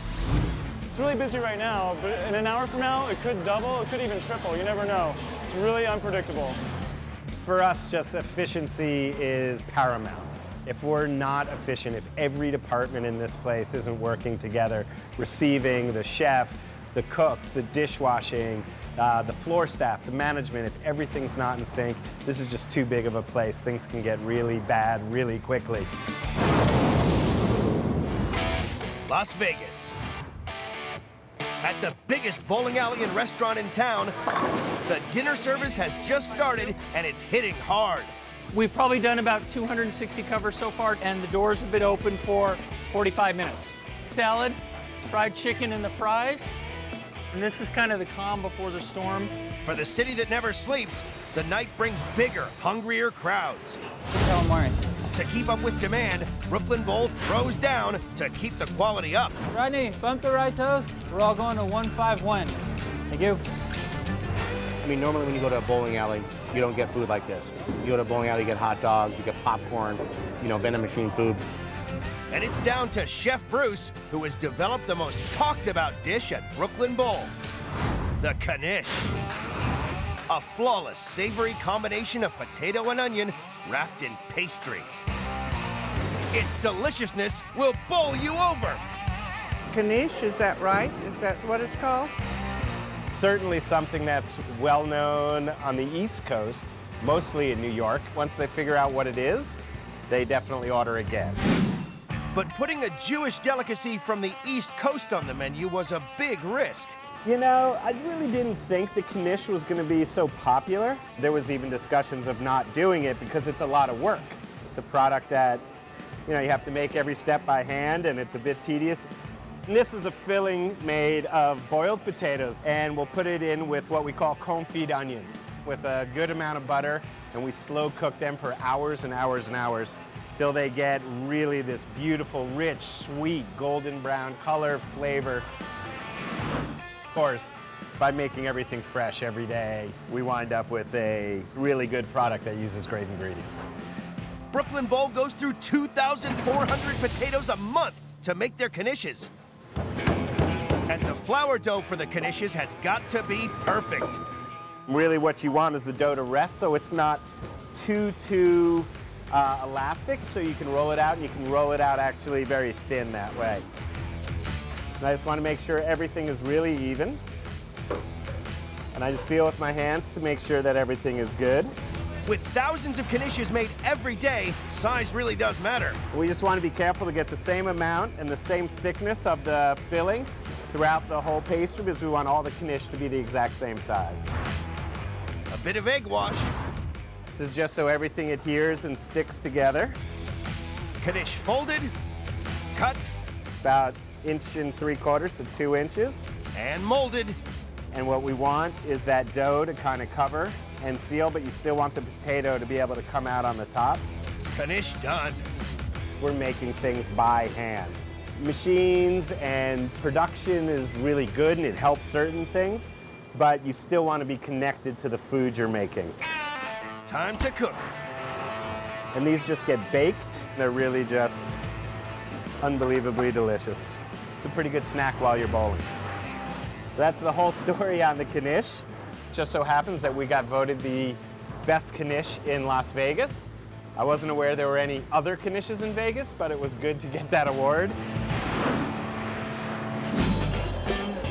It's extremely good, and I like it. I like this very much. It's very, very good, and especially with the mustard. I like the mustard with it. This is the first time I've eaten a knish, and I love it. It's really good. I taste the potato and a little hint of onion. It's delicious. I would never expect to order a knish at a bowling alley, but it works. It's a nice surprise. I would order it again. Brooklyn Bowl rolls out and cuts up nearly 104,000 knishes a year. Connected together, they've made enough knishes in 6 years to stretch from one end of Las Vegas to the other. 8 p.m. With hundreds of hungry customers bowling and thousands of famished fans in for a rock concert, the kitchen is about to be pushed to the limit. Doors have just opened and we're expecting 2,400 people tonight. 16-piece dark, the beach, and then I'm gonna hand you a ribs, not the veggie sandwich. It's either they're gonna come right in, wanna get 4 or 5 cocktails in a row, or they're gonna be super, super hungry. It's a little element of surprise. They're buying knishes, they're buying everything. We got burgers, we got knish, we got disco fries going out the door. I love this. This is the rush. In Las Vegas, the massive Brooklyn Bowl restaurant is getting ready for one of the biggest rock concerts of the year, and the kitchen is on edge. Being that it's a music venue, you have no idea what's gonna happen on any given night. It really doesn't depend on the show, it depends on what the guest wants. During the course of the evening, we'll do about 2,500 covers. This is a Saturday night in Vegas at Brooklyn Bowl. A sudden surge of orders could cause the kitchen to throw a gutter ball. But when it comes to scoring a strike, it's down to their signature dish.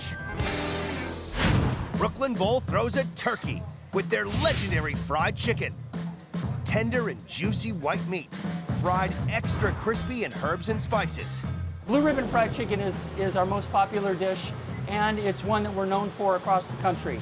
We sell probably 4 times the amount of chicken as we do anything else on our menu. We'll do about 16,000 pieces of fried chicken tonight. But it's not just about quantity. We bring in fresh chicken 6 days a week. Our chicken comes in fresh, and the most important thing is it's the exact same size all the time, because the consistency and the size of the bird means the consistency in our cooking. When you're butchering it, the most important thing is keeping the whole skin on the breast. So when you bite into it, you get the great feel of the fried chicken, the seasoning, and the skin. It makes for a perfect complement to the dish. So that is a perfectly cut blue ribbon Brooklyn Bowl fried chicken. Kitchen staff here carve up and prepare 96,000 pieces of chicken every week.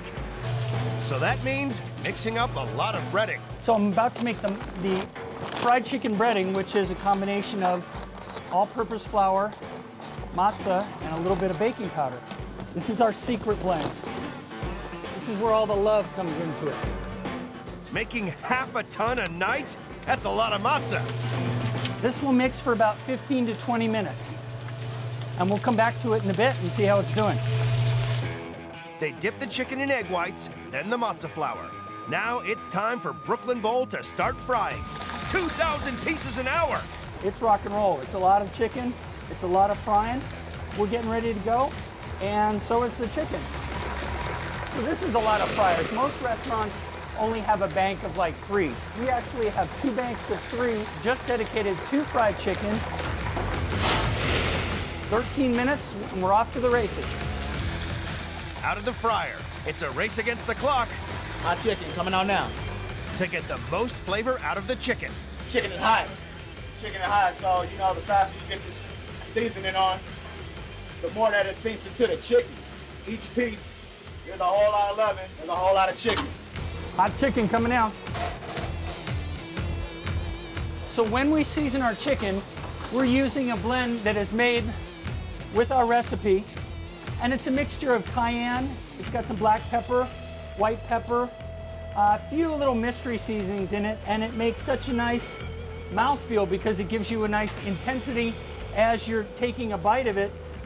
And it's important because it's the first spice and it's the first bite that anyone will ever get, and it's the bite that they'll remember.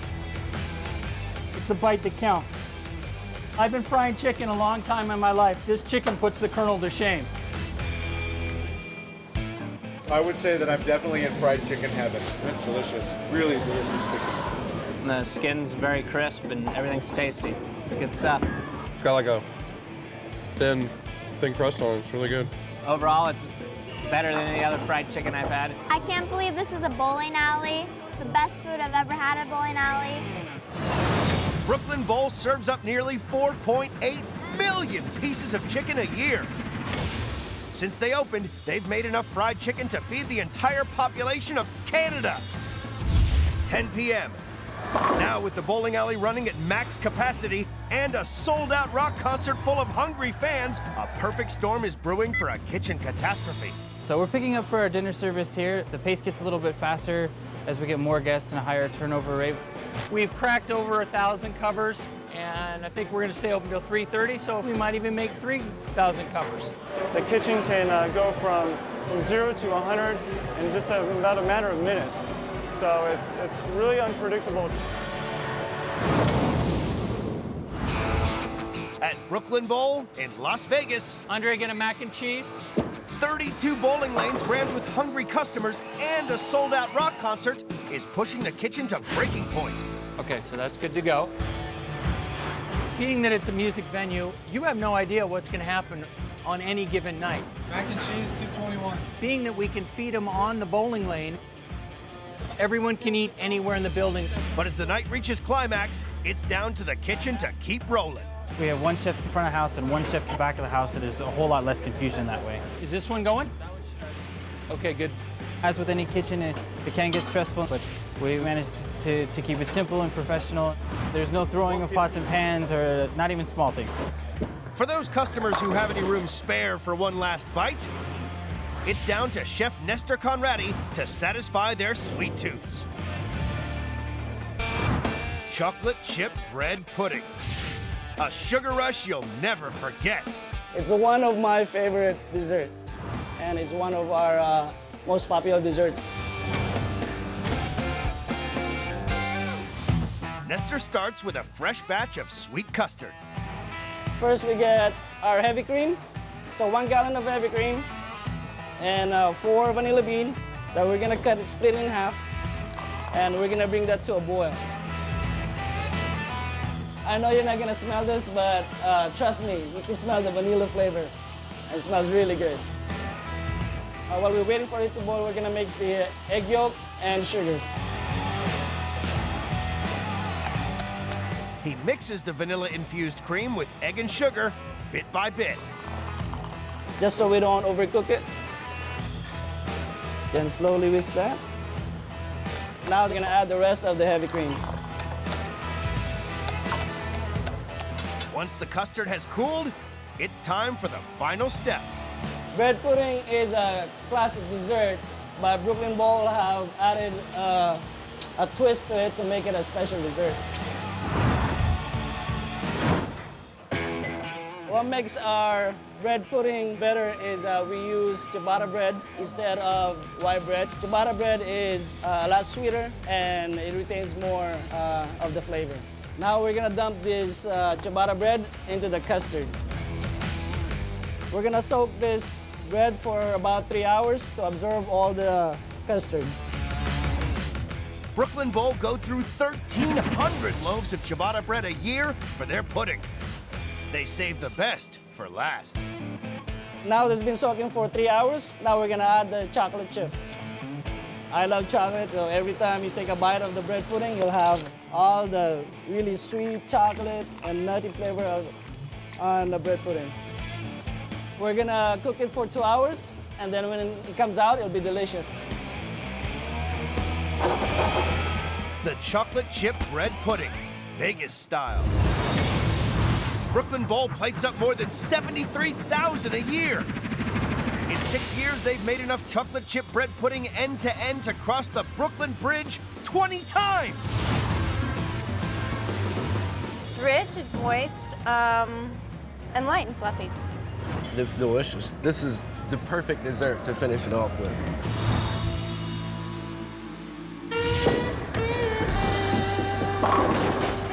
Another day, another dollar. 4 a.m. After frying up more than 16,000 pieces of chicken, 1,000 knishes, and 1,500 egg shooters, Brooklyn Bowl's night is finally over. Everything we've had has been great. The fried chicken, the deviled eggs, the oysters, it's nothing like you would expect in a bowling alley. It's a full restaurant with a great menu, awesome quality food. I would definitely come back here. So it's the end of the night. We've gone through a great service. We did almost close to 3,000 covers tonight. We've sold almost a ton of chicken. Generally, we really hit it hard, but tonight we really hit it hard. At the heart and soul of Brooklyn Bowl is really the customer's experience. I think that's part of our success. It's really making sure that the whole Brooklyn Bowl experience is amazing. End of the day. That's how we roll at Brooklyn Bowl.